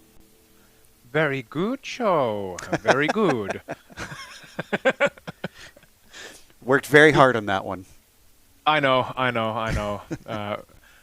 Man's brain must be fried at this point. Yeah, but not as fried as some of these tires. We have talked about it earlier with that change of the tires. Again, if you are new to this series, you have to remember that these teams are only allowed one tire change without penalty. Any more than that, and it doesn't matter if you blow a tire or anything like that, it still will be penalized one lap. So it is very important that you manage the tires in this series and try to take care of them. And this is the point at which they're going to be starting to really feel it. We're halfway through. These tires are designed, as these are street tires, to go a long ways, but that doesn't mean that you can't run out of grip. No, not at all.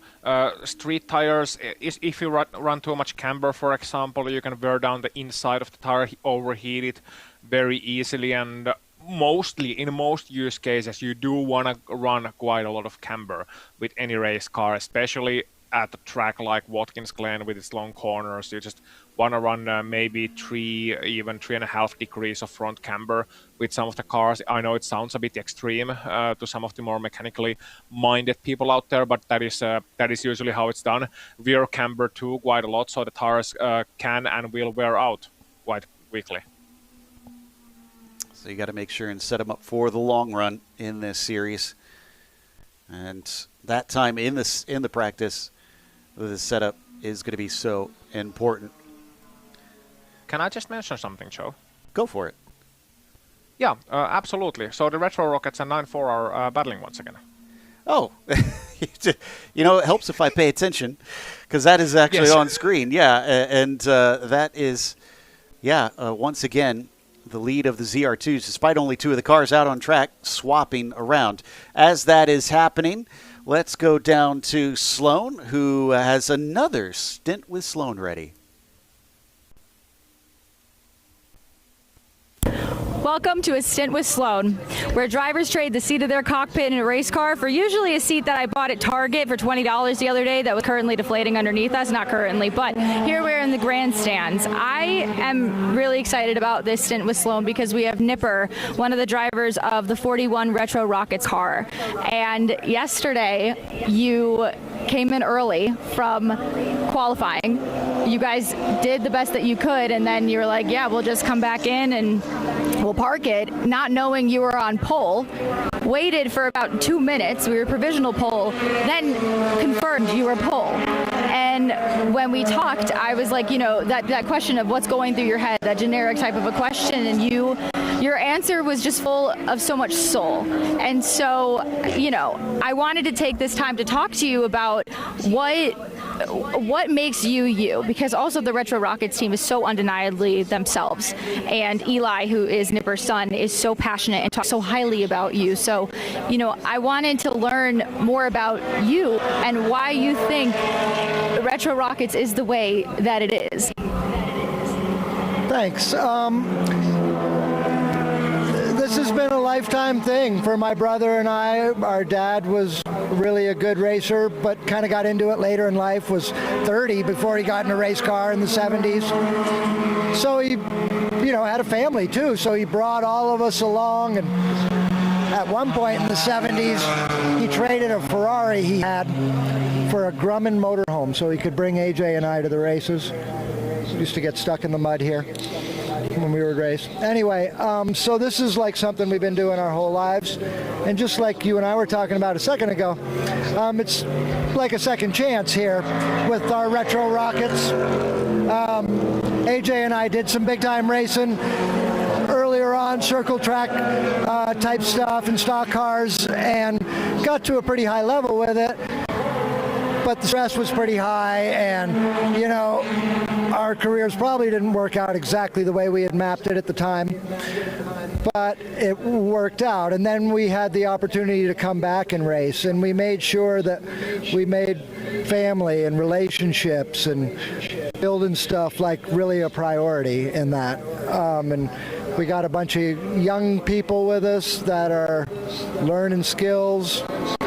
That's, at this point in my career, as rewarding as driving the car. So got a lot of good things going for us. My dad was a cool cat, and one of his sayings was cut your own groove, and gave us a lot of confidence as boys to be who we were. And when things come into fashion, come out of fashion, if you're just yourself, you're going to hit it once in a while. So I think that's the way we are. Yeah, I think that, everybody kind of rallies around you. And I know we had a little bit of a scare at Road America, and Eli was running up and down pit lane, and he was like, "Is my dad okay?" And genuinely, it brought a tear to my eye because I could see the passion and just the respect for you and wanting to make sure that you were okay. And then, finding that engine overnight or at Mason Marketplace, and then replacing it overnight and getting back out there. What is something that you kind of say to the team to keep them going? Obviously, we talked about that a little bit, but is there anything else behind that you try to expand on to keep them going, keep them positive? Well, we were just talking about authenticity, right? So Eli and Evan, my two boys, are really top-level skiers. So I was at a point in life when they were little that I didn't so hot on car racing. So we did a lot of skiing, and through their career, we treated it just like we do auto racing, all in. So we would go to South America in our summertime here so they could ski all the time, and spent time in Europe, and AJ'd give us money to go ski, and my dad would give us money to go ski, and we'd just, everything we had with it. So it's just the way we do things, and you pour yourself in, and so they're at a point where they can come and help us with this car racing thing. They didn't get to see that when they were little kids. I wasn't driving anything, so they were older, and we came back to racing, and it's been fun to get to see what Dad's trade was, What do you think your goal is for your season here? Well, like I said yesterday, I'm just trying to keep living in the moment with it, and really feel like if we can just execute what we've set up, we're going to be successful, and I'm looking forward to that. It's going to be sweet. Yeah, I love that. I think on a personal note, your sons, they ski. What do you like to do in your free time? I'm a pretty simple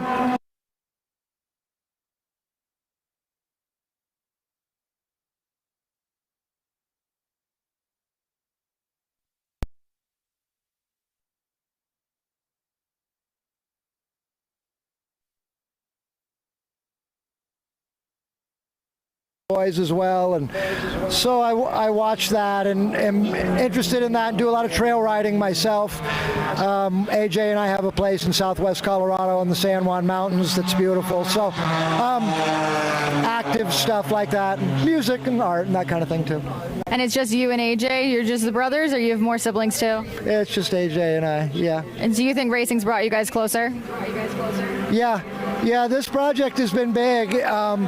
We've spent a lot of time together. I'm 54, he's 50, and it's fantastic. We've learned so much about each other as brothers. It has not always been easy. There have been moments, but to learn each other better and to just keep coming back and supporting ourselves, that's the most valuable thing I have. Yeah, I think family first always, and this sport is not easy. There's a lot of ups and downs. There's a lot of things that can go right and a lot of things that can go wrong. I want to thank you for your time. I want to thank you for your positivity, your wise words. I think that everyone can kind of learn something from the Retro Rockets team, and keep an eye on them. Follow them through this season, because you guys have been really fun to watch and definitely a really good storyline that I enjoy talking about. I think if we're going to wrap this up, what's one thing that you want the viewers at home to know? If you got somebody that's interested in doing this, or you want to come and do this, do it.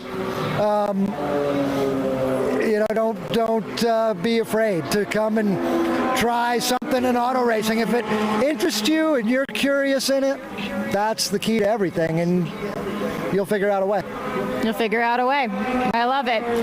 Thank you so much for your time, Nipper. We're going to take a quick short break and enjoy some onboards for a little bit, and we'll be back to you guys soon.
3 hours and 10 minutes left to go here at Watkins Glen International.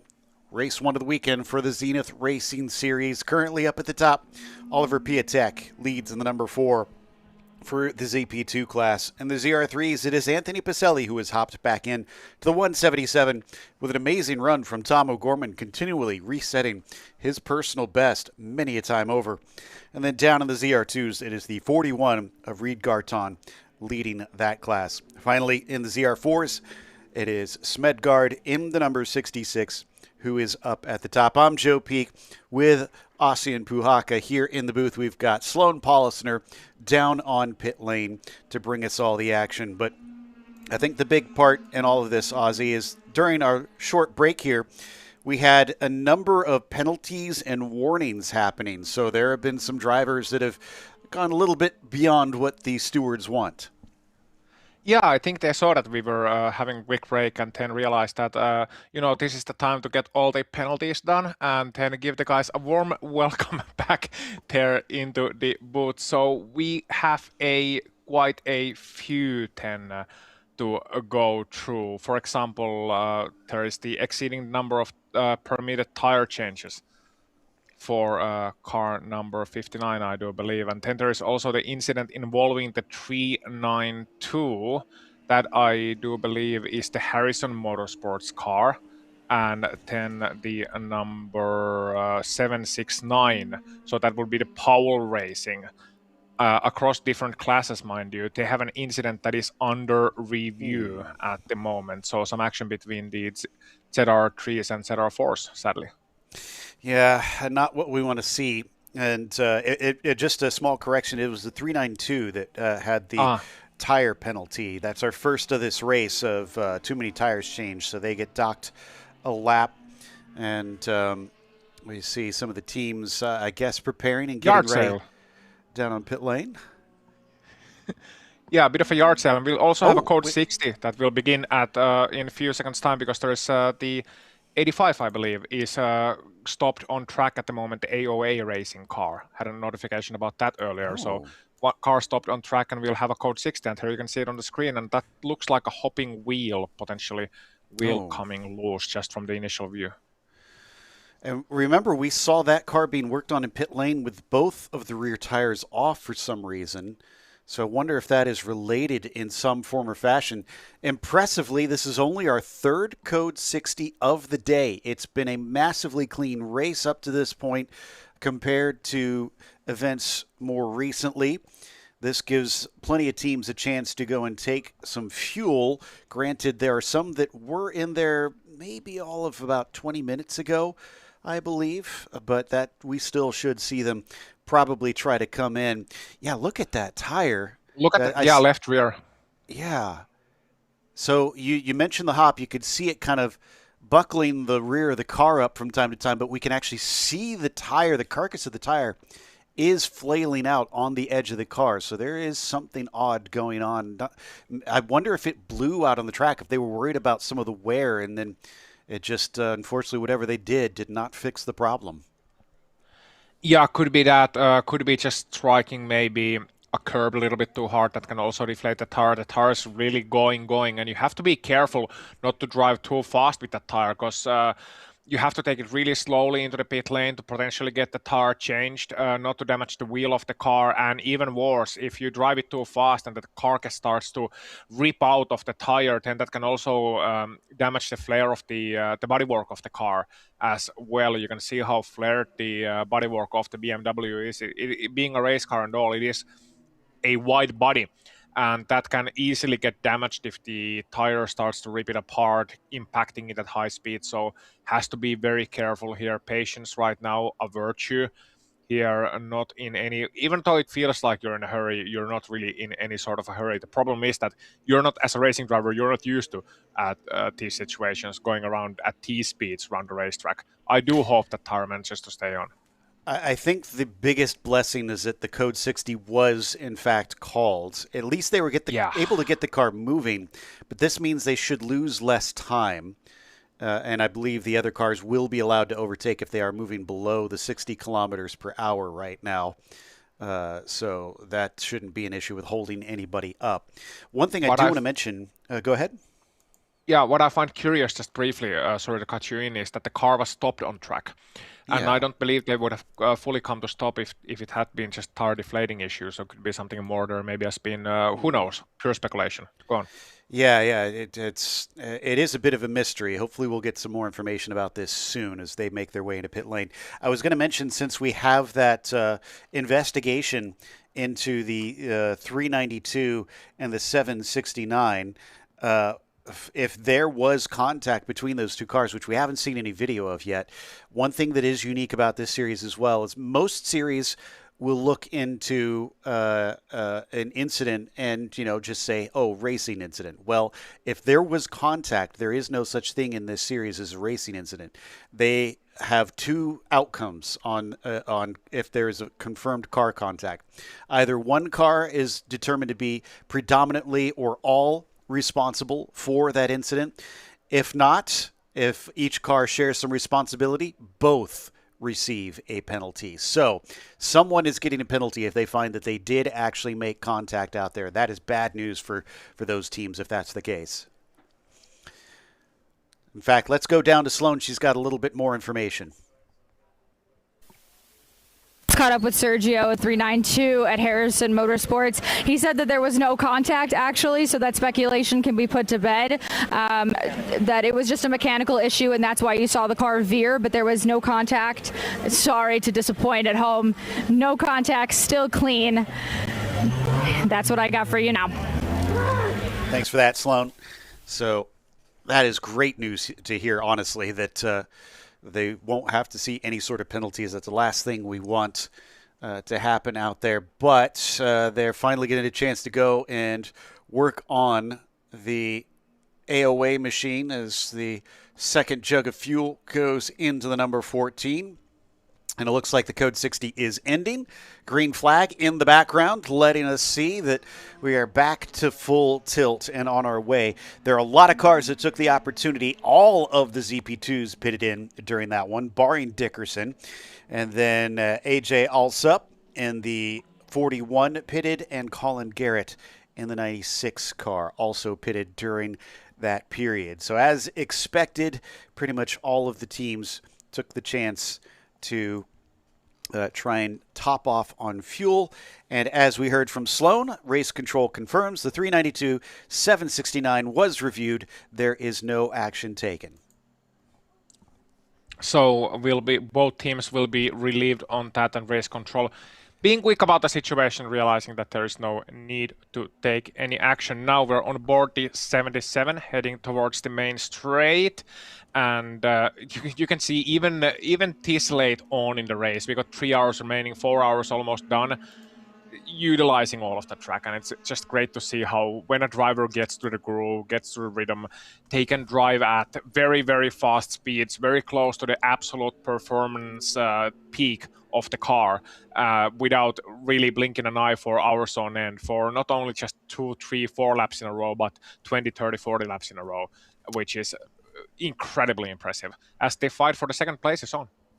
Well, there's a couple teams it looks like that did take their pit stop, but unfortunately found themselves pitting under green right at the end. There's what's left of the tire of the 85, actually. Excuse me, not the 14 that I had called earlier. The 14, though, was one of those teams that pitted in, but unfortunately the code 60 was pulled. And by that point, they were already in the middle of their stop. So they're going to lose a little bit of time.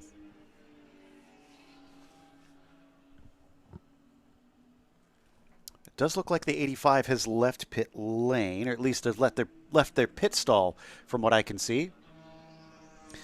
In the meantime, we can finally hear what exactly caused that tire to go down. Sloan has caught up with the team.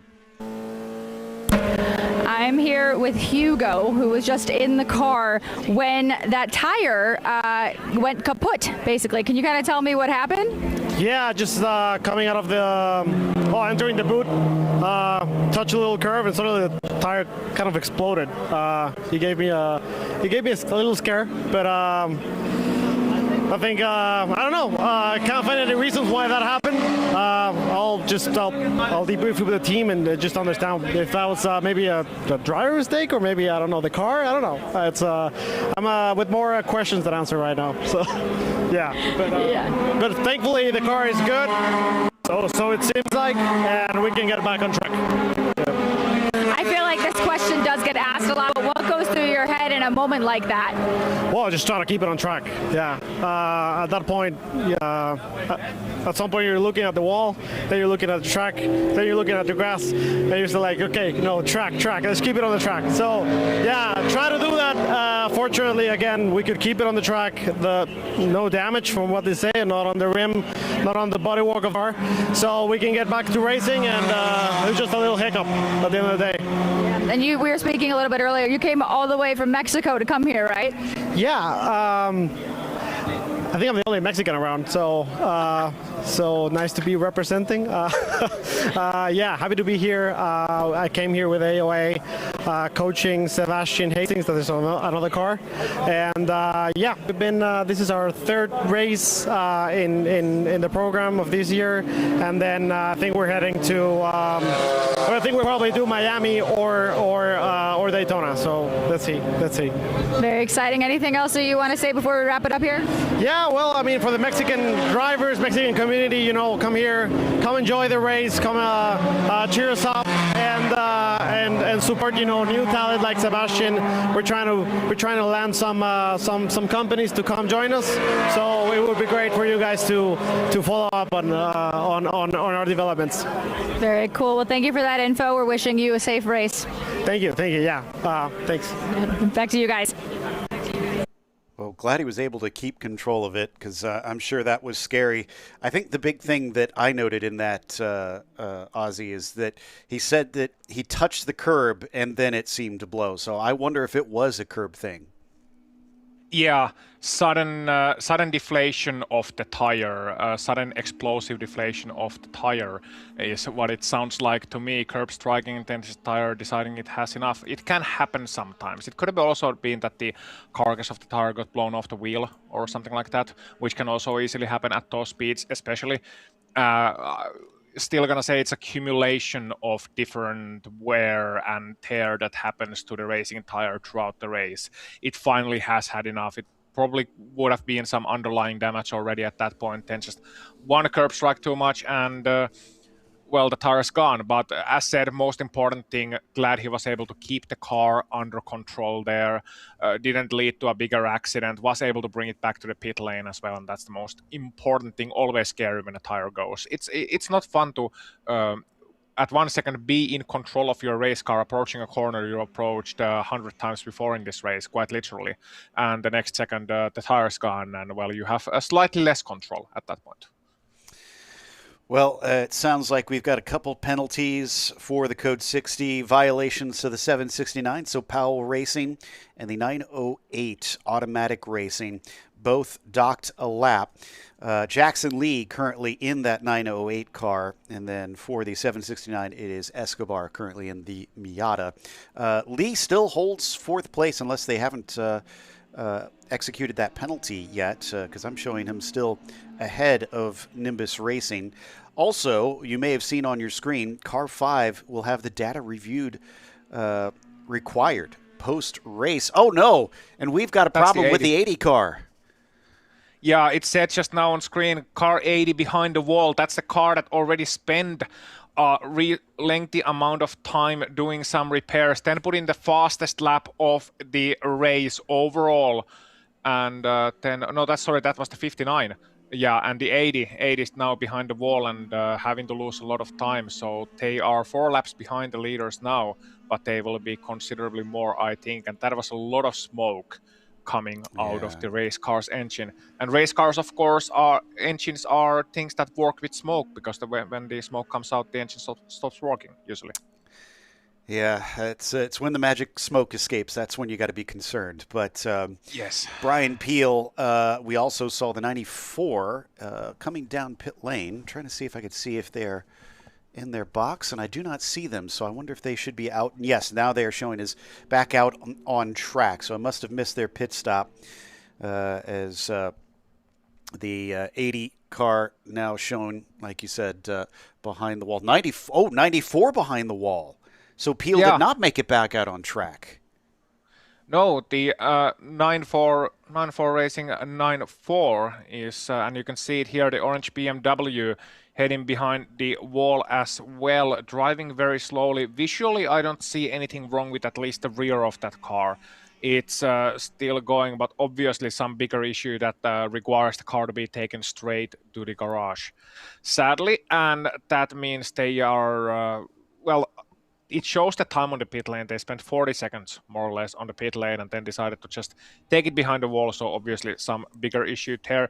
And means that the race distance is starting to take its toll show. More and more cars dropping out, and the endurance aspect of endurance racing is starting to play out. Yeah, and that means that there is only one ZR2 car that is still on track. We expected to lose the 95 and the 97 since they were just on a testing run today, so they were out after 4 laps. And then the 178 of Camburn Performance unfortunately ran into all kinds of issues underneath the hood, and they have been stuck in the garage. Not sure if they intend to come back onto the track, but they're many, many laps down now.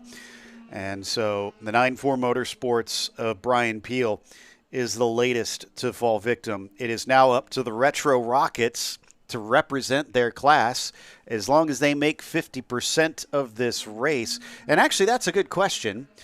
If they are in one of the slower classes, what happens if you are the only car? Do you get scored if you also retire? Does it have to be 50% of the full race distance of the overall leader then? Yeah, I think it would have. That's how it works in a few other series, and I believe that that's how it would work here too. But absolutely do not quote me on that. I might be wrong on this. I usually am, but I would believe that you would still have to compete at least 50% of the race distance, or otherwise the race just simply will not have a winner that has. Yeah, we're going to go and check in the regulations. I'm going to go and hit some Control F here and see if I can find some on that, but we'll keep watching the race in the meantime, as we currently have our ZR3 leader ahead of the ZR2s. There is the ZR2 leader right now, but Anthony Pacelli has hopped back in to the 177 and currently leads the way over there behind the rest of the ZP2s. There, the 41 hoping they don't have a repeat from race 1 at Road America. This engine makes the distance. So we're hearing that if something happens to this 41 car, they do need to make at least 50% distance. The good news for them is that right now they are on lap 108. And like we said, we're expecting somewhere in the range of about 200 laps. So as long as they make it, maybe about 10 to 15 more laps for safety, they'll probably be over that 50% mark. Yeah, exactly. So they don't need to get too far further ahead, but of course seeing the checkered flag is the #1 goal for any team competing here. You just want to see it. Even if you spend almost half the race behind the wall, you just want to get the car back going. You want to see your car across the finish line, and then if you get a position, that's a bonus. Now, as you start to see those results coming, you finish your first race, then you can think about maybe finishing your first race with a top 5, then a podium, and then you start chasing that first win. But the initial goal is always, and the main goal is to finish the race. And you can be happy that at least, you made it across the line. You've shown that your car is working well enough to get some points, get a result in. Now, I'm looking at some of the intervals here, and we are seeing it on the screen as well. The lead battle is still very much on show between Nimbus Racing and the round 3 Racing, the 77 and the 4 for the overall lead. Just 1.1 seconds between them last time around. You can see them on your screen, the black car, the black prototype now passing one of the slower class cars, and the yellow one behind him. Still a little bit over 1 second the gap. It has now extended over the course of this lap to 1.6 seconds, but the 77 has some traffic ahead of him. So I've managed to track down official finishers in the rulebook. Unfortunately, It does say to be scored as an official finisher, car must have completed 50% of their class leader's lap count rounded down. So I'll take that to mean that if you are the class leader, then it doesn't apply to you, essentially. So that's the way I'm interpreting it. We'll see whether or not race control does the same. If, and this is basically an if, we're just at this point worried since we have one car left in that class, and there's no guarantees that, of course, with 3 hours left, that we will see that car also manage to complete. Speaking of which, we still have not seen the number 80 from Nimbus Racing return to the track yet. They're continuing to lose laps bit by bit. So it's an interesting thing that we've heard a lot of different endurance race series interpret differently, because we know that famously, for example, Le Mans has a rule that you have to get across the finishing line in order to be classified as finished for the race. Well, and we had that question last time out as well, because the class leader in one of the classes was the only one on their lap at the end of the race and ran out of fuel. And then we had to go and look into the rule book to figure that one out. And thankfully they did score the win, as they had run the most laps. But yeah, it was a bit of, this is a bit of a weird situation. As we have some more info from Sloan. So as Ozzy and I continue to get into the weeds on the rules, let's head to her to hear what's happening on pit lane. I got a number of updates for you guys. So the Nimbus 80 is behind the wall because there was a stuck left rear brake caliper. I'll check back in on that one. The 9494 car went behind the wall because it was a overheating water sensor. I didn't say that correctly, but it was something with a water cooler overheating. And then the 95, at this point, they're just treating this as a 59. My bad. They're treating this as a practice, as they were just checking tires and temps for that stop that happened there. They're prepping for tomorrow, hoping to win tomorrow. So that is your roundup update from me. Thanks for that, Sloan. Yeah, a lot of loose ends that we needed on that one. So big help down there, especially on the 59, kind of as we suspected that their main goal is to prepare for tomorrow.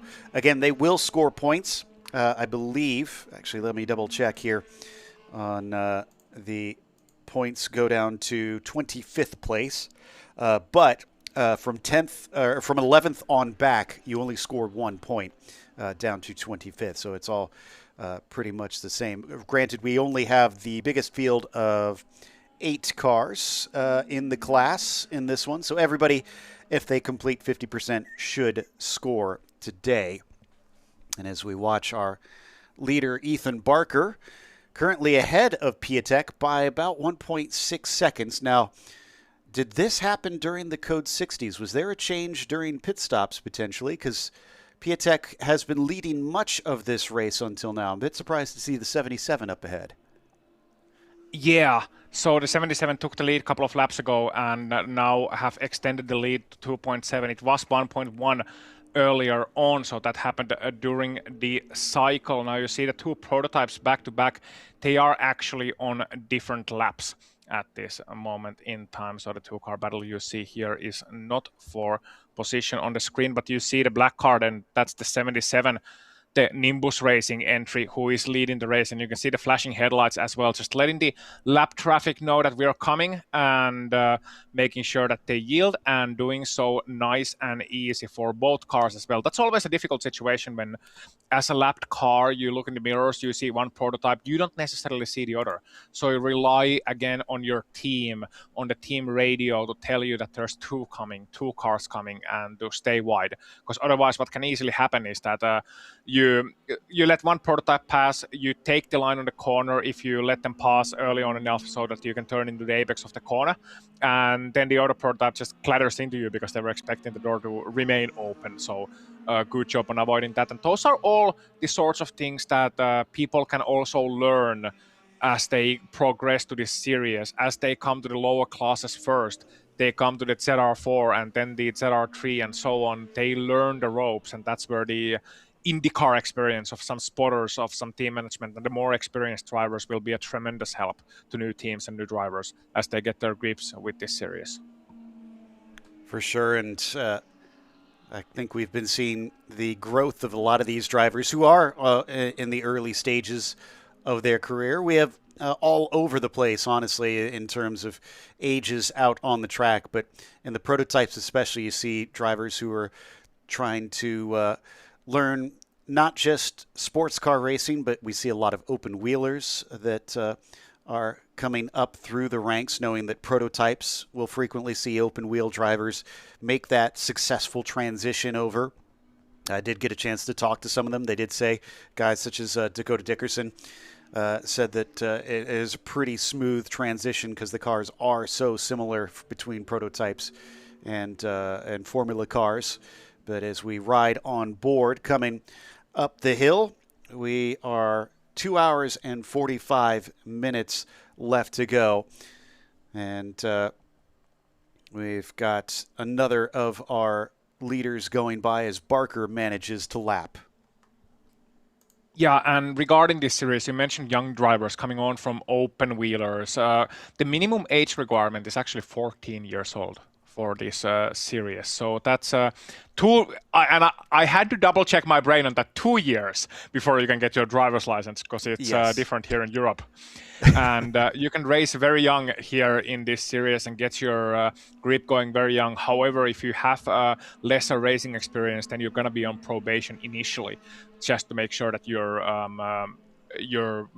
following the rules and you are following the pace, and you're not a threat essentially on a track, that you can race there along with each other, along with others, and as you completed a few races, then the probation lifts and you are a full-fledged member of this racing series. But if that feels bad, don't worry. Someone, Formula One rookie, in 2001 was also on probation by the FIA, the International Motorsport Federation, for his first few races, but he turned out to be an okay driver. His name, Kimi Räikkönen. I knew that's who you're going to bring up there. And I actually had the chance a couple years ago as well in another series. A young pair of twins got to go racing in a series that had similar rules, had to be 14. On their 14th birthday, got to go racing. Wow. Yes, and we're competitive. I will give them credit. Very talented couple of young guys. But it was also very strange to see them, because the older I get, the younger the young people look, you know? And I feel ya. I'm a karting commentator. Yes, exactly. And it certainly was just kind of a wow, just saying they're going to get in these cars and race them, and race them they did. So you can't put it against it. They may not have the experience, but sometimes the natural skill is there, and you get some very fast drivers that hop into these cars. But as we watch Oliver Piatek, he's one of those young guns that isn't quite as young as 14, trying to put another lap on the 908. Yeah, raced in karts, raced in Spec Miatas, also a sim racer. Whoop whoop.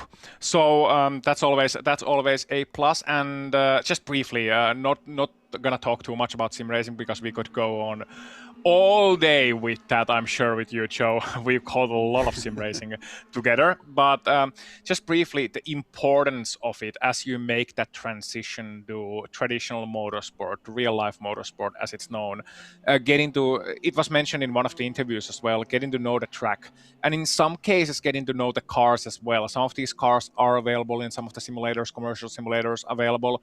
A lot of these tracks, Watkins Glen are, I believe all of the tracks that we race here this season in Zenith Racing Series are available on simulators as well.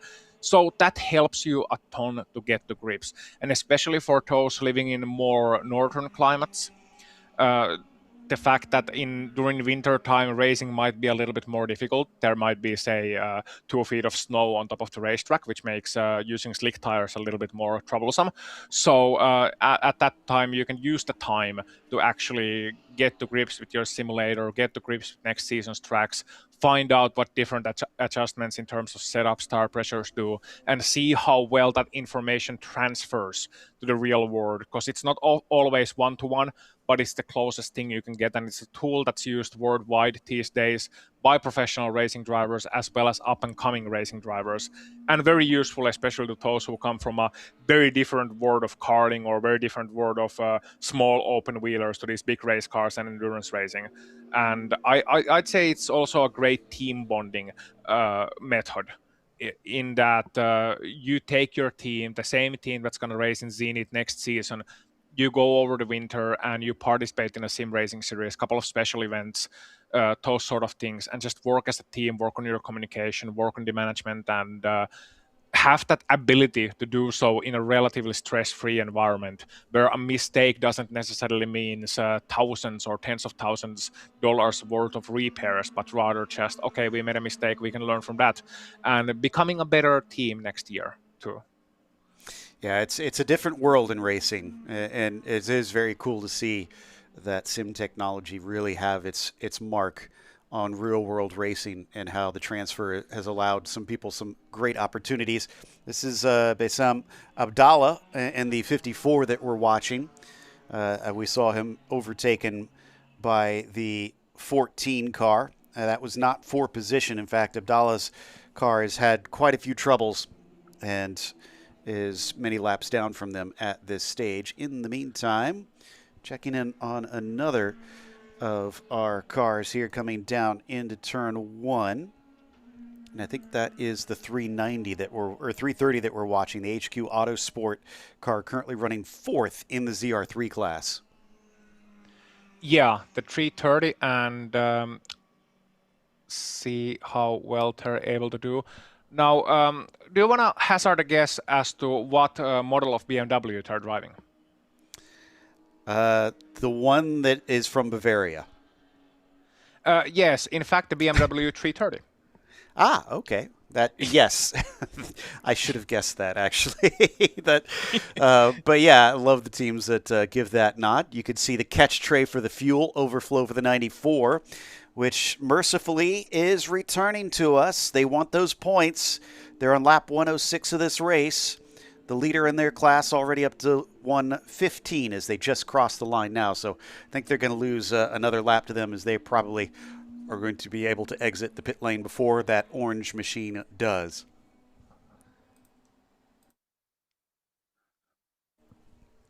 So you can see them once again working through the boot of the, or rather the heel of the boot section. Yeah, toe of the boot. Yeah, there we go.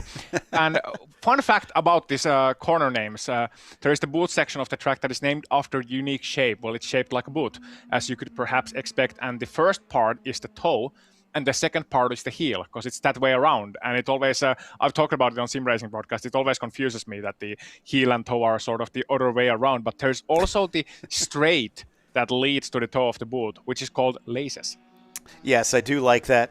Refer to the laces. We sometimes call the straight between the toe and the heel the sole as well. Joey and I have joked that after the heel, we could call that the Achilles straight, but that got shot down by some of the higher-ups as too corny of a joke. So we'll see whether or not that catches on as we watch another of our AOA cars. 3 cars that they are running in this series out there. Battle for the lead, though, is still on. That's Barker ahead in the black and pink, Piatek in the yellow and white that is giving chase. We have been running for 3.5 hours, 4.5 hours maybe here at this point. And 3.5. Yes, thank you.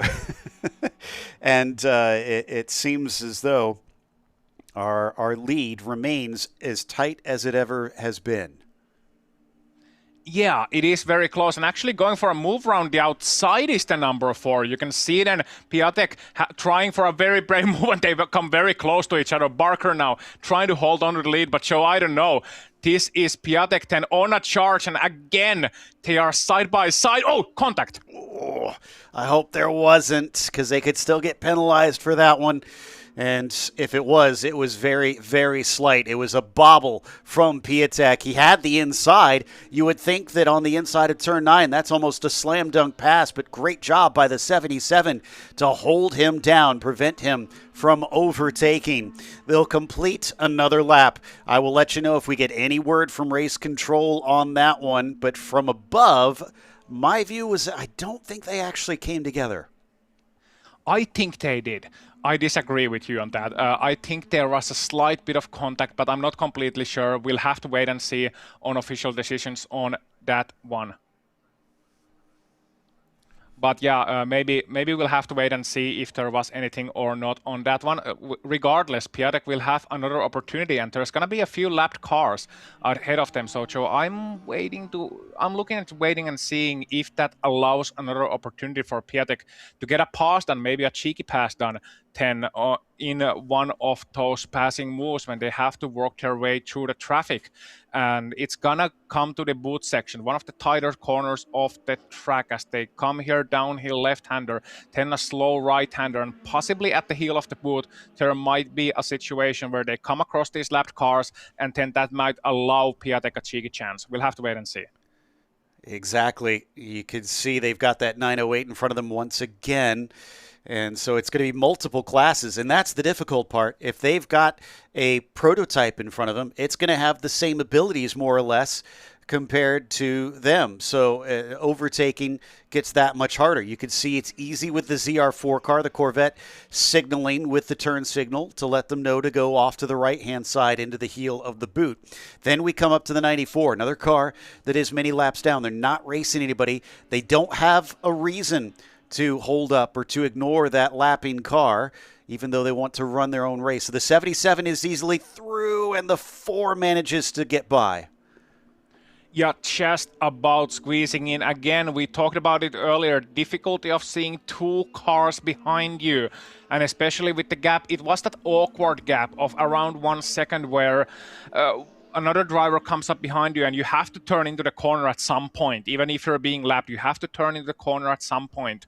And just waiting and seeing if the prototype makes it there in time. So Piatek certainly losing a bit of time there as he had to navigate the corner side by side, whereas Barker was able to get that pass done mostly before the corner. So once again, it was Barker's advantage actually than the whole lap traffic situation, but they have even more ahead of them, including, as you said, 1 prototype. Yeah, this is certainly looking like this is going to be a fun battle to the end if they've been able to stay this close together up to this point.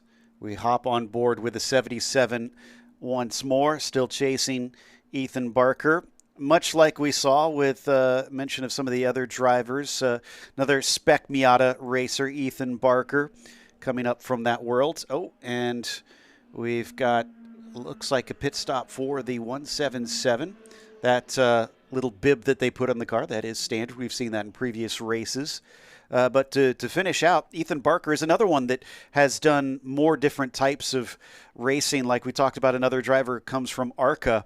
Ethan's done late models, modifieds. So he's done all kinds of circle track racing as well. So he's certainly coming from a diverse background. Is now he's going to have to overtake a car that looks a little bit like a modified with some of the bodywork that is not on there.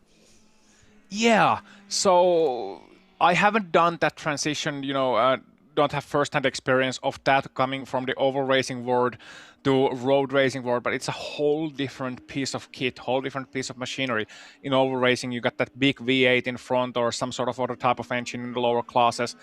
You've done ARCA, you've done modified, and then you move on to circuit racing, and the car changes a lot. It's much lighter. You have to take care of right-hand corners too. Not just in road courses, but in general, the car's lighter, it's more nimble. You navigate it through the corner differently. Especially on the braking. The brakes are so much stronger with these cars. You can brake so much later, get the car tucked into the corner. It can be difficult to extract performance out of the race car early on. And then later on, as you get used to it, you find that maybe the diverse racing background actually benefits you in certain situations. Yeah, absolutely. One thing I've always heard from oval racers is the racing is a lot closer. So comfort being around other cars, the awareness you probably build in that, it helps him. And I'm sure maybe that you consider that moment where we had that scare down through turn 9 where we worried that maybe they touched. I thought that he maybe had pinched him a little bit, but it seemed all fair to me. And I think maybe you could credit some of that to Ethan saying, you know what, I know exactly how to place the car. I know how far away I can go from Oliver and not have to worry about doing anything untoward. Yeah, and that was great read from Barker there. You just saw it on the screen, getting past the Porsche, the ZR4 Porsche 10 on the exit effectively of the heel of the boot. So being able to trust the Porsche sees him coming and taking around the outside, that means he was able to keep his racing line, keep the throttle on, didn't have to worry too much, just knows that, okay, the Porsche is probably going to leave me enough room, not going to take it way to the outside, but usually you would aim to lift the throttle off a little bit on the exit of the corner and then make the pass on the straight line, because you don't have to worry about the car drifting wide. But that was a great read from Barker, being able to read the cornering speed of the car ahead and being able to maintain his line. And as a result of that, losing absolutely nothing to that corner. And those are the little moments where you can gain half a second maybe, up to half a second in a single corner, and that is a lot, because that is a lot to gain even over the course of a single lap. To be able to do so in a single corner is very, very impressive and very beneficial as he tries to run away from Oliver Piatek. Yeah, that half a second over 200 laps becomes many minutes difference.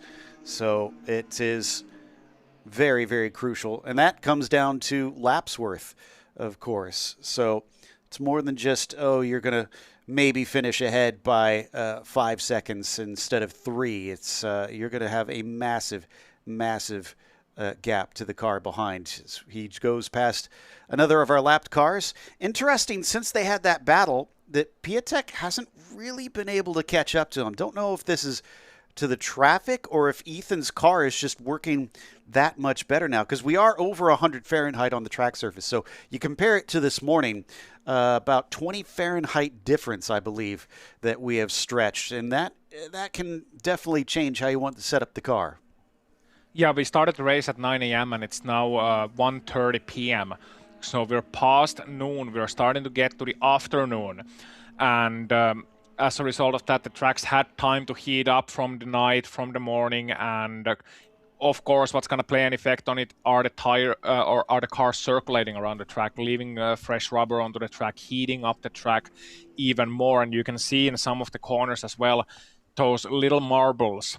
Not many of them, because again, these are closer akin to street tires for most of the cars, so they don't wear out and marble as much as a lot of other cars do, but you still start to see that darker line, the rubber-din line, starting to form around the track, and a penalty coming in 10 for the 9-4 Motorsports, the number 94, for exceeding the number of permitted tire changes. That doesn't surprise me. Remember, that was the car that had to go behind the wall, needed some work done. So they're already laps down. I think at this stage they're just maybe getting some info again, trying things out. They know that they just have to go and finish the race from here, because their hopes of catching and passing the 41 are becoming more and more slim as the race goes on. It's a 9-lap difference from what I'm seeing right now. They'd have to hope that there is another big issue for the Retro Rockets team for them to have hope, which I say that, and I know I'm downplaying it. Again, it was, I think, the last 30 minutes of the race in Race 1 at Road America that Retro Rockets blew their engine. So you do have to be within a certain range of laps with a hope that something like that could gift you the win. Yeah, the race is not over until it's over. I know it's a cliche, but it's still a very, very accurate one. Many a race has gone by where we've seen leads change hands even on the last lap, and certainly the overall lead here is looking to be a bit of a fight. Now a fight that's turning to Barker's advantage. Nimbus Racing is starting to stretch its legs a little bit, but I'm curious to see what the lap times are going to be here. Last time around, Nimbus was 0.6 of a second faster.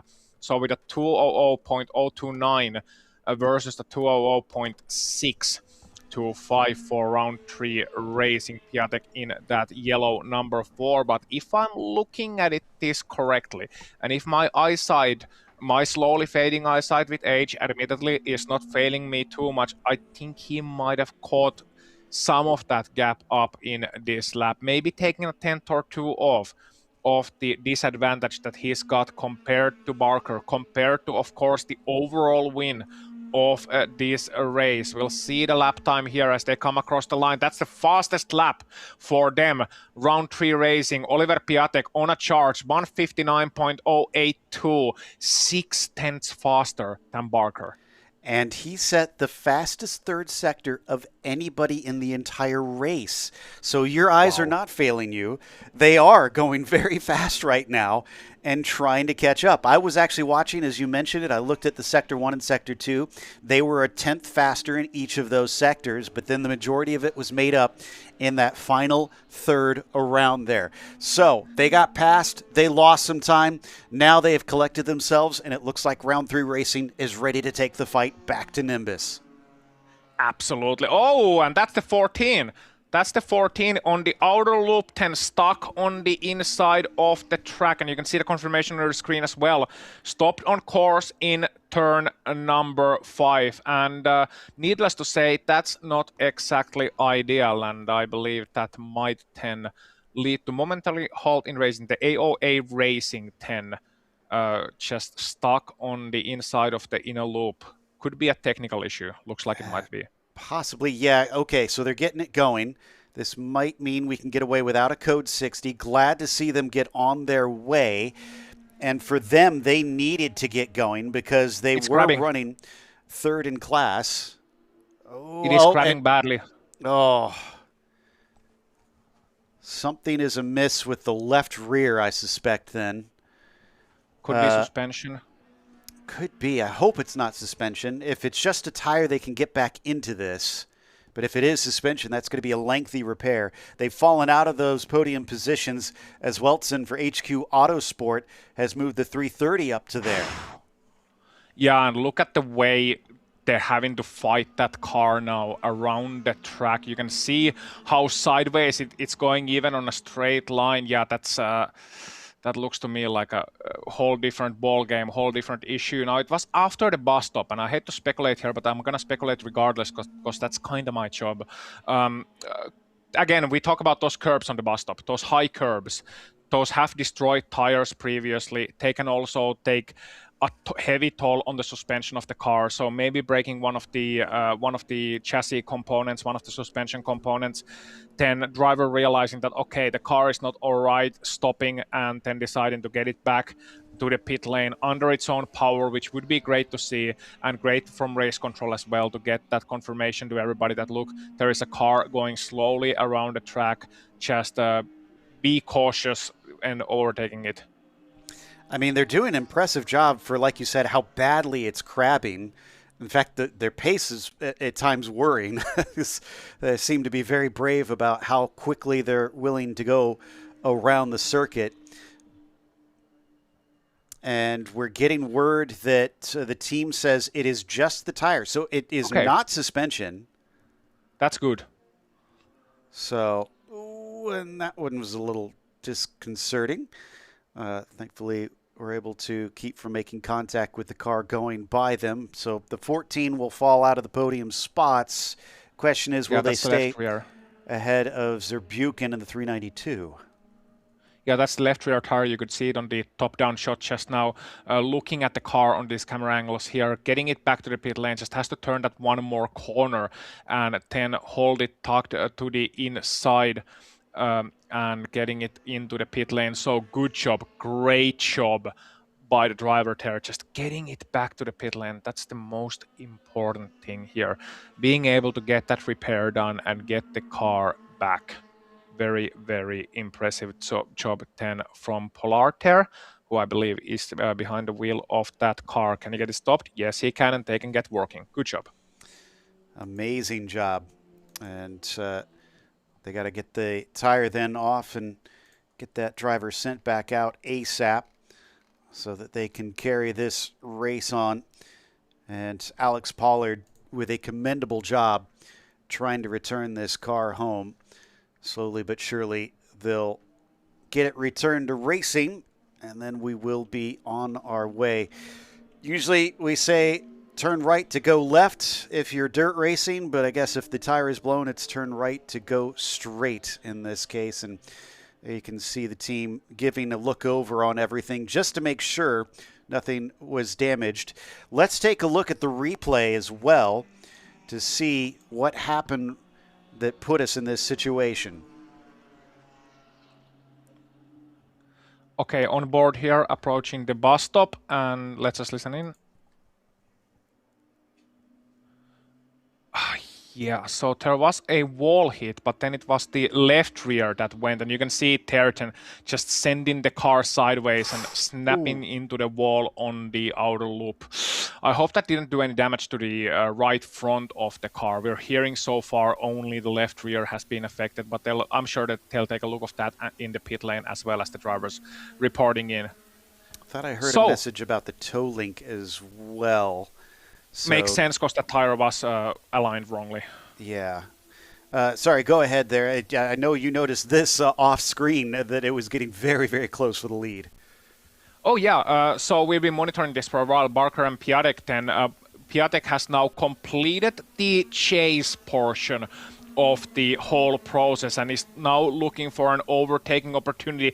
Round number 2. Let's see if he can get past the lapped car before turn number 1. Oh no, he can't. Has to wait behind the beamer, and that's again 1 second of advantage opened up to Barker, opening up right away, and that has to be so frustrating if you're Oliver Piatek. You've worked so hard, you put in the team's fastest laps of the race, the overall fastest final sector, and then just you see all that time you've gained, 10th by 10th, sector by sector, open up as the traffic comes to you. But they always say traffic give it and traffic take it away. I wonder if they're waiting to see if the traffic give it at a later point. If you weren't going to say it, I was definitely going to bring it out. So that's another cliche that we say a lot. And yeah, now that we get a closer camera angle, you could see the damage on the right-hand side from when they hit that wall. Trying to keep the car from spinning out completely. Let's go down to Sloan. She's had a better look at everything. Sloan, what you see? We are up close and personal here over at AOA. It is a team effort. If you look to the front of the right front of the car, there is a good amount of damage that's getting duct tape right now. We have the team manager right here at the right rear. I heard them yelling a little bit about a tow link. We also have some work happening on the left rear as well. And I'm going to have Daryl over here look at the tire that's over here. This tire was completely obliterated. So I can't imagine what it felt like for the driver to be experiencing that when the tire blows, but it truly is a team effort here. I say it's like a choreographed dance, making sure that you're not going over the amount of crew members that are allotted to be over the wall.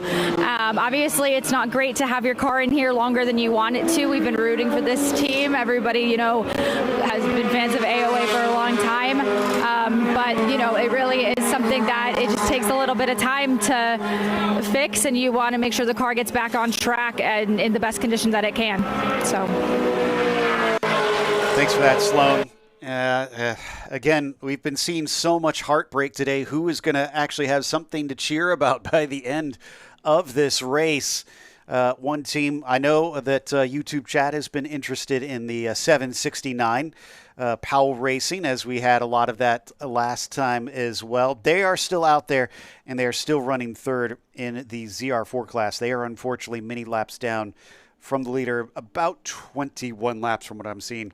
So they have a ways to go, but we'll bring on the bright green machine here at some point and give an update on them later as we come back to our battle for the lead, which is again stretched out. Barker now 1.3 seconds over Piatek. This is almost tantalizing, Ozzy, for that round 3 racing team. We keep seeing them get right up there, and then something happens, and suddenly they're no longer in it. Yeah, but this might be a chance to catch up. Look at the traffic here. Are they going to go 3 wide? Yes, they are. Wow, good job by Barker. Again, identifying the gap and trusting his fellow drivers in order to leave the gap open, because in a 3 wide situation, it's always magnitudes more difficult than a 2 wide. 2 wide is simple. You just have to make sure where the other car is. But when you're on the inside of a 3 wide or on the outside of a 3 wide, you have 2 cars to navigate through, and in that sense you can't see what the car on the other side of the battle is doing, if they are, how much of a gap they're leaving, are they right on the edge of the racetrack or not. So it's just on the inside car, you have to make sure that you're tucked up right to the inside, as Barker was, following the tightest line around the corner, and you have to, if you're on the outside, you have to make sure that you're right around the outside of the corner to leave the middle car as much wiggle room as possible, because they're effectively the driver that is then controlling the situation, because they got the eyes on both sides. Of course, they have this slight difficulty hike of also trying to make sure that they are taking a race car around the corner at speed while two cars are around them, but that could have been a lot more time lost on Barker. We see a great graphic here on the screen, and I'm happy to see kilometers per hour here for once. Something a little easy for you to wrap your head around. Also, I want to note that the 80 has returned to the track. Sam Corey still showing in that Nimbus racing car. They are still in fifth, but it's a lot closer. It's only 4 laps between themselves and Stratus Racing's number 59, who we saw be overtaken by this battle for the lead, which, by the way, has now switched out. It is no longer Jason Alder. It is Clay McGurk that is in that car. Okay, so driver change for them. And we see here as well the sector times on live 2 with Barker and with Piatek. Piatek catching up by 1/10 on the first sector, and there you can see another 10th on the second sector. So 1/10 on first sector, 1/10 on second sector. It's going to be a purple third sector, isn't it, Joe? If old signs are anything to go by. Yeah, exactly. And speaking of good sector times, see Colin Garrett in the 96 just set a personal best in Sector 1. They're currently in second. They're a ways behind Anthony Pacelli, but are doing their best to try and make that a race for the ZR3 lead. We continue to follow this fascinating battle between P1 and P2 of Barker and Piatek, with Barker holding on by about 1.1 seconds now. Oh, and there is that Powell Racing Miata at a very inconvenient spot for Piatek.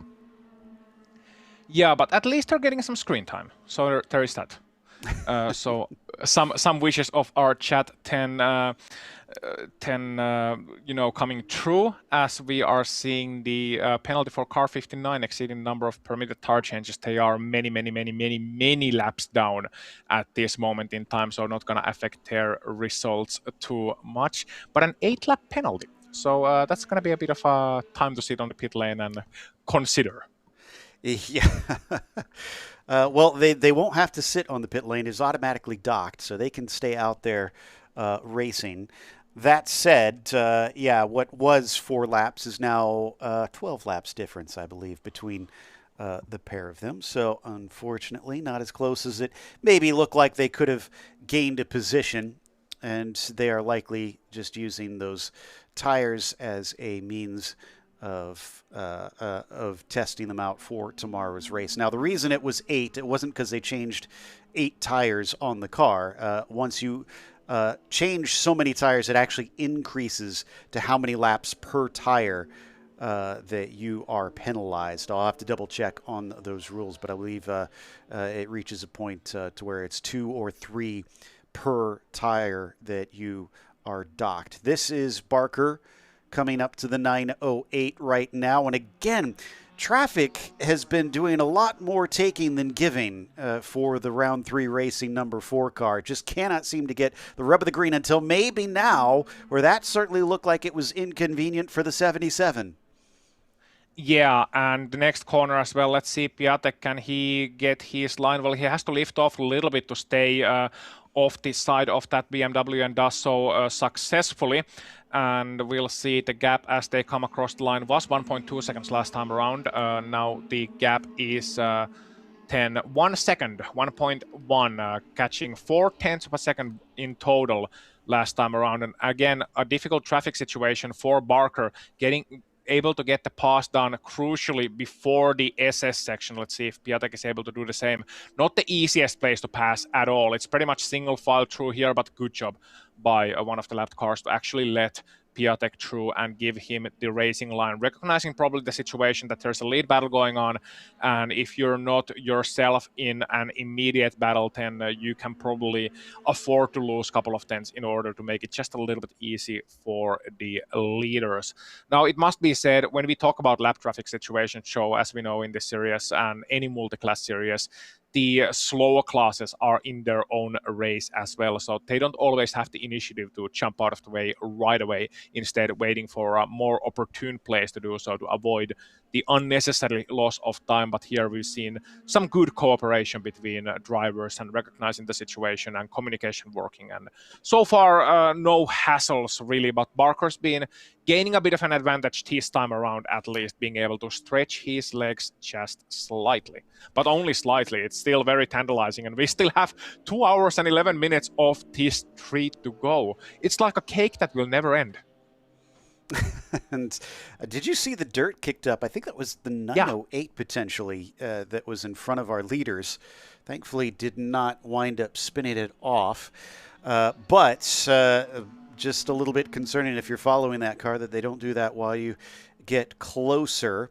And also should point out that in that lapping situation that we were watching, that was the other round 3 car. That was the number 5, the sister to the number 4. So obviously they did not want to hold up the team. And when I did speak to some of the drivers, they said they do take that into consideration, that if they find themselves being lapped by someone else in their team, they try their best to not hold them up. Which is the ideal thing to do, not always ending ideally, mind you. I've seen, especially in sim racing world, that sometimes you let somebody try to make sure that your teammate loses as little time as possible and ends up losing a lot more. The 14 is back on track, however. You could see some final adjustments being made to the front right fender of that car, just trying to pull the fender out in order to avoid it rubbing against the side of the tire, and then the 14 is able to get back going the AOA racing that we saw stopped on the track earlier on. Great news. Yeah, and if I saw correctly on our tower, 14 minutes, I think, no, 12 minutes and 42 seconds. So that was extremely costly. They are now, with Christian Blevins having hopped in the machine while they were sitting there, it looks like down to 7th place and a lap behind Gino Manley and the other AOA racing car. In fact, I don't think this is a day that they're going to want to remember. AOA Racing 5th, 6th, and 7th in the ZR3 class. They are the last 3 in that class currently.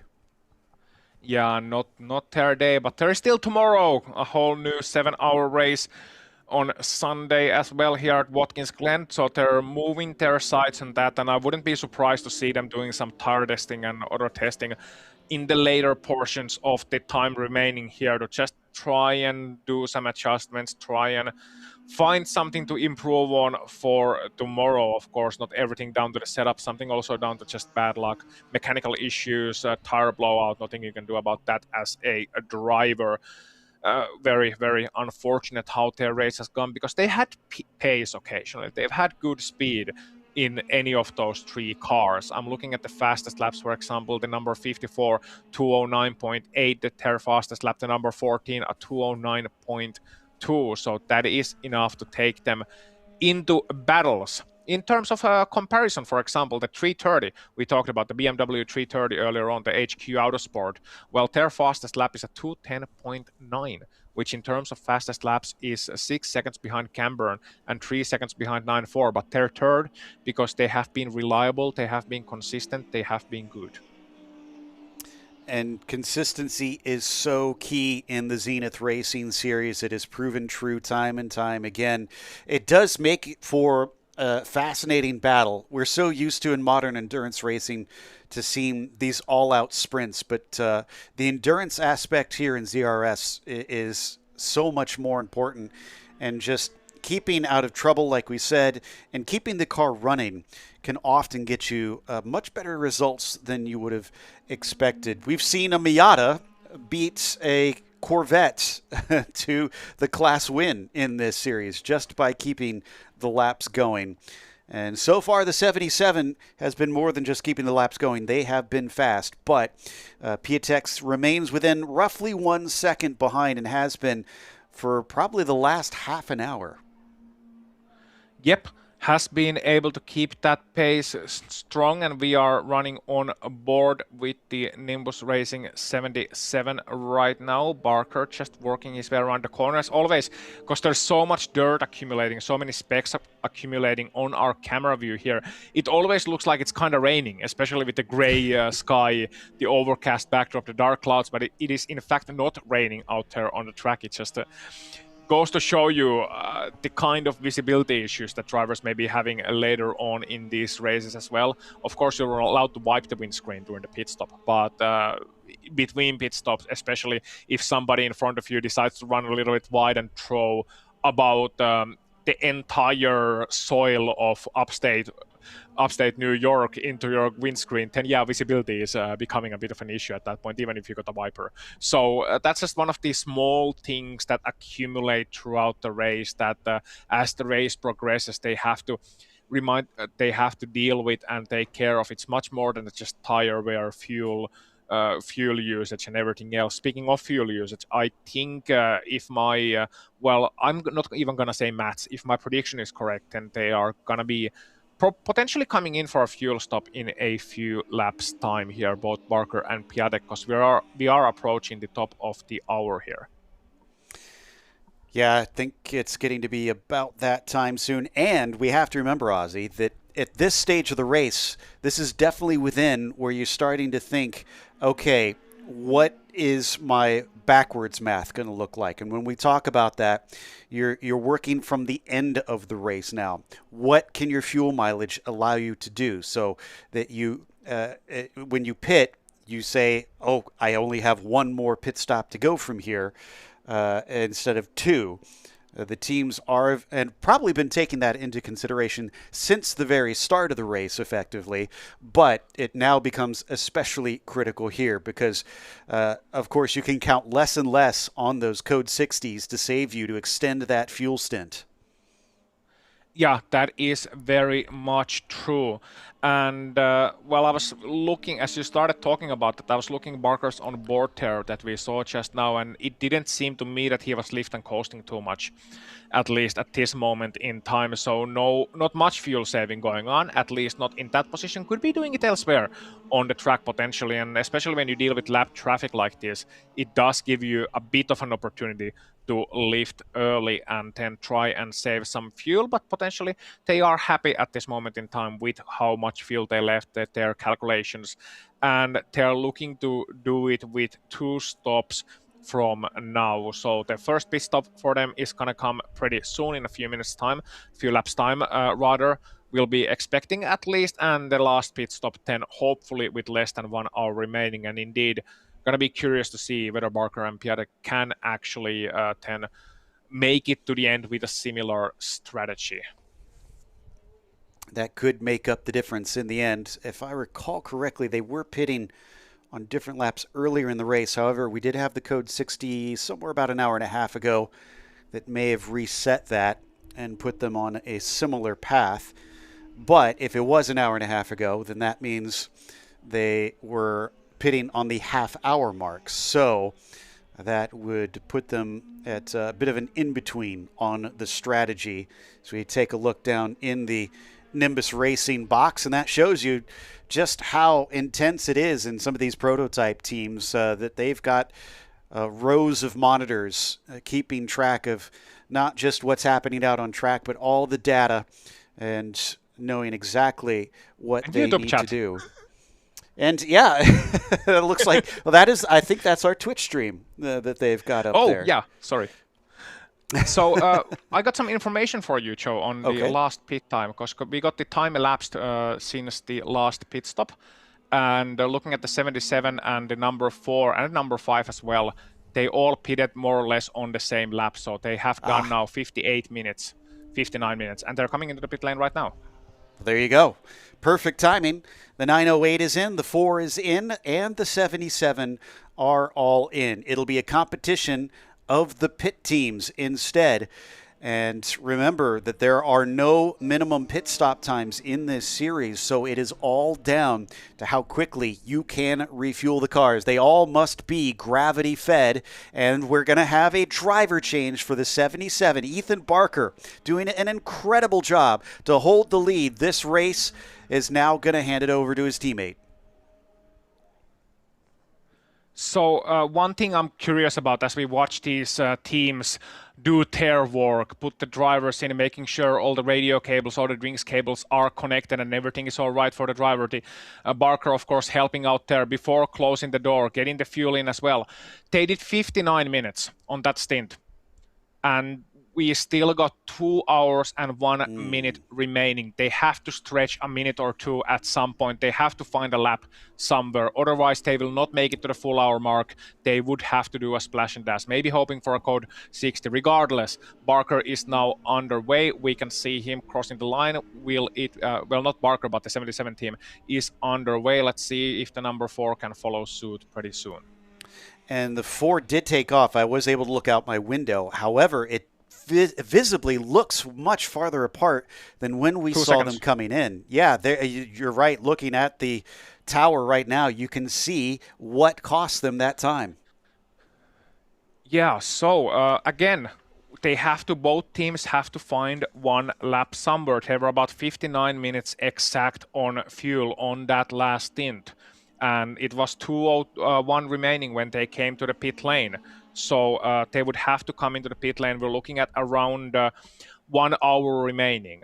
It's easy maths, I know, but 1 hour to 59 minutes remaining. If they do that, they're golden, but they have to save a lap on this stint. Now, fortunately, we talked about fuel saving before. It's not rocket science here on this track. You see these downhill braking zones.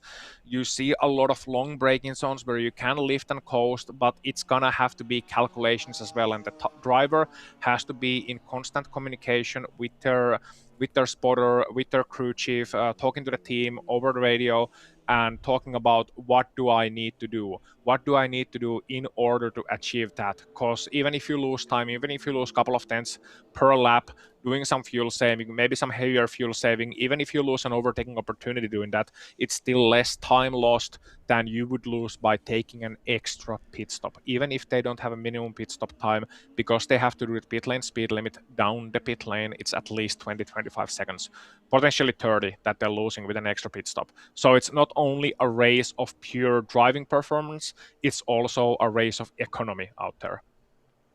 And I'm glad you brought up the pure driving performance aspect. That was another thing I heard from some of the prototype teams, that one thing they like about this is in a lot of series with the safety cars, it can bunch things up. And yes, that 1 lap pace is still very important. But you think about not being able to use that safety car to get laps back in this series, that for these teams, they really need the fastest drivers in there, because you're not winning races if you don't have drivers that can keep that pace up throughout this race, because you're not just playing some clever strategy stuff to get back in there. Now, we saw the 4 car lose some time in the pit lane. It sounds like Sloan is with Oliver Piatek after he was in that great battle all stint long. Here down at Round 3 Racing with Oliver Piatek, one of the drivers of the number 4 car. Oliver, you just got out. I believe Thomas just got in. Can you tell me a little bit about the battle that's happening between you and the 77 car? Yeah, I mean, we're racing hard. We're both, fighting for the championship, and we found each other on track. And for the past hour, we've been throwing blows, going back and forth, just going for moves. And it's been a really great battle, really respectful battle from both ends, and it's been a blast so far. Yeah, that's awesome. I was trying to talk to Brad, and I said, what are you doing for coaching them out there? Are you saying, push it as hard as you can? And Brad was like, you guys are just good drivers, so, you know what to do best. Do you believe that, or do you wish you had a little bit more coaching? Absolutely. You got to believe that. If you're going to give yourself 10 tenths, you got to trust yourself, as a driver. And so far, me, Thomas, and Ken, we've been bouncing off each other. We've been working together, doing data with each other, and it's been very beneficial to have all 3 of us that are really fast, really good drivers, and we've been able to compare and grow together as a team. So, and this, I keep asking these drivers this is a generic question. What goes through your head when you are having a battle like that? Honestly, it's a bit different in Zenith because of the no contact series. So I was really focusing on not making contact, not touching mirrors. Usually can get with a little bit, but here we can't touch at all. So it was really big focus to give each other plenty of room and just not make any contact and have a good, clean battle. Yeah, I think that's a lot of, confidence to have to not want to, run into somebody to feel like you can get an advantage that way. So props to you for that. Are you getting back in the car for the rest of the race, or are you done? Thankfully, I'm done. After that stint, I've nothing left in me. I mean, you left it all out on the track then. Well, we'll let you get some good rest. Thank you for your time, and we're wishing you a good, clean race. Thank you. Back to you guys. Thanks for that, Sloan. So we've had a driver hop out of the 4. I believe we saw a driver swap in the 77. I'm still showing Ethan in there. We'll see if we can get information on who's in the car currently. And we'll have to see whether or not they are fast enough to keep up with Thomas Belleman now taking over for Oliver. And I hope that Oliver can get a good rest tonight, Ozzy, because you have to remember, we got 7 more hours to do tomorrow. Yeah, it's not gonna be a short day. You don't have time to celebrate after the race. What you have instead is another long grind tomorrow. Same thing as today, the whole thing once again, plus all the post-race review. You have to cool down, do a sit rep of how did the race go, how did the car perform, all about that.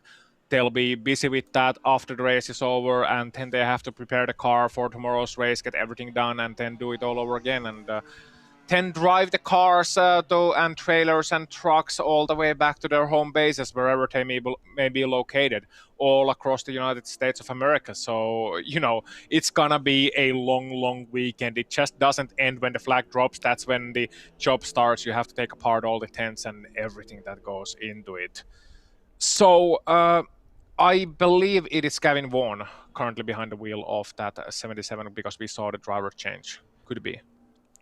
Yeah, I think you might be right. So, okay, we find that is correct now. So Gavin Vaughan takes over. Vaughan versus Belleman. The big difference is that Vaughan has been in the car already today, so he's probably had a little bit taken out of him. He's had a good rest, should be hopefully up to speed quickly.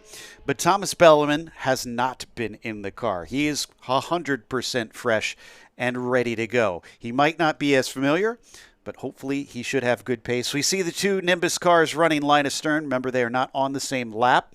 And in fact, that number 80 with Sam Corey back in the car is essentially playing support, I believe, from here on out, riding behind the team leader. Yeah. So at this moment, looking very patient there, of course, on different laps, as you mentioned. So just biding time. Now, interesting talking about Gavin Vaughan, 18 years of age. I'm looking at the info sheet, the driver bios happily provided by each of the teams and each of the drivers as well to us. And thank you very much for that, getting some information on the drivers. Raced Spec Miata, but got into road racing through sim racing. So again, another sim racer. It's starting to become a trend, and I'm happy to see that trend. Drivers making the jump from virtual motorsport to real-life motorsport. And also, MSR Houston driving instructor makes his own music. Now, okay. So, yeah, I wonder if that's more... I wonder what genre. We'll have to find out about that later on. I wonder if he's like a, if you think of a racing driver, what kind of music would they make, in your opinion? What's the kind of racing driver music? I mean, that varies by racing driver, if you ask me. Oh, true. I don't know Gavin well enough. I'm not sure what area I would expect him to be into, but I am curious to know. Maybe if we get a chance after the race, I mean, there's a good chance that Sloan could be interviewing him for the victory. She'll have to see if she can ask him what sort of music he makes and if he'll have a celebration song for himself after this one. Now, the last couple laps, I've noticed that Vaughan is actually quicker than Belleman, and this last time by, that has changed around, though. Looks like Thomas Belleman has cut down on the lap times, but it was about 0.4 quicker. What was 1 second or so for much of the last stint, because of the slower pit stop, has grown to 6.3 seconds. But if Thomas can keep this up, there's a good chance that he could bring that battle back to the fray. Yeah, Very much so. That's 6.5 seconds. It may look like much, but it's again, it's less than tenth of a second. I have to double check that, but yeah, less than tenth of a second per lap. That means on a track, 3.5 mile track like this, it's less than 100 of a second per corner, and you can find 100 of a second in any corner, so that's not much at all. The trouble is keeping it consistent, and as we've established earlier on in this race, having the traffic maybe help a little bit too, so not getting purely in the way. We say that Vaughn now getting stuck behind some of that slower traffic there in the heel of the boot. Not tremendously so, but having to just lift off a little bit. But we'll keep an eye on those lap times between the 77 and the 4 and see how their race will progress, as well as keeping again in mind the next pit stop time. They have to make it over the 1 hour mark. Otherwise, it's going to be very troublesome to keep enough fuel in that car to keep going. Of course, if we do get a Code 60, then those fuel worries will wither away, but it's always a gamble to trust a Code 60 show to keep your fuel in margin. Ideally, you want to be doing some saving, and then if a Code 60 comes good, you can drive flat out for the rest of the stint. But if you trust it and it doesn't come, then you duck yourself into a hole. It's going to be very difficult to get out of. Exactly, and it was another 0.4 of a second, it looks like, last time by that Bellarmine was quicker. Granted, now he's getting to go through some of this traffic. 9:08 to Jackson Lee in automatic racing, seeming like he is very content to just sit behind this car that is laps ahead. I wonder if he's himself going to be saving a little bit of fuel, or if he feels like he's faster, now he's actually trying to get a lap back. Whoa, okay, that's gonna be interesting. That's an interesting development then for the 908, so gets by there just before the bus stop. Now, they are 3 laps down, either 2 or 3 laps down, it looks like, from that car. So they're not going to get them immediately. But, you know, if you keep putting those laps in, like you said, they add up over time. You could make up 3 laps. It would be a hell of a recovery. But it is not impossible.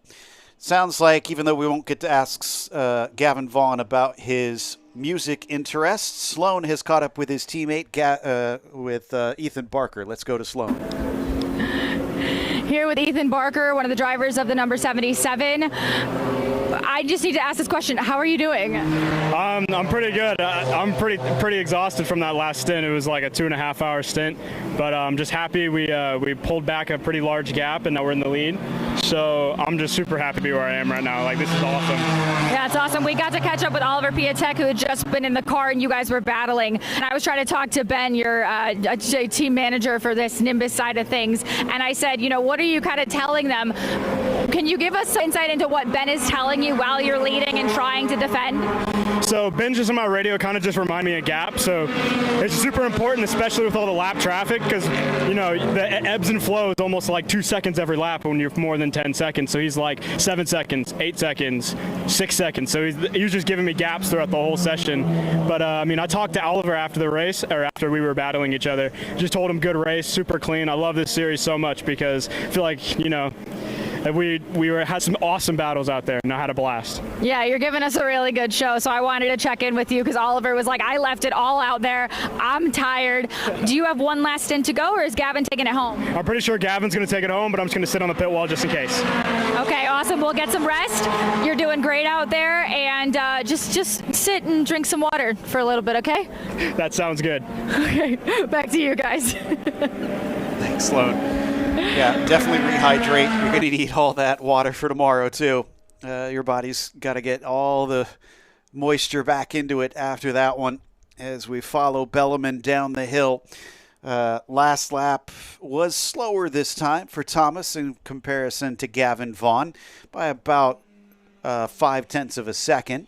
So some of that work has been undone a little bit. As we've seen, Ozzy, this is very much an ebb and a flow that we'll see in this style of racing. So one lap does not a trend make. Yeah, it does not. It does not. We'll look at the bigger picture here, and I'm not just talking about wider camera angles. I'm talking about seeing what happens over the course of 5 laps, 6 laps, 7 laps, 10 laps, over the course of a stint. That's when you start to identify these trends and start to see what's really happening.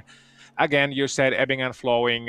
We'll have to mention it, round 3 racing, number 4, half a second slower last time around. I'm sure we're seeing it go a different way this time around, potentially. Perhaps, yep, a 159.8 for the number 4. So 0.2 smaller is the gap now than it was before. Both teams having to work their way through the traffic. And it is, as you mentioned, you brought it up earlier, the Nimbus Racing, the sort of 1-2 that they've got here, the wingman, the number 80, and 10, the leader, number 77. It is a curious pattern. It is easier to take the race one behind the other, but I also wonder if that's something that they can use to monitor some of the things for tomorrow's race as well.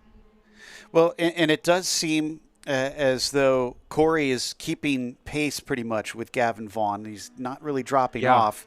So, yeah, I mean, he can act as a bit of a buffer between himself and Thomas. As long as he's not intentionally holding him up, he can remain in place. He's running the same pace. He's allowed to run his own race. And that will be a source of frustration for the Round 3 racing team, meaning they got to pass 2 cars instead of 1. I'm gonna bring this up right now. Again, speculation, but since they got 2 cars that are on a very similar pace at this moment in time, and remember, the 80 has been, in terms of fastest laps, only half a second off in this event. I wonder if the 80 can later on give the 77 a bit of a tow. Because, again, fuel saving is going to become a thing. So if the 80 can swap back ahead, get into the right position, if they can remain close enough and give them a bit of a tow later on to help with that cause. Again, speculation, but we've seen that a lot in other racing series, that sometimes your teammate comes in to help, and nothing wrong with that. That just means an easier job for the car that is currently fighting for the race win. Looks like Ryan Hall coming into the pits for the 94 team. Ryan, a new one to this series, hopping in for Ian Barbary for this race. And he seemed very excited. Was kind of called in last minute, but he's very happy to get to join in, as he typically is usually a coach in most situations, but likes to get back to proper racing. Also want to mention that the 392 of Harrison Motorsports gets another penalty, this time for improper pit lane protocol. They are currently running in 4th. That just means that they're now farther behind Weltzing and the HQ Autosport car. So hopes of a podium maybe starting to slip away slightly for that team as they experience a bit more pain from race control. 94 car also going back behind the wall. So that was the one that I was just mentioning. Ryan Hall bringing them into pit lane. Seems like that is more than a standard stop. Sadly so. Been a difficult day for the 94. Hopefully tomorrow provides them with better performance, but it's not all woe for 94 Motorsports. They are holding second place in the ZR2 category, I do believe, at this moment. So at least it's not all woes. Yeah, they have that going for them. Sorry. Yeah, 2nd out of 3. So it's not doing too shabby for them on that front, since the rest have been having problems. I know we've talked about that we do see the fans of Powell Racing out there on our broadcast chat. So Sloan has decided it's time to go visit that team. Sloan, who you got with you? I want to apologize. This is not Chase Andrews, but this is Daniel Escobar, one of the drivers of 769. And we've been calling this car the Snot Rocket, but I have news. this is not the Snot Rocket. Can you tell us what that car is? So this is actually the Green Goblin. It's an NC Miata 2-liter car. The paint job looks just like the Snot Rocket, but yeah, it has got a little bit more power. It feels pretty good. It drives a little bit differently, but the Green Goblin, that's what we're calling it. All right, so this is like the question everyone wants to know. Where's the Snot Rocket? The Snot Rocket's back at home. I rode America. It was like leaking a bunch of oil. So yeah, she's back at home, and yeah, getting ready to hopefully come back with more cars, and we can have a nice little field of ZR4 cars and MPO1. Like a green goblin Snot Rocket field. That sounds like delicious and gross at the same time. Do you have something to say back here, sir? Oh, no, I was just saying this guy did a great job on his stint, and the Miata's running really well out there, so we're excited. All right, well, we love it. So just a little update. It's the Green Goblin, not the Snot Rocket, but hopefully Snot Rocket will be back with us soon. But anything else you want to say to this stream? I know it's not Chase Andrews. I know. We'll try to get him when he gets out of the car. But any little shout out you want to give? Absolutely. Thank you to all the fans in the chat. You guys are killing it. And I think Power Racing has the most amount of fans out there, so we really appreciate you guys. Thank you to Harrisville Raceway. Thank you to Tokyo Marine HTC. And thank you to Zenith Racing Series. This has been so much fun, and we really enjoy coming here. You know what? Thank you for Snot Rocket and Green Goblin. Truly. We appreciate that a lot. Thank you. Thank you. Back to you guys. They come up with the best names. We had something like 4 nicknames. Some of them we had applied, Ozzy, back in Road America. They've already escaped me, unfortunately, but this car at least has one definitive nickname at this point. Yeah, Snot Rocket and Green Goblin. I love the Green Goblin. That is just, it's not just a nickname for a car. I think it tells about the energy of that car, the vibe. Yeah.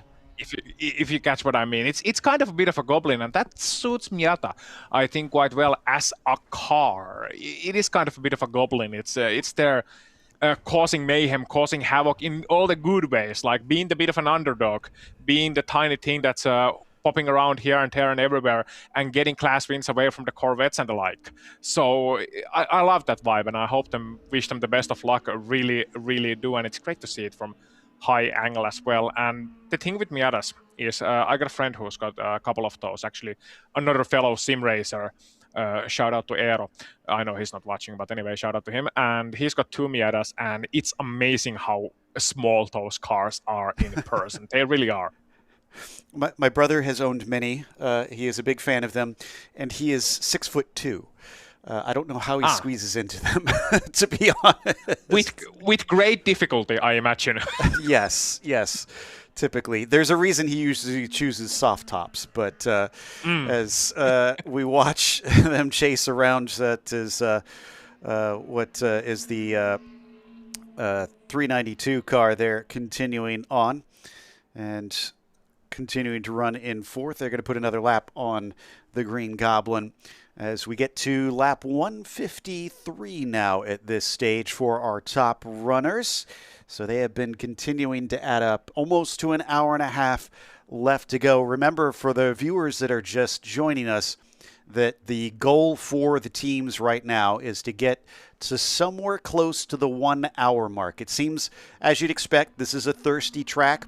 There is a lot of fuel consumption here, so it hasn't been over an hour like we saw at some previous races.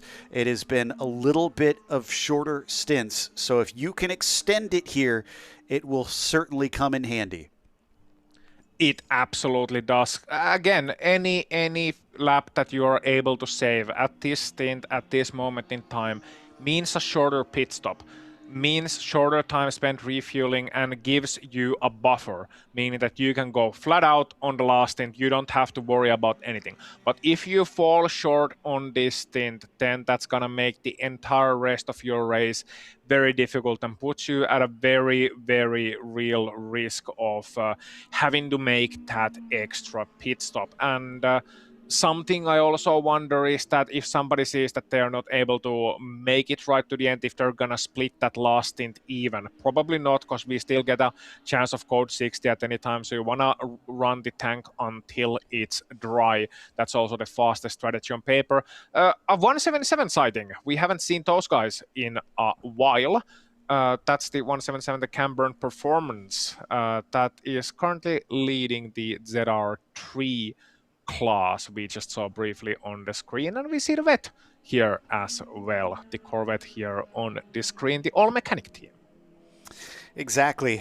Also another leader down in the ZR4s. But yeah, you mentioned the 177. You made a good point that we haven't really seen a whole lot of them. And speaking of superstitions, like we were talking about a little earlier with our commentary, there's some teams that would probably prefer to not be on camera and just get those nice, quiet races where nothing's happening, nothing's worth reporting on. And so far, Camburn Performance has mostly been having a day like that. They have not been out front completely, but I can't remember us even mentioning them in the last 2 hours.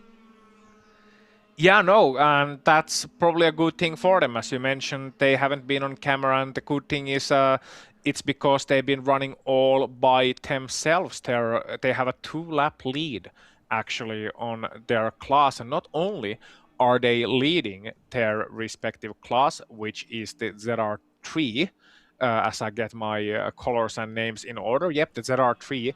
They are also ahead of not only all the ZR2 cars, but also 5th place overall in this race.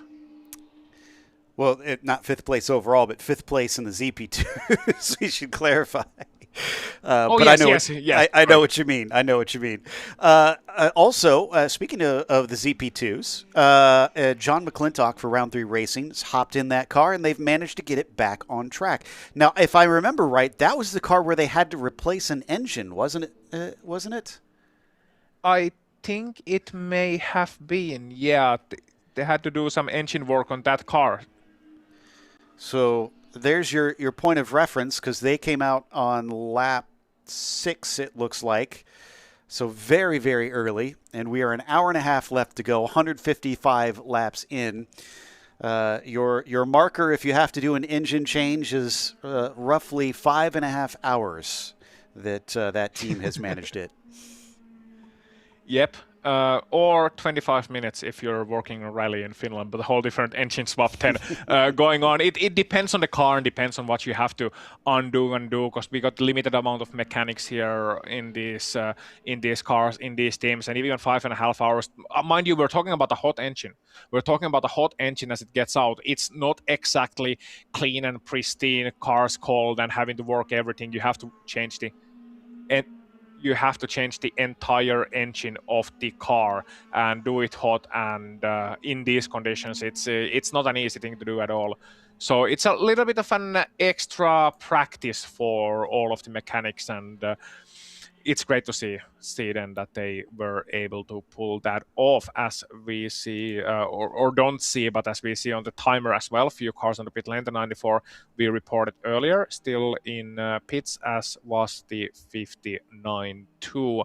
So those are the cars that are currently on the pit lane. Rest of the cars that are with the P next to their names are effectively classified as, if not retired, then at least out of the top running at this moment. Now, Joe, if I may talk about the lead battle briefly. Yes. Oh, what an inquisitive yes. That sounded like my headmaster, or my teacher maybe, reacting when I ask a question, and exasperated yes. Anyway, half a second was the lap time difference last time around between Nimbus and Round 3 in favor of Nimbus.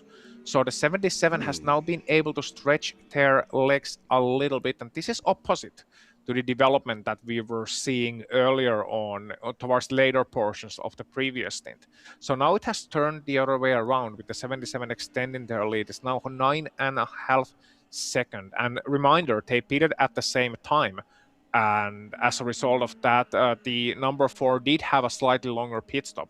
But overall, they should be carrying similar amounts of fuel. So that goes to show me that Vaughan has maybe gotten to grips with the car a little bit better in the early portion of this stint. Yeah, so some definitely fascinating developments happening between those two cars that leave us with more questions than answers. But those questions will probably be answered before we get to the checkered flag, just with how everybody is figuring out their strategy and we'll probably start to see that play itself out as we get to the final hour of this race. So Nimbus still leads round 3 and second, as you heard Ozzy mention. And for the rest of the field, we talked about briefly just a bit ago how Camburn Performance has Anthony Pacelli in the 177 leading for them. Retro Rockets has AJ Alsop in the 41. We heard his dad talking, or his brother, actually, I think I should say, talking a little bit earlier about their team and their history. And then down at the ZR4s, Aaron Lichty in the Paragon Performance number 66, currently leading for them. It's coming down to the final stages of this race where we wait patiently to see when those last pit stops will happen, how everybody will come out on the track, and then it'll be all about trying to use your pace to get to the end of this one. Who is quicker? Yeah, and I'm also monitoring the situation between the number 5 and the 908. So that's for the final podium position then in the ZB2 class. So we remember the 908 getting past the number 4 earlier on, passing the number 4 and effectively taking one lap back on them. And since then, they've been doing quite good lap times, 159.2 last time around, and we'll be able to see the times as they develop here on the next lap. And the reason I bring that up is that they might be within a shout of the podium here with the number 5. We're just waiting to see if we can monitor the situation a little bit further and where the lap times develop towards which direction. But so far, the round 3 racing, the car number 5 has been doing around 205s, 204s. So the difference being around 4 seconds per lap, a 201 now for the 908. Some intrigue I don't think we anticipated on this one. So, yeah, there's one final sting in the tail as the final podium position is certainly not decided. It may be a ways off of our top 2 in what has been a battle we've been watching more closely. But it certainly has its own intrigue as we check out the other round 3 racing car. McClintock's still in that one. He got about 3 laps before he's parked it again. Wonder if maybe this was more of a shakedown, because they're not going to get any points. They're too far behind at this stage to put the laps in for that. But if you've completely replaced the engine, you want to at least get out there, Ozzy, and get some laps on the thing. Like I said, a shakedown to make sure that it is all operational. Yeah, that's exactly what you want to do. You want to make sure that you use this time, because effectively what this becomes now is extra practice time for these guys. That's exactly what it becomes. And you utilize that extra practice time to get everything in order for tomorrow's race, to be as prepared as you can possibly be, to cross your T's and dot your I's and be confident heading into the overnight break and heading into tomorrow's race. You go on with a new fighting chance.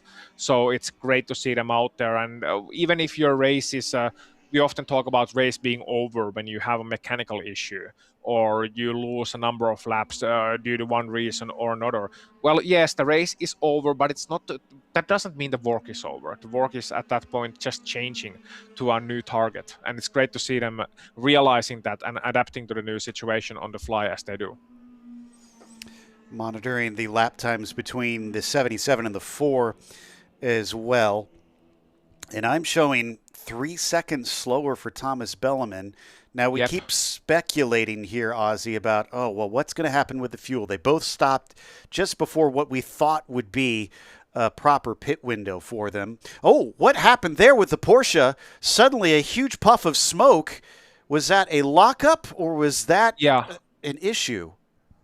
I think it might have been a lockup heading into the corner because the Porsche is still going, but it is going slowly through the corner. Now, that might just be the time difference, but yeah, you were right. A massive plume of smoke. Might have been lockup, might be something else with the car. I do hope it's not in terminal, because that would mean the oil would be now all over the bus stop, effectively, if that indeed was the engine.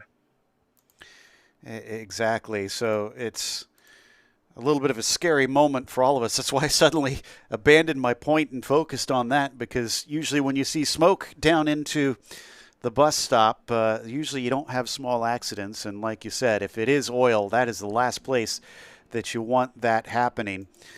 In the meantime, as we watch on board with the 77, they were behind that car, now easily have managed to move ahead of them. And what I was talking about was that fuel situation. Will the 4 car try to hold back just a little bit to make sure that they can get to the end from here? Potentially. Now I'm curious about that because they had the longer pit stop. Now that may not mean much. That may have meant just taking a couple of seconds longer to refuel the car, which is completely acceptable. It's a very manual job. For those who haven't seen pit stops in this series, effectively it's a single person job who has to get a chug of fuel. I'm talking about the manual chug of fuel, pour it into the fuel tank of the car, and then get another chug of fuel and do the same thing. You run back and forth, you run around. It's a very manual job. It's not like they got massive fuel hoses that they just plug into the car and something like 20 gallons of fuel goes into the car in 10 seconds and off you go. No, it's a very manual job. So it might be just difference to that. Or it might be that they made sure that there is enough fuel going every single last bit, that it's full to the brim, the fuel tank, and taking time to do that and saving fuel now to make sure that they make it to the end, whereas the 77 would be a little bit less conservative with their fuel strategy. It's just throwing caution to the wind and effectively trying to run away from the number 4 with sheer pure pace. But we'll find out in about 25 minutes time which is the case. If we see the 77 come in before the 1 hour mark, if it comes in around 103, 104 remaining, then yeah, they're going to be in trouble in terms of fuel. But if they make it past the 1 hour mark, then I think they will be golden. That means that they would have done a 1 hour, 1 minute stint, and they have the fuel to do the same again for the last one. Now, we have a couple teams that will almost definitely owe us one more pit stop because they're in pit lane now. That is the 177, our leader in the ZR3s. And this car, the 330, Travis Weltzing was in there. I haven't seen any driver swaps out my window, so I don't think that he has hopped out, but they did get fuel into it. Unfortunately, an hour and 25 is way too much to ask. They will need to come in one more time for a splash and dash. And we might be seeing a battle for position in 2 to 3 laps time. That would be the 3rd place in the ZP2 class between the round 3 racing number 5 and the automatic racing, then 9:08. The gap now 11 seconds last time I checked, I believe, and the automatic racing is 5 seconds per lap faster. Anthony Pacelli, I think, has hopped out of the car because it looked like that was a driver swap taking place down at the Camber & Performance pit stall. They are waving them out now, and off they go as we watch from above as more of the traffic has to be dealt with here towards the end of today's race. All different classes of cars all out on track at once, having to share it. So far, so good on that front, as we heard Ozzy mentioned earlier on. Haven't really had much in the way of cars tangling between classes, which is a good thing in this series considering how strict they are about car contact. It's the last thing that you want to set you backwards out on the track. Even if no damage is taken, you'll still get a lap penalty if you make contact with another vehicle. But currently watching a couple of our BMWs try to go side by side. I think that's both of the AOA racing cars, actually. Yeah, so they're having a bit of a side-by-side tussle there, racing side-by-side and then having to give that prototype some space. Never a good thing to see when you see a car in the middle of a 3-wide situation having a bit of a wiggle in the middle of the corner, but good to see them still racing out there, as mentioned earlier, not being the easiest of days for AOA racing, but they're still back out there, they're still competing and putting their focus then on what's gonna happen tomorrow. Yes, they're still running 5th, 6th, and 7th in their classes. Sam Corey's actually steadily working his way past them in the 80 machine from Nimbus Racing. It's been, for what we saw for a while, holding on to Gavin Vaughn. I haven't actually stopped to pay attention to see if he is still right behind that vehicle. But we had speculated there could be some team tactics there. Yeah, you're right. They've separated a fair bit. Yeah, quite a lot of separation. You could see it on the main straight. Maybe 5-6 seconds, I would say, was the gap now between. So the 80 had to drop back just a little bit from their teammate. Here's the 14 and the 85. Both are AOA Racing entries. And do believe actually fighting for position. Oh, you're right. Oh, good catch on that one. Yeah, I just assumed they had both had so many problems, and yet they've wound up next to each other. Yep. Now, the downside is this is effectively battling to decide who is not last in their class. Probably neither team wants to have to suffer that. The 305 we're seeing was off course and then is now back on. That is the Myota, so that wasn't an off course. That was returning to the track after repairs have finished on the car. Yes, and good to see the Myota back on the track. I always cheer. We are supposed to be impartial here, but I like a Toyota. I like a good Toyota. I can't help it. I've grown up around them, so that's the reason for that one. But every car is beautiful in its own way. Let's put it that way. Now, as we are watching this BMW's battle, it's still the 14 ahead and the 85 behind. So again, this is for position. And I do believe you said it's a battle to see who's finishing not last in their class, but also I think a battle to see who's buying the dinner tonight. I think that'd be a good punishment potentially. For whoever finishes behind. Initiative. Yes, there you go. Initiation? Is that maybe? Whatever. It's a bit late for that, I think. Yeah. This is back to the number 4 sitting in second. Now, I'm showing a full minute difference. No, that is not correct. Okay, yeah, I'm looking at our tower now. That seems more correct. 19 seconds between the 4 and the 77. That's still much wider than when the pit stop first finished.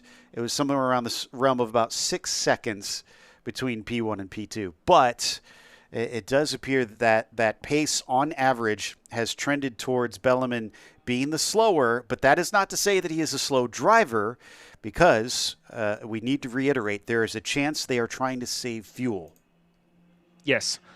And also, another battle we've been following, the 5 and the 908 now for third place in the ZP2 class. That's now come down to 0.2 of a second on the last checkpoint. So the catch has been made, and we are expecting it to be pretty much a slam dunk pass for the 908. That's not taking anything away from the round 3 racing number 5. That's just the pace that the 908 has been keeping.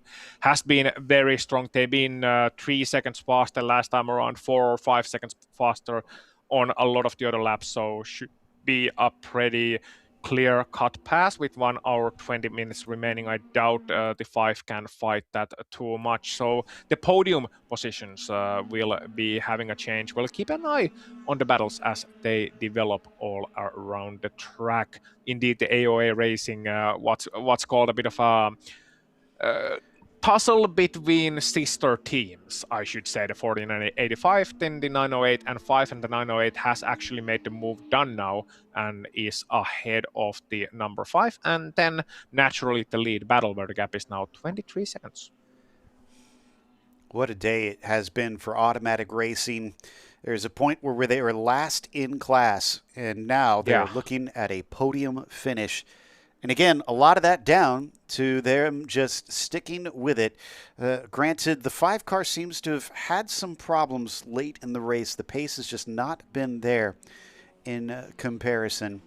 So it has come good speed-wise as well for Jackson Lee, who has been in the car for a couple of stints now at this stage. This is Thomas Belleman we're watching in the yellow and white machine, and Randy Kinney is in the other round 3 racing car that we've been watching throughout today. In the meantime, we've got the 41 being overtaken once again. AJ Alsup still handily in the lead, as we've lost the 94 more recently, and unfortunately are now many, many laps down from the lead in their class. They wonder if they're just trying to make sure they stay within that 50% mark to collect those points, because it's looking like they are somewhere in the realm of about 21 laps afar of the Retro Rockets.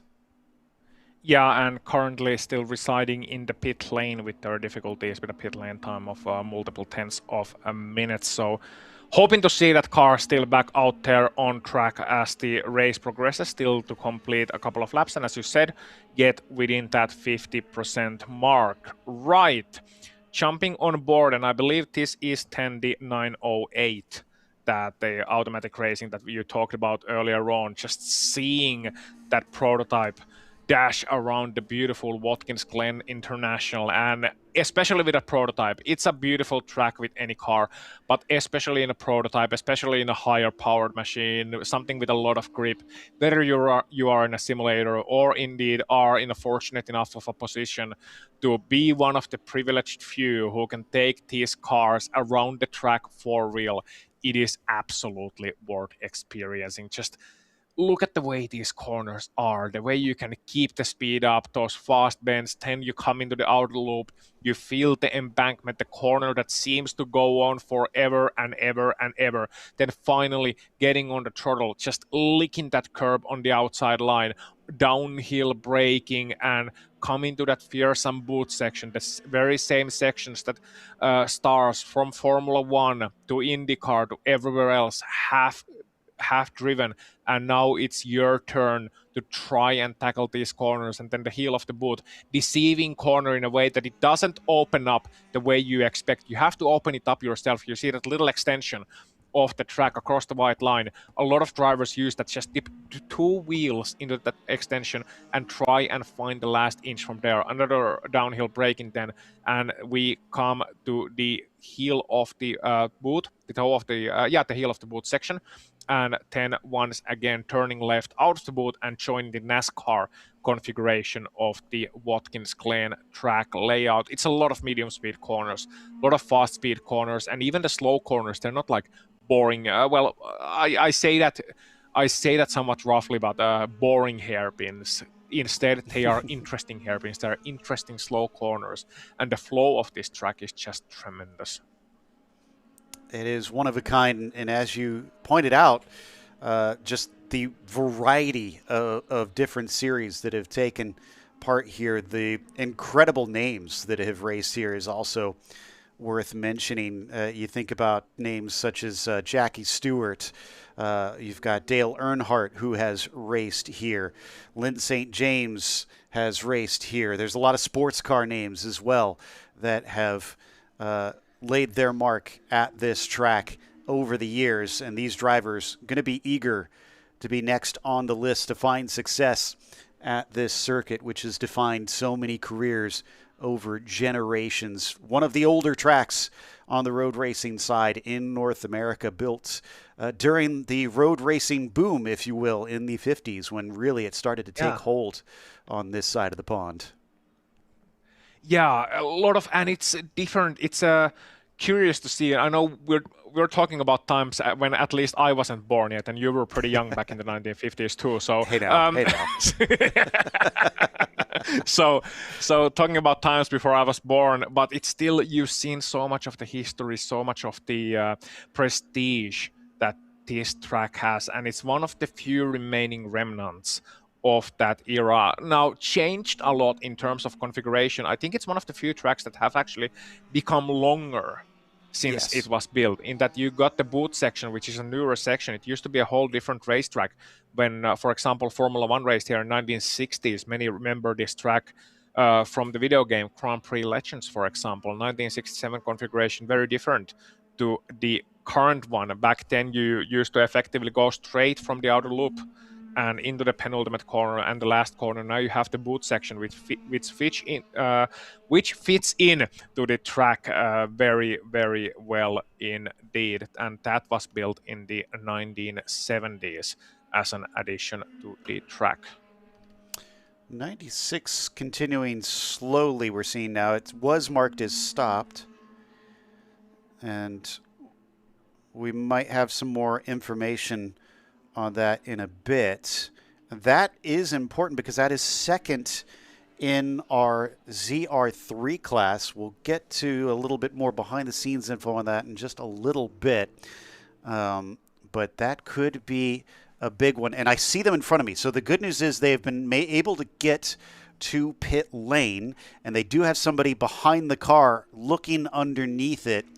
So we don't know what happened to it quite yet, but there seems to be something that has forced them to just double check and make sure that they haven't done damage. So, keeping an eye out on the situation, still on board with the 908, still talking about the history of Watkins Glen, but gotta remind you, there is a race going on as well, as we've been talking about. Zenith Racing Series, and the first endurance race of this weekend, the Saturday race, getting nearer and nearer to its last hour, and we still have another one of those coming up tomorrow for these drivers to deal with. And it's been a day so far. It's certainly been a day, talking about what has happened, especially for the 908. They were last place in class at some point, now climbing up to the podium contention, and it is very much a third place won instead of a second place lost if they are able to keep the car going until the finish line. So it looks like the 96 is happy with how things are right now because they're just simply refueling at this stage. No other work being done on the car. I'm showing Matt Million behind the wheel of that one. So hopefully that was just maybe a bit of a scare and it's able to carry on its way. It's done with its pit stop now. You should see that timer on the left-hand side of your screen stop once it crosses the cones. You were talking about the history of this track. I was actually curious if you knew, since you had brought up that configuration, do you know where the start-finish line used to be? Aha! So the start-finish line used to be after the current turn number 1. Correct. Correct. It is changed positions. Not something I feel like many people are aware of, since so many, especially our age, are used to seeing it 80s, 90s, and into the 2000s as it currently is. But yes, it used to be after the 90. There was the pits there on that short chute that runs towards turn 2, or what is now turn 2, into the S's. So a little bit of a fascinating. It used to be a run downhill into what was still called the 90 at that time here at this part we watch on board with the Corvette. Yeah, just imagine, as you watch this on board, look as he comes through the SS now. Turns right very fast, the arm core right next to you, and then turns left up the hill, pretty much on the limit of the performance of the car. This is now flat out, just barely, but it's such a steep uphill that it feels like the gaining of speed is stopping. You stop accelerating for a moment as you climb up the hill, but you are pretty much foot to the floor throughout the entire section, and then going onto that back straight. Now imagine taking that back in the day, in the 60s, when you have no downforce, the car is generating lift in the racing cars of that era. And then for these drivers to experience sharing the same piece of tarmac and writing their own name in the same history books, the books of winners at this circuit, as all the legends you mentioned, Jim Clark and Jackie Stewart and all those sort of guys from international motorsport, or indeed from American motorsport. Many famous names. Mark Donoghue, for example, here at Watkins Glen doing well, and all those guys just breeds history. And 1971, mind you, was the year that this extension was built. I had to double check that to make sure that I'm not false, but 1971 was when the track was extended. Indeed, yes. It held that old version that started the pits on between the 90 and the S's until that 1971 extension, I believe, as well. And the boot, added onto it, was never run by NASCAR, which ran this version, as Ozzy mentioned. So we've got a little bit more behind what happens here with ZRS, as there's a lot that makes this whole series tick. It sounds like Sloan has caught up with one of them.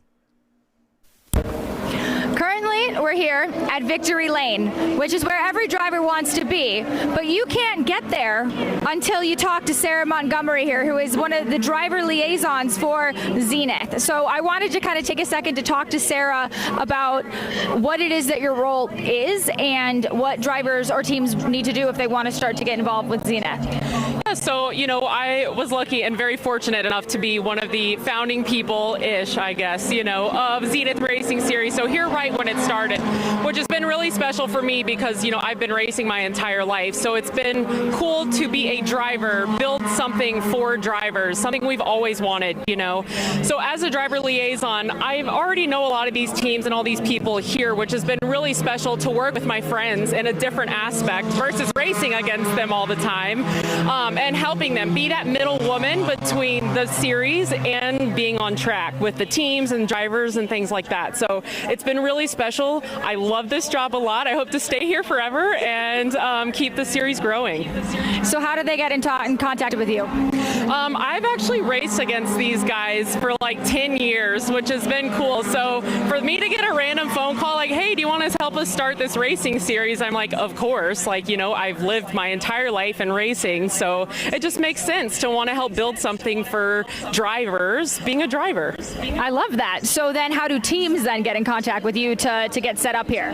Well, they either know me personally, know a friend of mine, or just reach out to the series. And I always get emails, and as my friends are on scooters messing with me knowing I'm doing this interview. But yeah, through our website, you can reach out, and I'll be happy to talk to anyone who's interested in the series. What is one of your main things? What's one of the main roles of this job? Is it educating drivers on how to get started, or what do you really see drivers and teams coming to you for? Everything. Life support. No, I'm kidding. So basically anything they need to know to get into our series, right? So whether that's what kind of tech they need, what sort of driver's licensing they need, what sort of, experience is required, anything they have questions about regarding Zenith Racing Series, I'm their girl. So royalty queen of Zenith Racing Series here, Sarah Montgomery. If you have any questions, Sarah is your girl, and we're looking forward to seeing our top teams at Victory Lane a little bit later. Sarah, thank you for your time. Yeah, we'll see you at Victory Lane soon. See you at Victory Lane.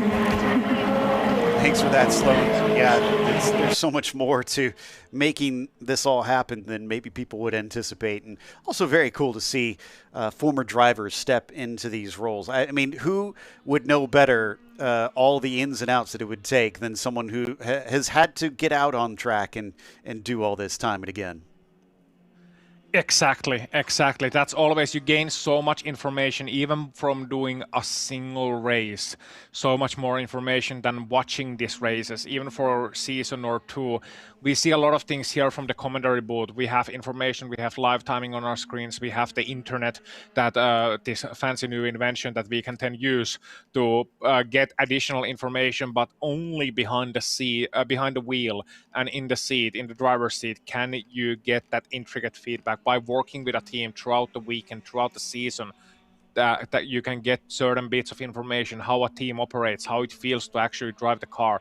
So it's great bits and pieces that we're getting, and it's fantastic to see Sarah Montgomery then stepping up to help run this series and help working to make a great series even better as it progresses along. Very new series still, but I always love to see a new series in the motorsport world. Just bringing a bit of variety, and the whole concept of this, from what I've seen so far, I can talk about from my rich, vast 6-hour experience of seeing this series. It's been great. Exactly. And by the way, something that I did notice mentioned from Race Control up on our screen, and I was looking into during that broadcast, the mystery somewhat deepens and is somewhat answered.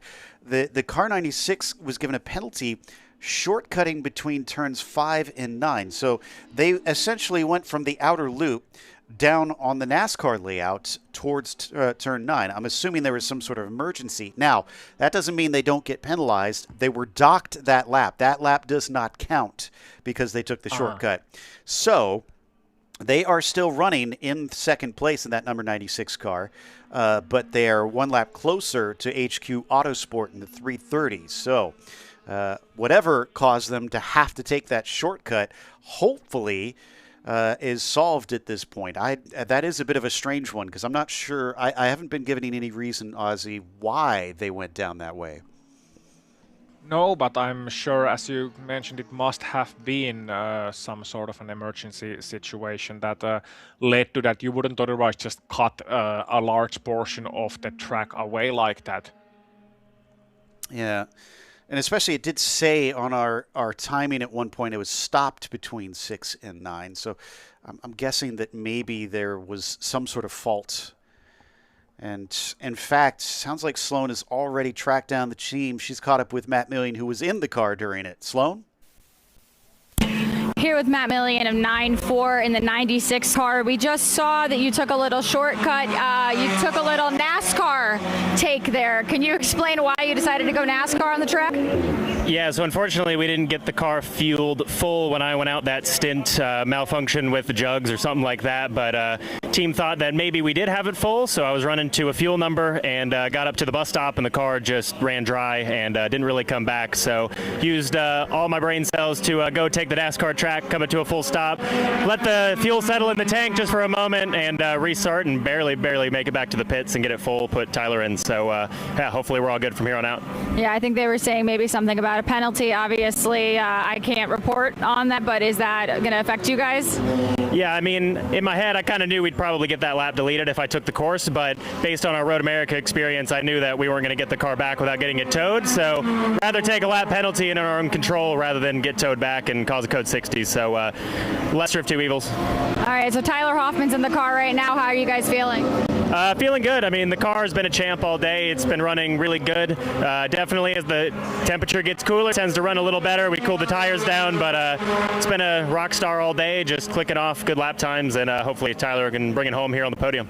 All right, sounds good. Thank you for that update. Back to you guys.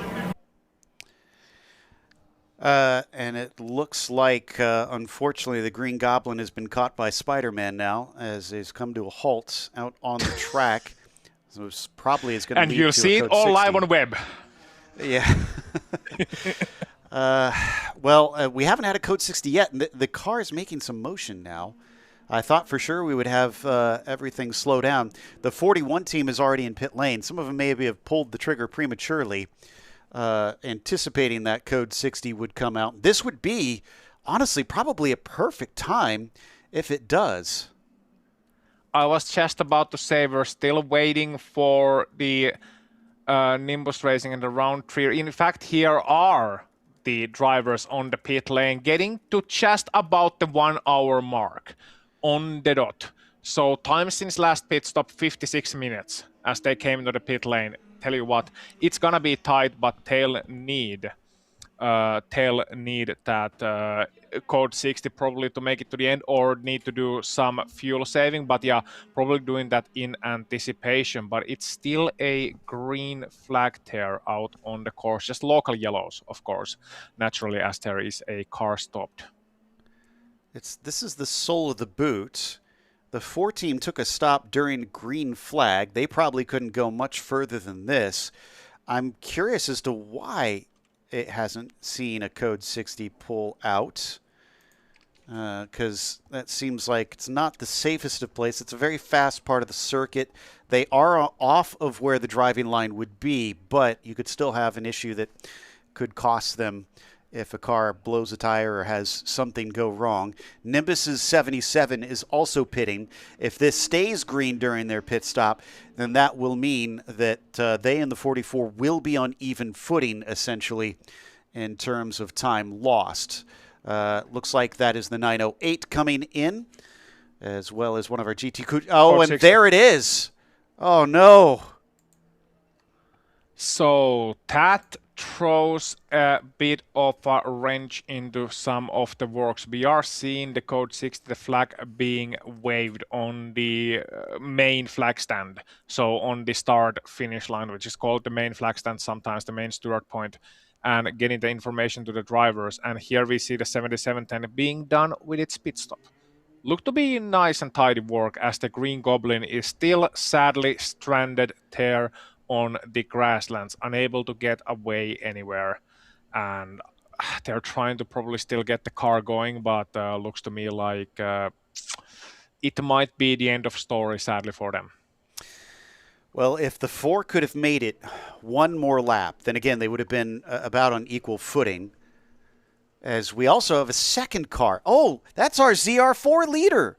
2 of our ZR4 cars in this a period of maybe about 3 minutes or so are both stationary on track. What has happened to Paragon Performance that has stranded them? Now, they are right by an opening in the wall, so it should hopefully be very easy to get the car out of harm's way and get back going racing.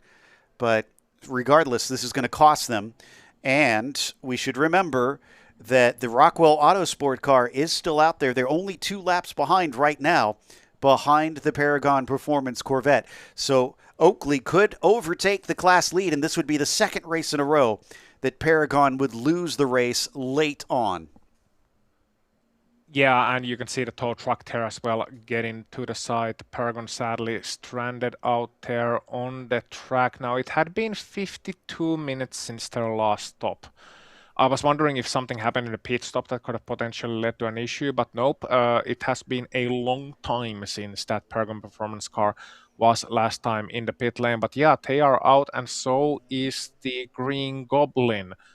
Drama 10, as we approach the last hour of the race. Now, had it been the Watkins Glen 6 hours, they would have been fine, but sadly, it's the Zenith 7 hours, and they're not.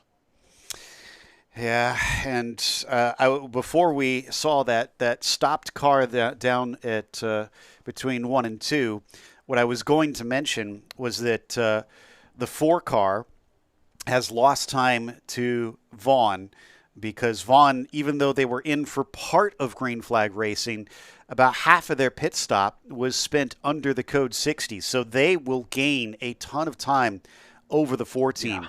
And if the 4 team was saving fuel, it's a gambit that is not worked out, because their competitors were able to get to the end here and should easily be able to get to the finish of the race without another pit stop. Yeah. We watch the safety vehicles pick up the 66. Unless they can get that car turned around pretty quickly, I'm not anticipating they're going to be able to hold on to the lead, which means the 12 is likely going to be taking that on. Now, if they can get the car rolling, even if they lose the lead, Ozzy, what we saw back at Road America was a very fast Corvette chasing down a Miata, which was consistent but not fast. And eventually, they got within about a lap of them, but another penalty and a pit stop set them too far back to eventually catch what was, I believe, 3 or 4 laps behind that they had become. So, while it might seem all doom and gloom of the 66, it is not completely over with an hour left. Meanwhile, we do have some more information as to why they are stopped by the side. Sloan, what's the story? Caught up with the 66 team really quickly. They said that they actually had a late notice of the code 60, so the car in front of them slowed down and that caused them to hit. I don't know if it was the car in front of them or hit something, but the driver reported that he thinks the suspension might be broken, so we don't have an exact diagnosis yet. The team is definitely a little somber over it, but it sounds like maybe the suspension, they'll take it back to the garage, and hopefully we'll see him back on track tomorrow. If they hit, it must have been on the left-hand side. I didn't see anything on the front, it looked like, Ozzy, that showed damage from the angles that we were looking at.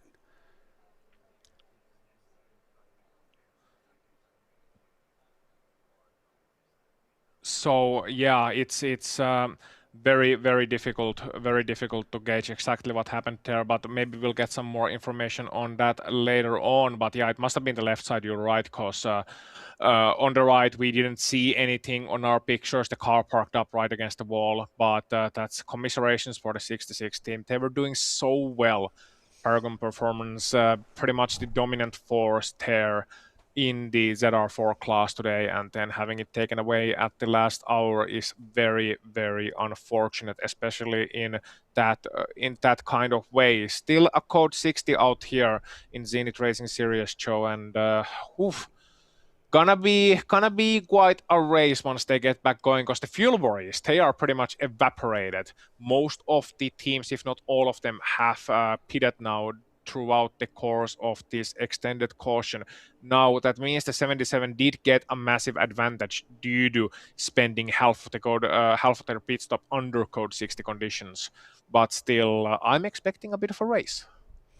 Yeah, at this point, it very much becomes a sprint to the end because, like you said, while it was close-ish, since it was going to be about an hour for most of the teams to get to the finish on that final pit stop, it's now, with the fuel save under this Code 60, really no worries at all as we continue to watch on board with the 77. We could see a few more safety vehicles still working. And like I said, they've got the opening right there. No, looks like they are not going to pull them behind there. They're going to take them to the next available opening up through the S's from what we could see as we just went by with the tow truck pulling that silver number 66. This is our leader overall. Gavin Vaughn is behind the wheel of the Nimbus racing machine. The gap down to Camden Hibbett, we won't get an accurate read during this Code 60, but is definitely going to be bigger than what we saw before. And it was up to, I think, something in the realm of about 18 seconds last we saw before the pit stops. So it's looking a little bit dire for Round 3 Racing, who has Camden Hibbett currently in that car. Yep, Automatic Racing 10 rounding out the top 3 in our leading class. And they have gone through a whale of a day, as mentioned at some point last in the class, having to fight difficulties throughout the day, then being able to utilize that pace and get back into the podium contention as we get notification of the Mayoda, sadly, back behind the wall. That's the car number 305 in the ZR4 class. So the GD86 will probably not be seen anymore throughout the course of this race, I would believe, because it's 50 minutes remaining and they will be back in contention then tomorrow. Some work to do overnight for the mechanics, unfortunately. Yeah. But this also means, with the 66 having their issue, that both ZR2 and ZR4 are going to see a lone car get to the checkered flag, unless, actually, hold on. I'm showing the 779 is back out on track here. Is that correct? And the 12? Oh yeah, 12 is the lone car, and 779 looks to be back on track, yes. I mean, you have better chance of having a visual confirmation than I do of that fact, but yes, indeed, the 779, the Lagunatic Racing, I do love that name. I wonder if their home track is Laguna Seca. We had this discussion yesterday. I thought the same thing when I saw the name. Joey thought the same thing. Turns out Sloan tracked that one down, and turns out the owner of the team actually runs a pool business, and he considers himself a little bit crazy, so hence Laguna Tick. Apparently, and Joey says he's actually... I love that. He's watched this show. The owner also was a part of a TV show about building pools on Hulu for a number of years. So there you go. We got a celebrity in pit lane. That's just quite impressive, really. And the car 178 is back on course as well. So that's the ZR2 Cineta 10. Oh, wow. And they have not been out there since very early on.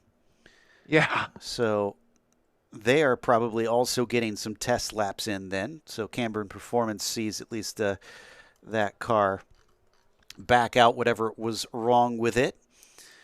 305 I'm seeing behind the wall. So yeah, Mayota, you were just talking about that one.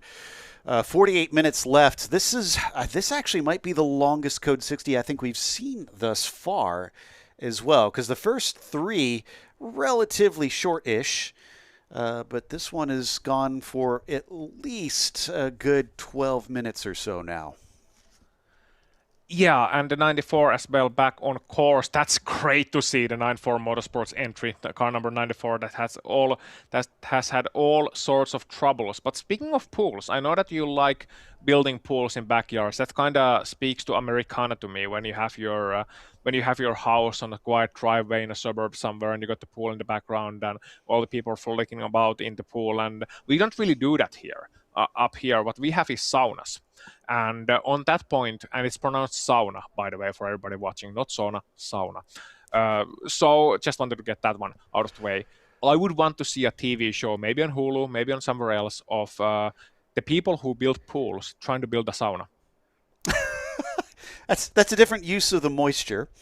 Yes. Now we're finally getting a visual on the left-hand side of the 66, and I'm not seeing any major damage. So we're still not entirely sure, other than hearing that they had to take evasive action or maybe made a bit of contact with another car. That what exactly? There's some maybe. Okay, so maybe hit the left rear of the car from that scrape. Yeah, and even if there's no like visual action, if there's just tire being slightly turned when you approach another car. Oh, okay. There it is. Yeah, that looks like a bigger bite 10 out of the car. And that missing end plate no longer the biggest of their troubles. No. So we just must not have seen it very clearly from that long angle that we were watching. It was indeed the right front. So putting the pieces together, the story that we're hearing, they must have hit that car with the right front that was in front of them. And then the left side of the car maybe hit the wall as it veered off towards that side of the track where we saw them wind up. But it is certainly looking pretty gruesome on the front side of that car. Green flag is back out. And so we go racing once again. I assume they've gathered up the Green Goblin off camera, and the Powell Racing team will hopefully give us some information a little bit later on as to what's happening. Now that we finally have cars at speed, when they cross the first sector mark, we should see exactly how far back P2 is in our top class.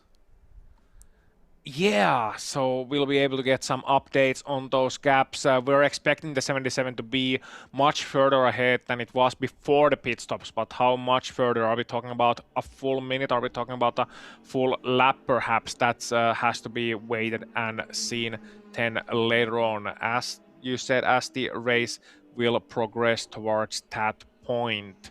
So a few cars. The 305, the Mayota, is back on course. Yay, go Mayota! But they are in racing speed at the moment. That is good to see. It's been a troublesome day for them. Been on and off, and have been certainly chasing something inside that car.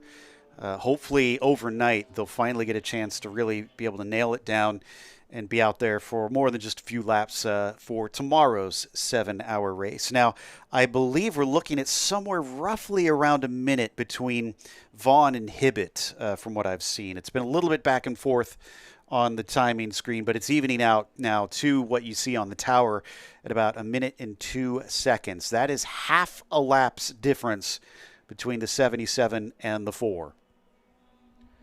Yeah, and a minute, that's too much then to try and catch up with the 44 minutes remaining. I'm gonna say that at least in pure racing speed-wise, it's too much to catch up. Whether or not there will be another situation, we'll have to wait and see, but that throws our speculation about the fuel margins 10 well and truly away, which is a shame. It's a shame to see that we lost 2 cars during the course of that Code 60. It's a shame it had to happen, but also because I would have wanted to see the mileage race play out. Admittedly, I get a little bit too excited sometimes about fuel mileage races, but it would have been curious to see whether the 77 or the 4 would have indeed had enough inter-tank to make it with one stop remaining or not.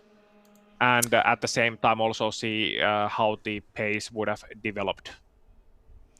So we're getting information that it was the 14, it looks like, that the 66 ran into. That was a car that already has had lots of issues. There is the 769, Green Goblin having to rely on manpower rather than horsepower for a little bit, unfortunately. And it looks like Sloan is going to get the story. In fact, let's go to her. She's ready to talk to the team.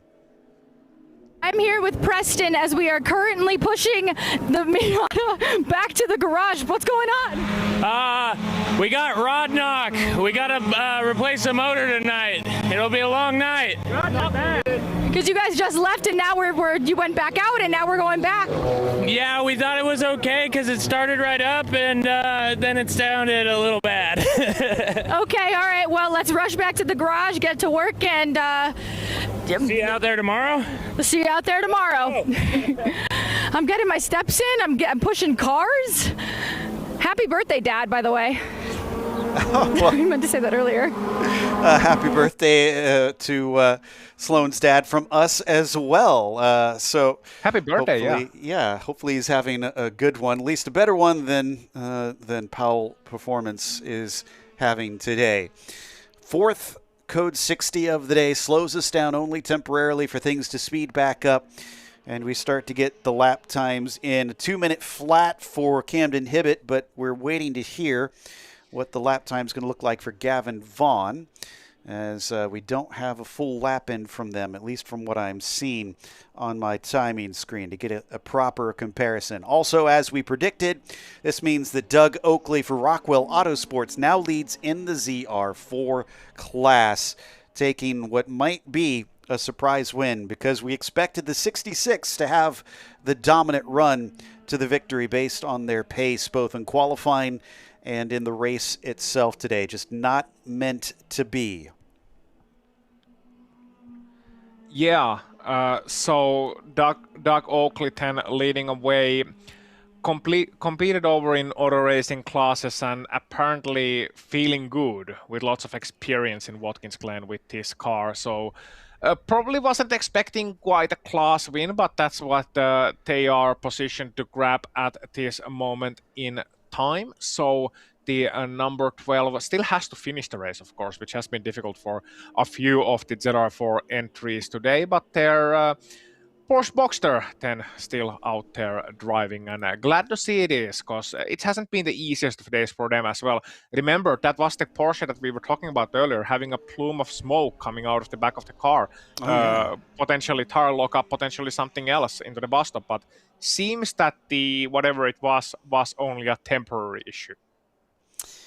Yeah, exactly. So Oakley just trudging along. Now, they are, like I said, they are scored as the leader right now. So even if they do have something happen, effectively, they're the only one that is able to take this, because I look down the order, the 779 of Lagunatic Racing, while they are out on track, they cannot catch up at this point. It's too many laps and too little time for them to overtake.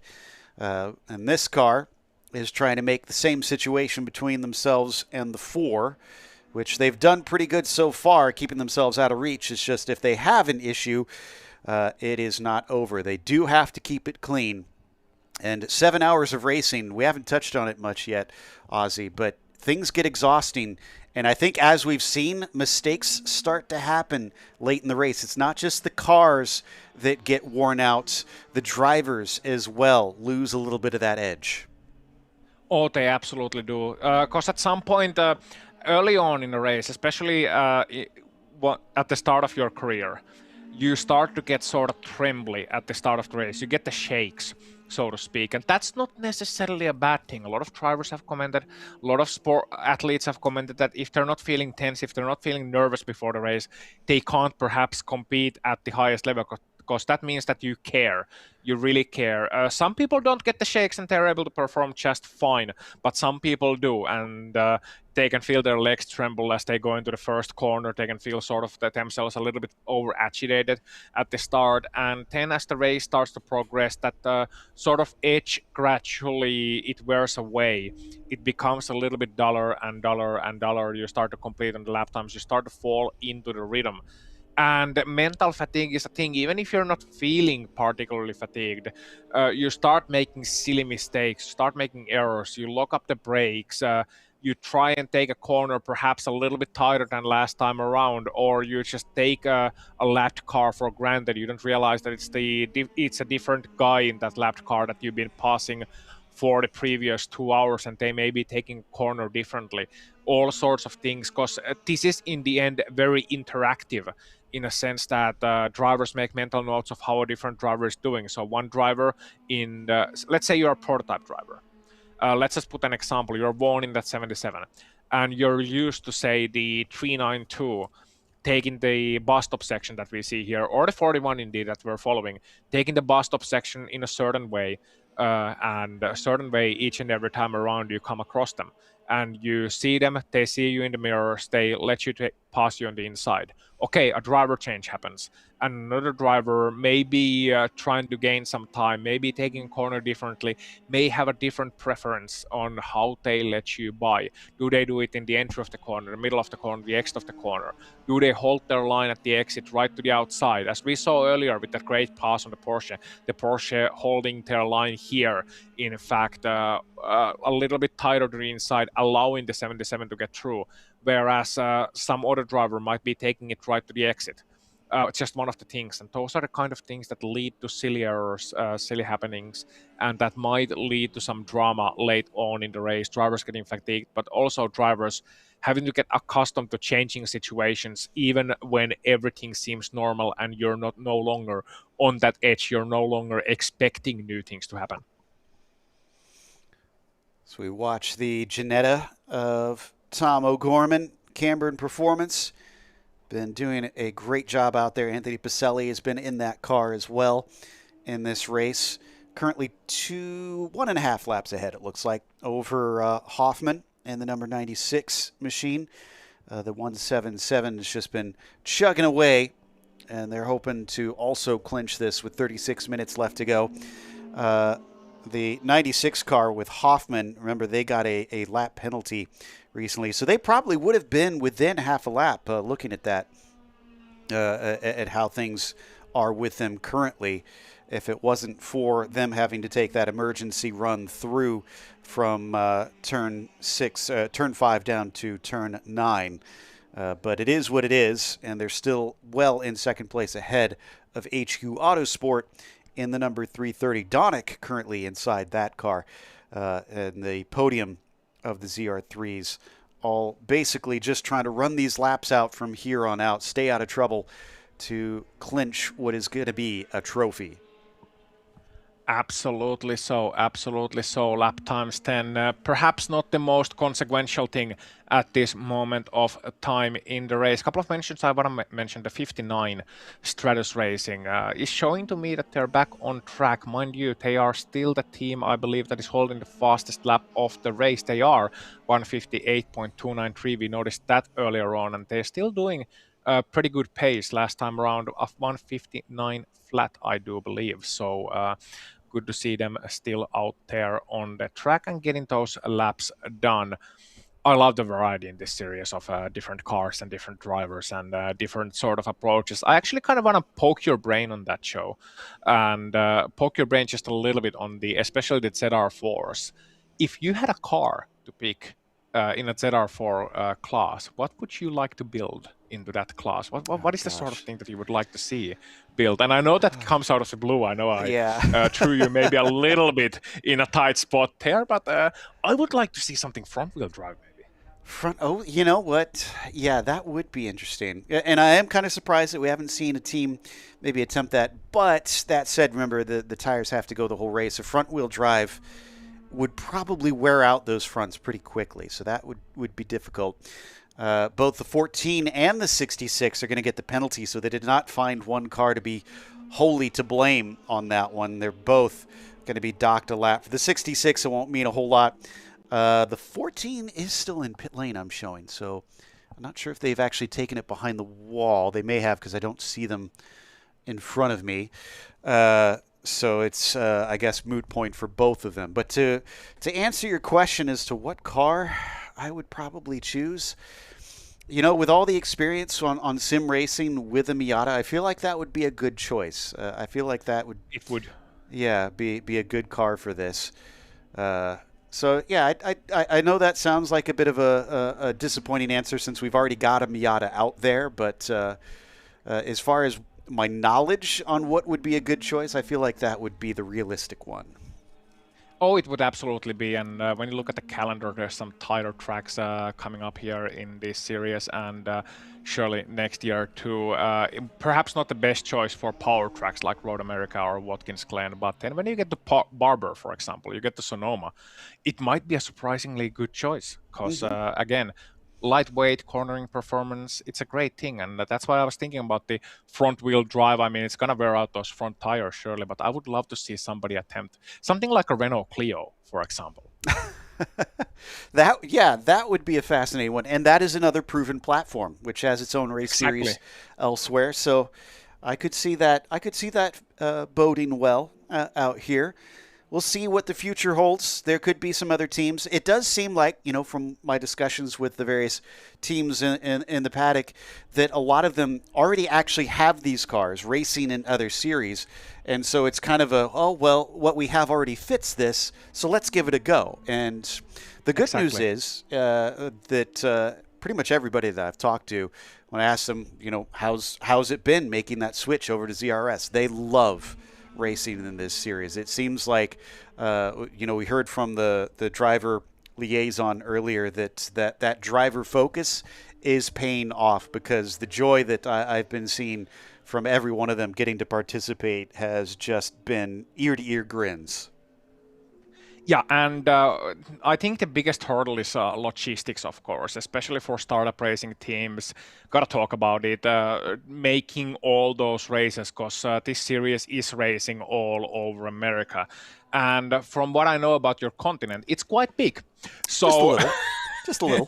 just slightly big. So you start the season in Texas, and then you go to Sonoma, which I believe is in California. Then you go to Barber, the Virginia International Raceway. You go to Road America, Wisconsin, Watkins Glen International, upstate New York, and then you go to Florida for Homestead Miami and Daytona International Speedway. So that's quite a lot of traveling that you have to do throughout the course of the season. And it puts things on a different perspective. For example, in karting, I've heard drivers complain that, we don't want to race in Oulu, which is a city in northern Finland. And the reasoning why is that it's 300 miles from where they live. Which here, that's actually pretty local. I mean, if it gives you any idea, the leaders in our ZR2 class, the 41, they consider this a home track. They're from Vermont, a completely different state. but that is in the Northeast, and the Northeast is actually on the smaller side compared to, say, if we go out west, the states get a lot bigger. So it's, for at least for us in the States, Vermont is relatively close. So that is understandable that they consider this to be kind of their home circuit to compete in.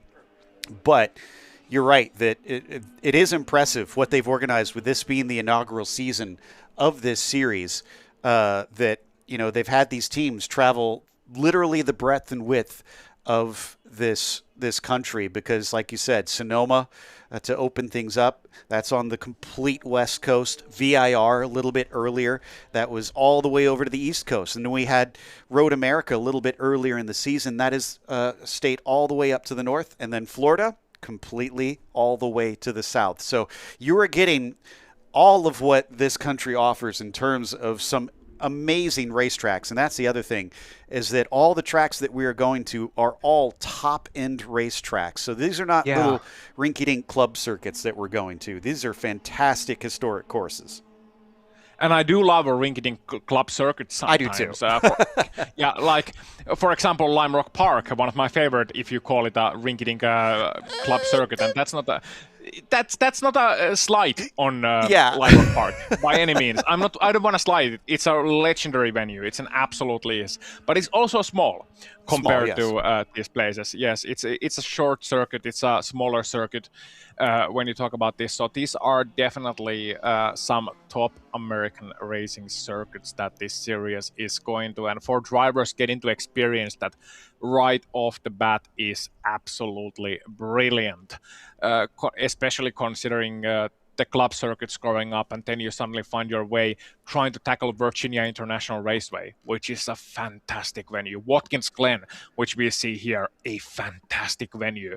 And just getting to experience this driving at full tilt, driving at speed for something, 4 points, 4 wins here in this track, it's gotta be great for the drivers, and no wonder they wanna come back. So it's something that you is very much worth taking all that time wherever the race teams come from whether you're based in Carolinas, one of the Carolinas, Southern North Carolina, or whether you're based in Vermont, whether you're based in Texas, whether you're based in, I don't know, Minnesota, somewhere in there. Then it's something that you can drive for. You can sit those long hours in a car. One is driving the van, the other one is driving probably the team truck all the way down, taking the trailers. Sure, they are long miles and a lot of meals eaten at local diners, but it's all worthwhile when you're out there pushing the limits. And as you see here, Vaughn in that 77, racing in the lead at the moment, just being able to probably, I hope, enjoy himself a little.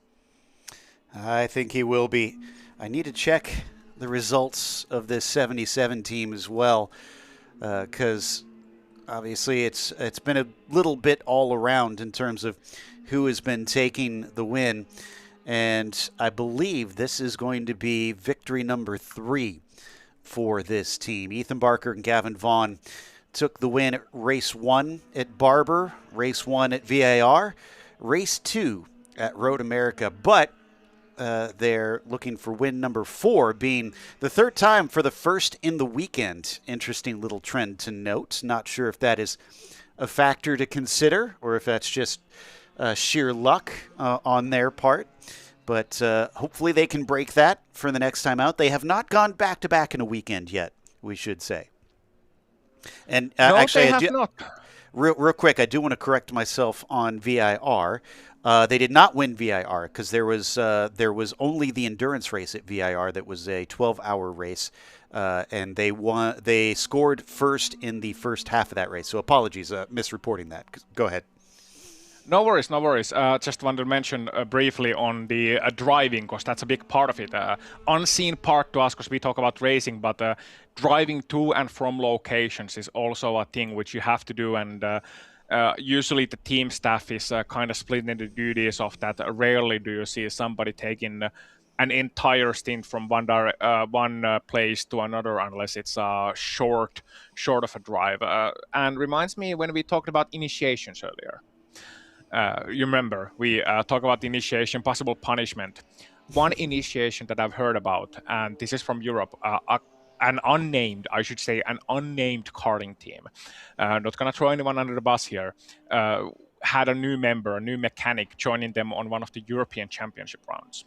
And they went from Finland to Sweden via ferry. So they're in Stockholm, Sweden. And the race was in Ghent, Belgium, which is 1,000 miles away, pretty much exactly. And they said that, okay, you're the new mechanic, you have a driver's license, you take the first stint of driving. And as it turns out, the first stint of driving was from Stockholm, Sweden to Ghent in Belgium.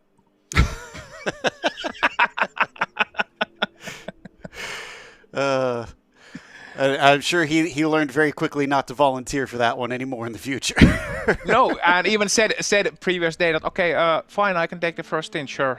You guys can sleep in a little bit longer, sleep in the car and such. And the first stint turned out to be a little bit longer than expected. And then the new mechanic mentioned bluntly that he will not be doing any driving anymore throughout the course of this race event. It will be you guys driving back, which is fair enough. And I believe that the person in question still works on as a karting mechanic to this day. So. Well, glad it hasn't scared him away. And a lot of these teams do have their own little initiations, like you said, but it's because they are such a tight-knit group that enjoy one another's company. They do bond quite a bit. In fact, I have heard plenty of stories, especially teams of this scale. Yes, you've got some larger teams, especially with the prototypes, with the multi-car teams, but then some of these smaller teams, such as the ZR4, sometimes the drivers are the race car drivers are actually the truck drivers, and so on. So you have all kinds of teams that will share duties on this front to make them work. But today, they won't have to drive anywhere. They just have to make it to the end of this race. They can spend a night, hopefully not doing too much work on the car. Then they'll come back tomorrow and try and do it all over again.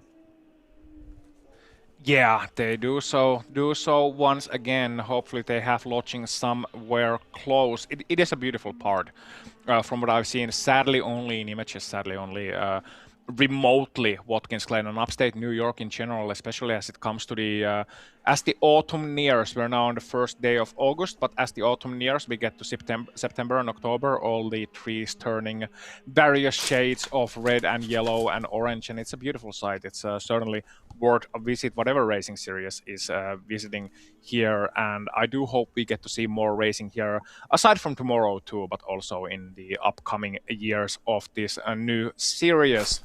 Always lovely to see. Meanwhile, the 908, just mentioning this now, last time around they did their fastest lap of the race. Now it is not the purple time, but it is a blue time, a 1:58.6.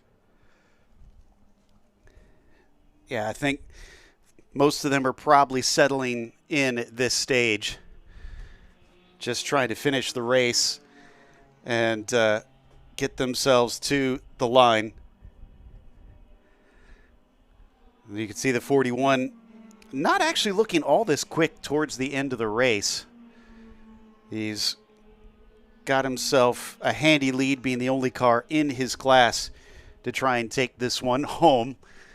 And as we watch them take it down to the last 20 minutes, this is where you try not to fall into the various pitfalls of racing and getting a little bit too lax. Yeah, no, but every single rattle, every single thing, every single extra sound that you hear at this point, it makes you a little bit paranoid even. Now, properly paranoid in a sense that you have a right to be worried as a race car driver, mechanical sympathy being a big thing for any driver to listen to what the car is doing, not only just to feel what the car is doing, but listening as well. Are there any extra rattles? Is the engine working properly? Is it firing properly? All those sort of things, listening to the tire scrub, because oftentimes you hear things before you can feel things, before you can see things. And by the time you see things, it's oftentimes too late. But you're right, the 41 not exactly setting the track on fire right now. 216.3 last time around, so just keeping one eye on it, whether that's an issue or whether they are just choosing to take it extra carefully, conserve their machinery, conserve their tires. Meanwhile, we are on board with something just a little bit faster here. I believe that's the Camburn Performance 177, judging by the wonderful Tomo coaching logo. Yeah, this has been the leader in that 177. In that ZR3 class for quite some time. They've been pretty much dominating this race. Tom O'Gorman's in the car right now. Anthony Pacelli was sharing it with him. So we see him come upon one of our ZP2s, our leader actually. So that's two of our leaders going past one another with 15 minutes left to go on the clock. Yep. So not too much, well, 19 and a half minutes looking at for but regardless, yeah, the morning has turned to noon, the noon has turned to afternoon, and we're at 20 minutes to 4 p.m. And 4 p.m. will be the time that this race is scheduled to end. 10 running on board with the 77 that just passed by. You can see it, and one not really stopping at all. 159.7, still going under 2-minute lap times, despite having a very healthy lead indeed at this moment in time, and you can just see how hard he is working behind the wheel of that car, and the G-forces as well in these fast corners. I don't think we talked about that. We talked about the physicality and the heat and everything else that is going on, but we haven't really talked about the G-forces that take their toll on drivers as well, the driver's neck and the driver's sides too. Your sides are impacting the seat quite a lot, and your head gets thrown around, and all of that just adding to the fatigue that the driver is experiencing. So the 77 doing a good job then of staying on track and keeping the lap times consistent. And oftentimes I find, Joe, that actually keeping a relatively high pace on is the best way to stay concentrated. Because when you start to lift off, when you start to sort of take it too conservatively, that's when you can slip up and lose concentration. I think of that as kind of the Senna principle, the infamous Monaco Grand Prix where he was leading by such a massive margin, gave it away because the team said back off. And what he did, well, the car went away and he wrecked it. As watching now on board with our overall leader, switching over to that 77, put another lap on another of our cars in the GT classes, just giving them a nice wide berth coming up the hill through the S's. Look at the gap over Camden Hibbett in the number 4 machine, 52 seconds between them. I will say some of that is because of the unfortunate timing of the code 60. Twice, actually, if I recall correctly, that happened to the 4 team. But whatever the case, 77 has looked a lot faster towards the end of the race. They are the slower this last lap by, but remember, it's not just that one lap pace. It is the entirety of the race that makes the difference. It is. And that penultimate stint, you were right, the 77 was pulling out a gap to the 4. Now, we'll never get to know if that was partially due to the 4 trying to save some more fuel and the 77 wasn't, or whatever was the case. It would have been an exciting race, but alas, it should promise for more excitement tomorrow, and couple that with the pace of the 908, the 59, being able to get back going once again tomorrow. It should be a great 7 hours tomorrow for everybody to enjoy as well. It sets a stage for a rematch, not allowing the 77 to get home with all the trophies, sweeping the table. Instead, somebody else will have some words to say before it's all said and done. But today it looks to be the Nimbus Racing 77 that is taking home the glory. Still 16 minutes to go, plus 1 lap, however. So not everything is said and done. And again, the driver paranoia we talked about earlier with the 41, the same thing here with 77.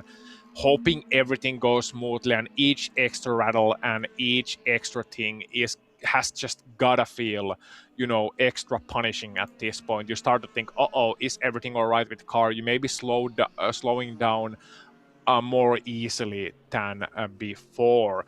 Gotta mention, talking about lap times again, the round 3 racing in second place, the number 4.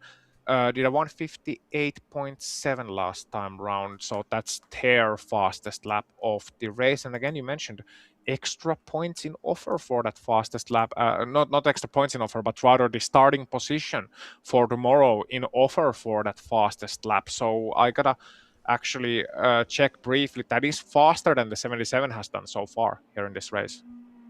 Yeah, it's been awesome to see them get back in it.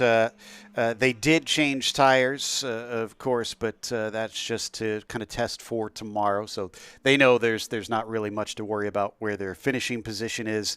They're just trying to bring it home and prepare for tomorrow's race, which will, thankfully, like you said, start on the pole. As far as bonus points, I had mentioned a little bit earlier, but in case we got anybody new watching, you get 3 bonus points for a clean race. So if you're not given any penalties throughout the race, then you get those 3 extra bonus points, and those often can make a very big difference. Like I said, coming into this, our ZP2 championship, 4-point difference for the lead in the title. And the ZR2, 6 points of a difference. So, yes, it is very, very critical that you get those clean races in, because it might wind up deciding the title in this series. And thinking on that, one of the things that was a question asked before the race by the teams was, does that clean race count the penalty that we get for too many track limit infractions around this place? The answer is yes, you do get one for the track limits, but remember, it is only on the third infraction where you get the drive-through penalty. There is a warning in the first two instances, and so, of course, those do not count towards it. Now, I'm bringing this up, and I may regret it again because we still have 13 minutes to go, Ozzy, but I don't recall seeing any track limits penalties so far. No, you would be right. We haven't seen any of those, and I'm not seeing any on my screen. I haven't seen any on my screen, and drivers not taking too many liberties then with the track limits, which is good to see, because this track offers now, with the safety improvements, with some of the tarmac runoffs that you've added, it does offer some opportunities, especially in turn number 1, but also potentially cutting the bus stop, the chicane, or the inner loop, as it's sometimes called, goes by 2 names, that corner, and some other places too, where you can potentially run a little bit wide and maybe run the risk of upsetting the stewards in a way that they don't like your driving lines too much. You're taking it a little bit too wide turn here as well. As they come to the toe of the boot, you can potentially run a little bit wide. It's not the faster line, but it can happen if you're just a little bit too eager on the throttle exit in the corner. You can't take a track limit violation here. If you do, you are in the wall, and that's not a good thing. So track-specific notes from race control coming into this. The 2 that they are monitoring are turns 1 and turns 8. So those are the 2 that the drivers need to watch out for. You mentioned it. 8 was the heel of the boot, and then we're coming up to turn 1 here, where you'll see they have all that runoff to the outside.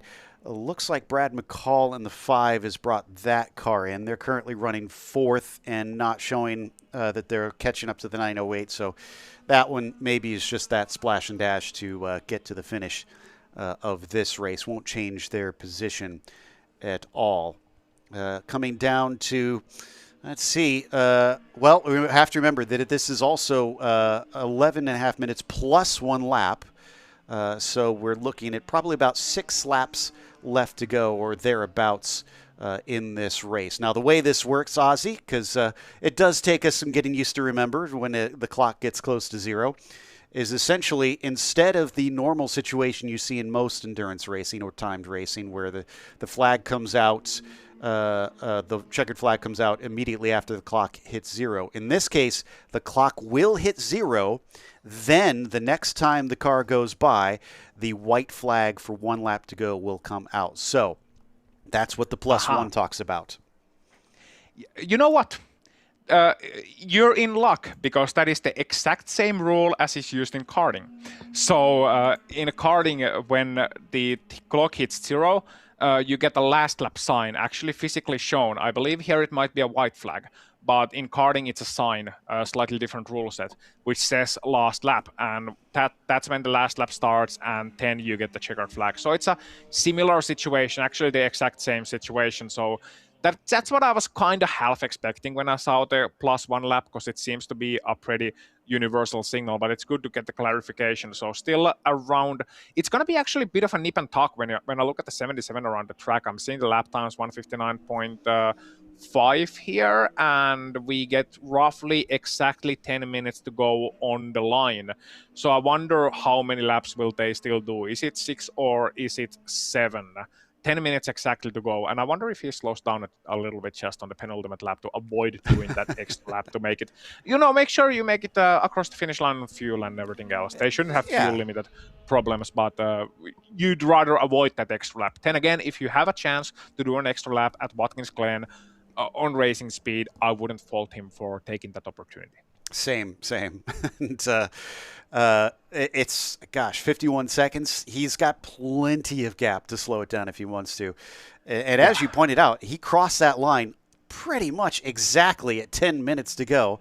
And they've been running almost exactly 2-minute laps. It was 2 minutes and 0.3 of a second last time by. So that's going to be very difficult if they remain consistent to tell where that white flag will fall. Exactly. So maybe on the radio, the driver telling, just maybe give up a few seconds or so if they are concerned about that. The number 5 also on the pit lane has been for 2.5 minutes. The round 3 racing. Number 5 entry not fighting for any positions currently. They were well behind the 908. Getting past with about 1.5 hours to go, and they have a significant gap ahead of them, so or behind them rather, so nothing to worry about there. Potentially taking an extra pit stop, and we'll have to wait and see if they still come out there on the track. So the tomorrow's starting positions will be according to the fastest laps, if I'm correct, Joe. Yes, it will be. So watch out for that. Could shake up the order quite a bit, especially you think about those teams that did run into troubles early and weren't able to get back out on track to put some good laps in. That could mean that they're maybe a bit farther behind than they would have expected, and may have a bit of a difficult time having to fight their way through the field in the early stages, which, as we saw, was a little bit frantic at the start of this race, which is unusual for this series. We're used to seeing a lot of endurance racing where, yes, the first couple laps offer a lot of dangers. You could always get into trouble. In this series, honestly, it says we get the 3 being towed off pit lane of all places. In this series, usually everybody's pretty good about not losing their heads on the first lap or so. Yeah, it's a long race, but sometimes things can happen, and the Watkins Glen, especially as a track, and it's not the fault of the track necessarily, but it's something that lends itself to situations when a field of drivers first have to navigate what is essentially a 90-degree corner to the right with cold tires, downhill braking, and then those fast S's. It can lead to situations at times, and those situations then one leading into another. Now, the reason I brought the lap times up is that the fastest lap in the ZR2 class is still belonging to the Stratus Racing number 59. That is shown in the pit lane, 1:58.293. Now, the second fastest lap is 49.08. with a 1:58.606. Now, listen closely. 58.606 for the 908. 10, a 58.719 for the number 4, and a 58.786 for the 77. So those 3 teams are within 0.2 of one another in terms of lap times. So again, in terms of pure raw pace, and you get to show pure raw pace very rarely in endurance racing situations. In terms of that, it's looking like a very close race for tomorrow. Yeah, and we love to see that. I mean, you think to how this battle for the lead even worked out in today's race. It remained close until essentially about an hour to go, when finally the pit stops separated the 77 and the 4. We, of course, will never get to see how it would have looked with the 59, because they looked to be the quickest car in the early stages, but then their problems with the alternator is what cost them ultimately. And, of course, they hold that pole position. So it could be that maybe it would have been a close battle for second instead of the win. So we'll get to find out tomorrow, hopefully, and maybe if that 59 team doesn't have any more technical problems, we'll get a straight fight to see who can win in the second round here at Watkins Glen International. We're watching the 177 Tom O'Gorman from Camborne Performance continue to just rock lap after lap. And this car was really the talk of our show for maybe the first part of the first half of the race, because remember, the laps that we were seeing Tom put in saw his best lap crunched down by somewhere in the realm of 2 seconds. That is almost unheard of in most races. Yeah. 2 seconds is an absolutely massive gap, and it just goes to show you how fast they've been, how well this package is working here at Watkins Glen. And it's all about cornering, keeping up the speed in medium, high-speed corners, because they haven't been the fastest car on a straight line by any means. It's all about the cornering performance that they're able to extract from that car. And if I'm looking right at the livery of the 177, I'm seeing both flames and some lightning on the hood of that car. So if they Makes it get go some speed faster. stripes, yeah, Yeah. exactly. If they get some speed stripes going on there too, they would be carrying maybe another 2 seconds, or at least 1 second. Because I've heard that it's 1 second from the flames, 1 second from the lightning, add some stripes, and it's 3 seconds faster than everything else. And I think the stewards would need to take a look at that obvious unfair advantage then.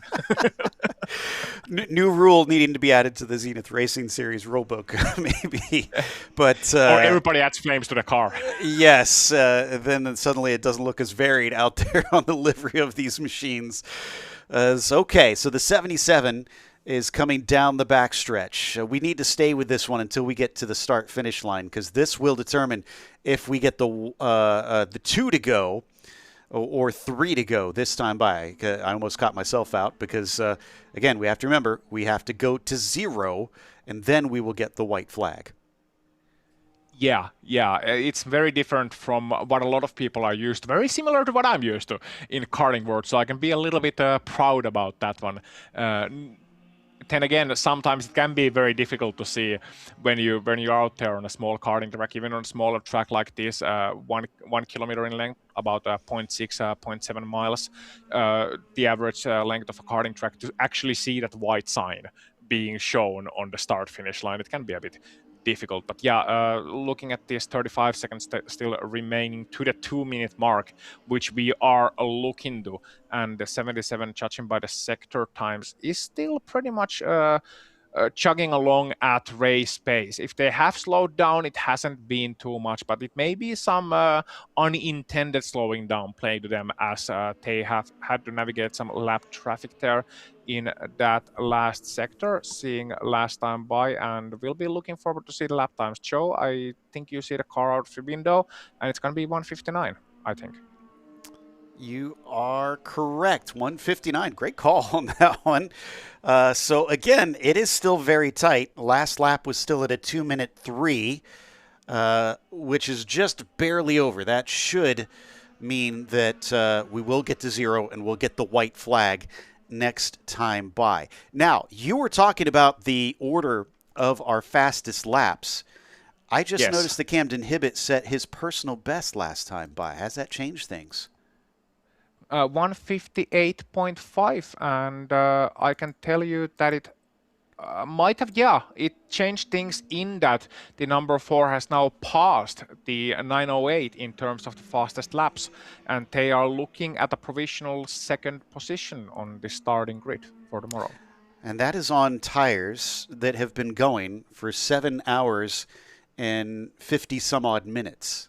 They set their fastest lap of the race. So there was a little bit left in it, maybe, for that number 4 car. It's going to be questions of what could have been for them.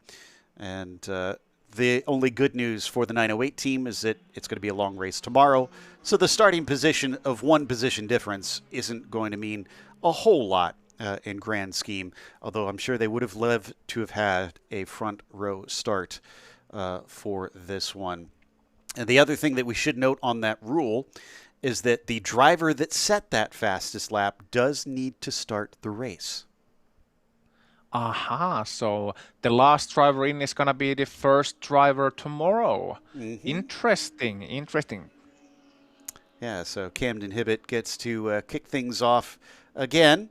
And as we come down to it, we anticipate this should be white flag. I'll watch out to see.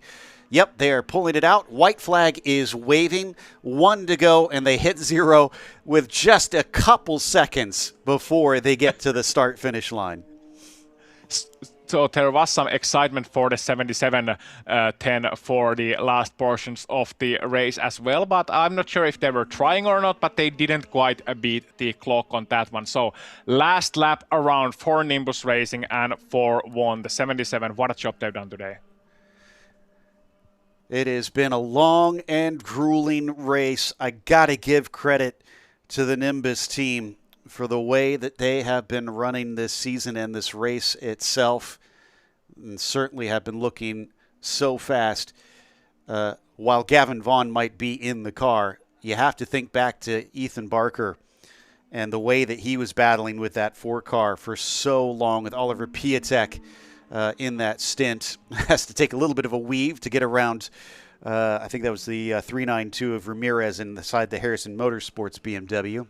But it was such an incredible battle. Both drivers came out smiling, actually went to one another and after they got out of the car and said, great race. So they clearly enjoyed and had a lot of respect for one another throughout that one and came out the other side. Although the 77 team may be coming out the other side a little bit happier since they were the ones leading and continue to lead since then, having not relinquished that top spot since they overtook it midway through this race. 3 corners to go, up and around the off-camber turn 9 for Gavin Vaughn. And then it's up into the penultimate turn. Lot of banking in this left-hander that you need to tuck it down to the apex to get it right. You've got a lot of paved runoff to the outside that thankfully he doesn't have to worry about. And then through the final turn, he can leave plenty of room, and he does as he flashes the headlights in celebration. Victory for Nimbus Racing. The 77 car takes the win. What a performance for them. What a drive. And here we see 10 Retro Rockets Racing, the 41, coming across the line and looking to take the win 10 in the ZR2 class. What a drive for them. It was a little bit lonely at the end, but they were able to keep it going, keep it consistent, and stay on track for the entire race. They'll be happy. Looking for the 177 and the 12 now. They're currently leading in their respective classes. And I think I see the 12 coming through the inner loop at the moment. Still trying to find the 177. There they are on track now. This is up the sole of the boot in towards the heel. So they also are close to the end of this one. And again, this is another team that really impressed us earlier in the race. The driver inside the car, Tom O'Gorman, smashing his personal best lap after lap in the middle of the race, cutting it down and continuing to find speed. He will be able to once again take this Ginetta to victory lane. It started the season very fragile, breaking down often.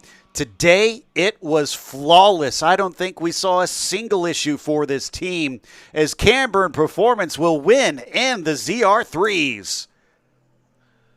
The Soul Ginetta conquering all the BMWs and taking the victory. Congratulations, Tom O'Gorman, Anthony Piselli. Just fantastic drive and great to see the Soul Ginetta 10 on the victory lane here today. Wow. And of course, we cannot forget about Rockwell here in the Rockwell Auto Sports car. The number 12 inherited this one with just 1 hour left to go. They led briefly in the middle of the race. The 66 clearly had the speed and overtook them, but they were not the one to take it to the end of these 7 hours. The Porsche Boxster is going to take the win for Rockwell Auto Sport here in race 1 at Watkins Glen. Let's take a look at our results as Gavin Vaughn was your winner. Camden Hibbett came home in P2. Nimbus Racing over Round 3 Racing. It was Automatic Racing finishing P3 with Round 3's number 5 car finishing in 4th.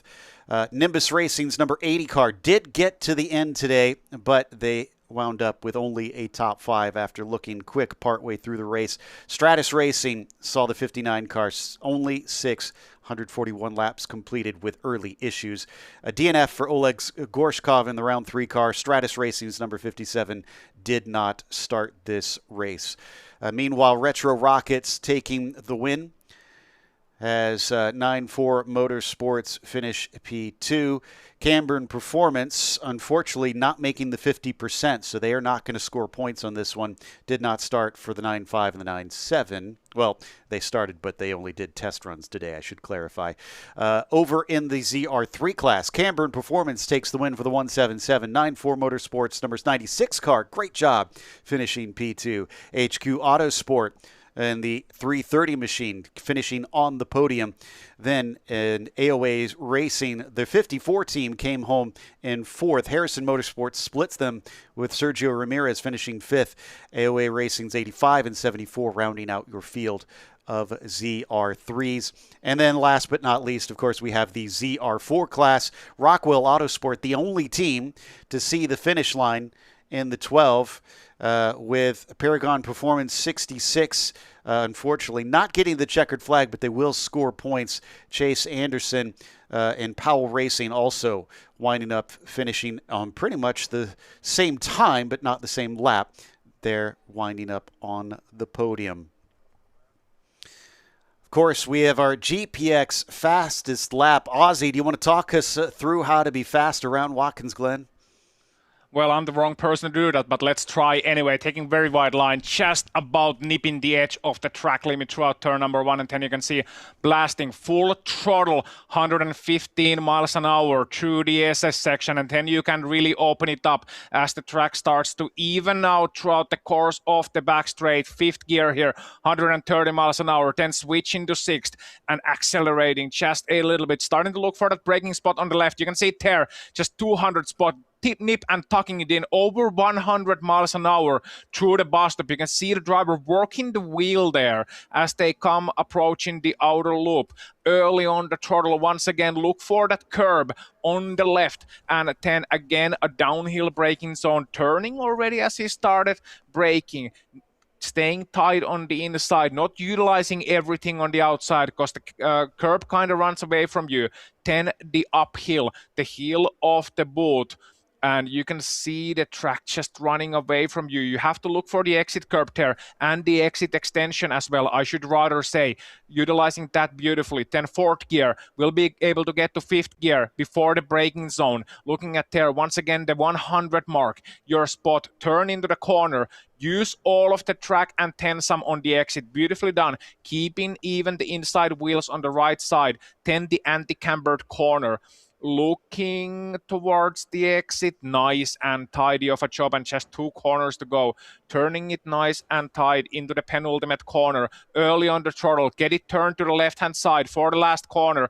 Optimize for the exit. Here we go. It's faster than you think. Don't be afraid of the wall, and here we go. A wonderful lap, and that's gonna be a 1:58.10 for the number 59. Hey, Ben.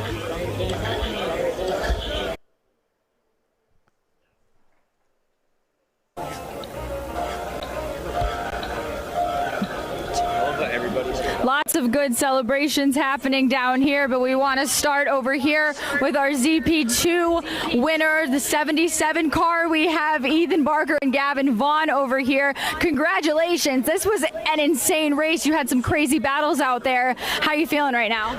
Shoot, I'm glad. There's been so many races where we've been there and we've been on pace, and we just, at the end, like the last hour or two, we just didn't put it together, and like it finally clicked this race and we were able to put it together. So when does it finally click for you? Like, what does that feel like? Shoot, just good. That's all I can say. Like, we were off pace at Road America and we didn't know why. We did some setup stuff, and then here we were like, yeah, the car feels good. Like, let's go at it tomorrow. So yeah, we were here. We were battling with the Ford car. Their pace was phenomenal. So it was just such a fun race. Awesome. Well, congratulations, guys. You guys deserve it. All righty, we're going to head over here to Rockwell for our ZR4 class winners. Just taking a little selfie really quickly. Alex, you brought it home. Congratulations. How are you feeling? Thank you. I'm feeling great. Thanks. It was a good win. Thanks. Yeah, I mean, you guys kind of came out of nowhere. You guys, I wanted to talk about really quickly, there was that little like plume of smoke that kind of happened, and I think the right rear was locking up or something. We lost ABS. You lost ABS. Did that worry you at all? Well, it squared off the right rear tire, so we had to come in and swap the back to the tire we just took off the car. And after that, after we recycled the car, the ABS came back, so it was great. That's incredible. We love to have a good comeback story. It was good. We were tossing it back and forth with the Corvette, and I think they had us, but fortunately they broke. We love that competition. Yeah, I mean, well, congratulations, you guys. You guys fought hard, and you deserve the win. Thank you. Thank you very much. Thank you. Of course. All righty. I would love to find our Retro Rockets crew, but I can't find them at the moment, so we're going to make our way over to Tom O'Gorman. Oh, no, you're not Tom. Oh, hi, here you are, Tom O'Gorman. Congratulations. I mean, just to the whole team, but I would love to talk to you really quickly. You kept setting lap after lap after lap so freaking fast. I mean, where are you finding that speed? You know, we obviously we started off on the wrong foot with changing lanes there at the start. We got the drive-through penalty, and we got swarmed as well by the BMWs. Our raceability is pretty tough in this car. It's not the fastest in a straight line. It has no ABS, so when you get it going, it's really fast, but I used up a lot of tire to get us back there. That's where those lap times were coming from, and we had to back it back down or else we wouldn't have made it. But congratulations to the whole team. I mean, the most important thing are the pit stops, and they were on point again, 3 for 3 for all my races with these guys. Anthony drove great. It was awesome. I'm so glad to hear that. So it was worth it to use the tires, huh? Oh yeah, I mean that's a really interesting part of this series. I think that maybe goes a little untalked about is that you have to budget it in a different way. You get a penalty if you change your tires. So the car is really hard on rears. It's really fast when you're hard on the rears, so you can use them here and there. But it's the Andy Hollis tire bank, right? You only get to pull it out. You don't get to put it back in. Yeah, well, congratulations. Incredible race. It was very entertaining to watch you, and we're looking forward to seeing you out there again tomorrow. Thank you very much. And thank you to you guys for capturing that battle with Tyler Hoffman back in hour 2. That was good coverage. And thank you to the camera crew. They do a really great job. Yeah. And now we're going to make our way over to the Retro Rockets crew. Oh my goodness, what a feat, you guys. This is so exciting. This is their first podium of the season, I think long overdue. Yes. What are we all thinking right now? We're just so happy to have gotten our first P1 of the season here at our home track of Watkins Glen. Yeah, home race too, which is really exciting. I know Vermont-based team, but closest track to you, so. Yeah, you're New York? Yeah, I'm in New York City. My other 2 drivers are out of Vermont, and we got P1 at AER here earlier this season, so 2 P1s of the year at the same track. Yeah, it's absolutely incredible, and I see you have a little mascot here too to celebrate with you. So how do you feel about the first podium win, huh? Good girl. All right, well, she drooled on my microphone, but it's okay. I'm sure she's really excited. Congratulations, you guys, and we're looking forward to celebrating you guys on the podium very soon. Thanks for that, Sloan. And thank you, everyone, for tuning in, as well as a big thanks to our team behind the scenes and Ozzy for joining us for today's coverage. Let's not forget that we've got more happening tomorrow, and we will kick things off with the race starting at 8:35 a.m. Eastern Time. Make sure and tune in for that, but until next time, race clean, race hard, and we'll see you on the track.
Congratulations, guys.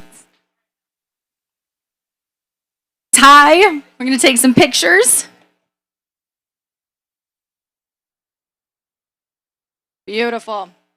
In second place, we have car number 66, Paragon.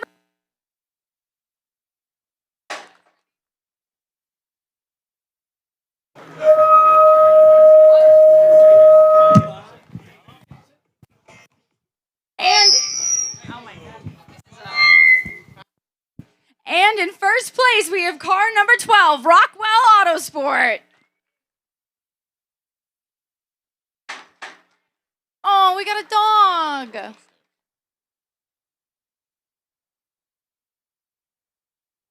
Congratulations, guys. Hold those trophies high. Be proud of what you earned.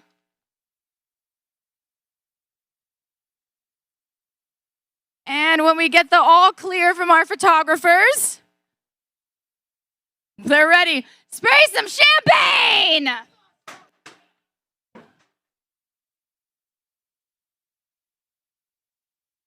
I'm so lucky I'm out of the splash zone now.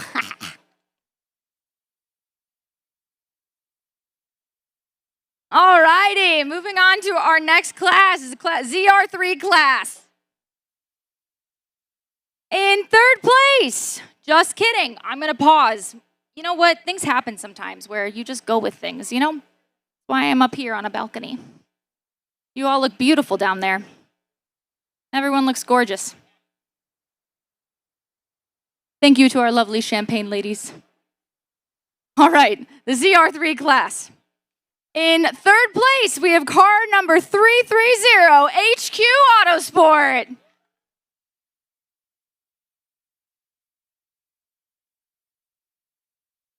Woohoo! Yeah, you guys look great from up here. Gorgeous, gorgeous, gorgeous, gorgeous. In second place, we have car number 96, 94 Motorsports.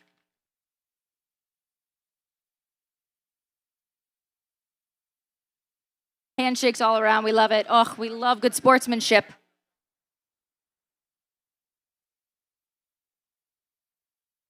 Gorgeous smile for your photos. And in first place, we have car number 177, Camburn Performance.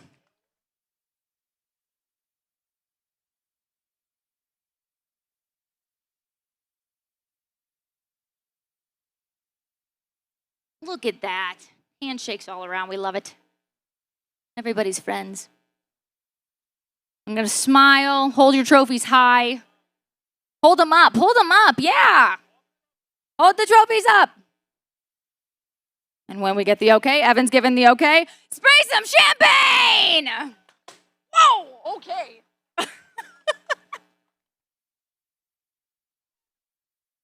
That scared me.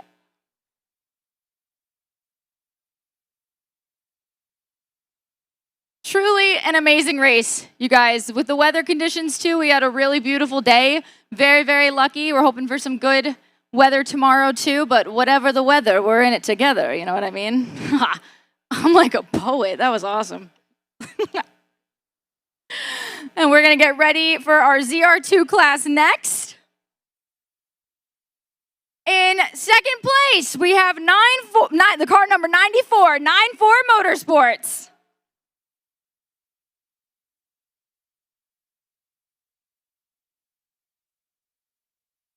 Woohoo! Pose for your photo, hold your trophy high if you'd like to. They're a little heavy, get a little arm workout in there. And in first place, we have car number 41, Retro Rockets. Yeah, let's hear it for them.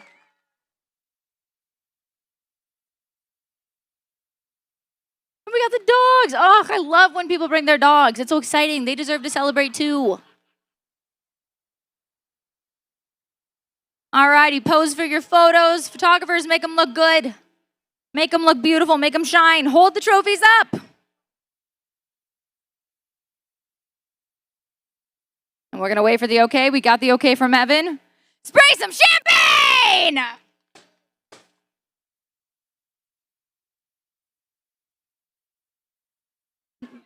Yeah, that's a good celebration right there. Yes, sir.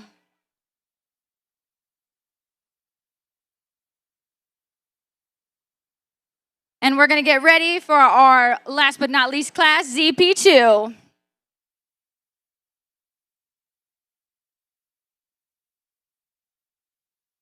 Thank you, ladies. In third place, we have car number 908, Automatic Racing.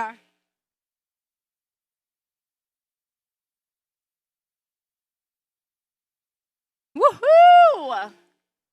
They gave me slushies earlier. I wore an Iron Man mask. It's been a long day. I've done a lot of things. In second place, we have car number 4, Round 3 Racing. Incredible battle, you guys. Oh my goodness. I think Oliver was saying he left it all out on the track. He was out of breath talking to me.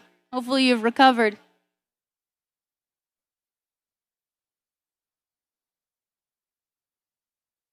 Hold your trophies high. We can take some photos. Hold them high, hold them up, hold them up. Evan's getting an arm workout. Alrighty, and in first place, we have car number 77, Nimbus Racing.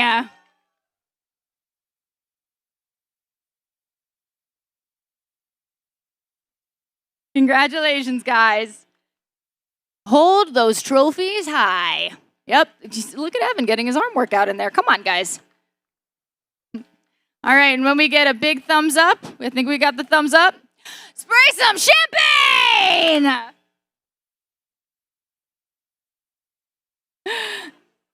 There we go, that's awesome. I bet that feels good once you hop out of the car. Something super refreshing, huh?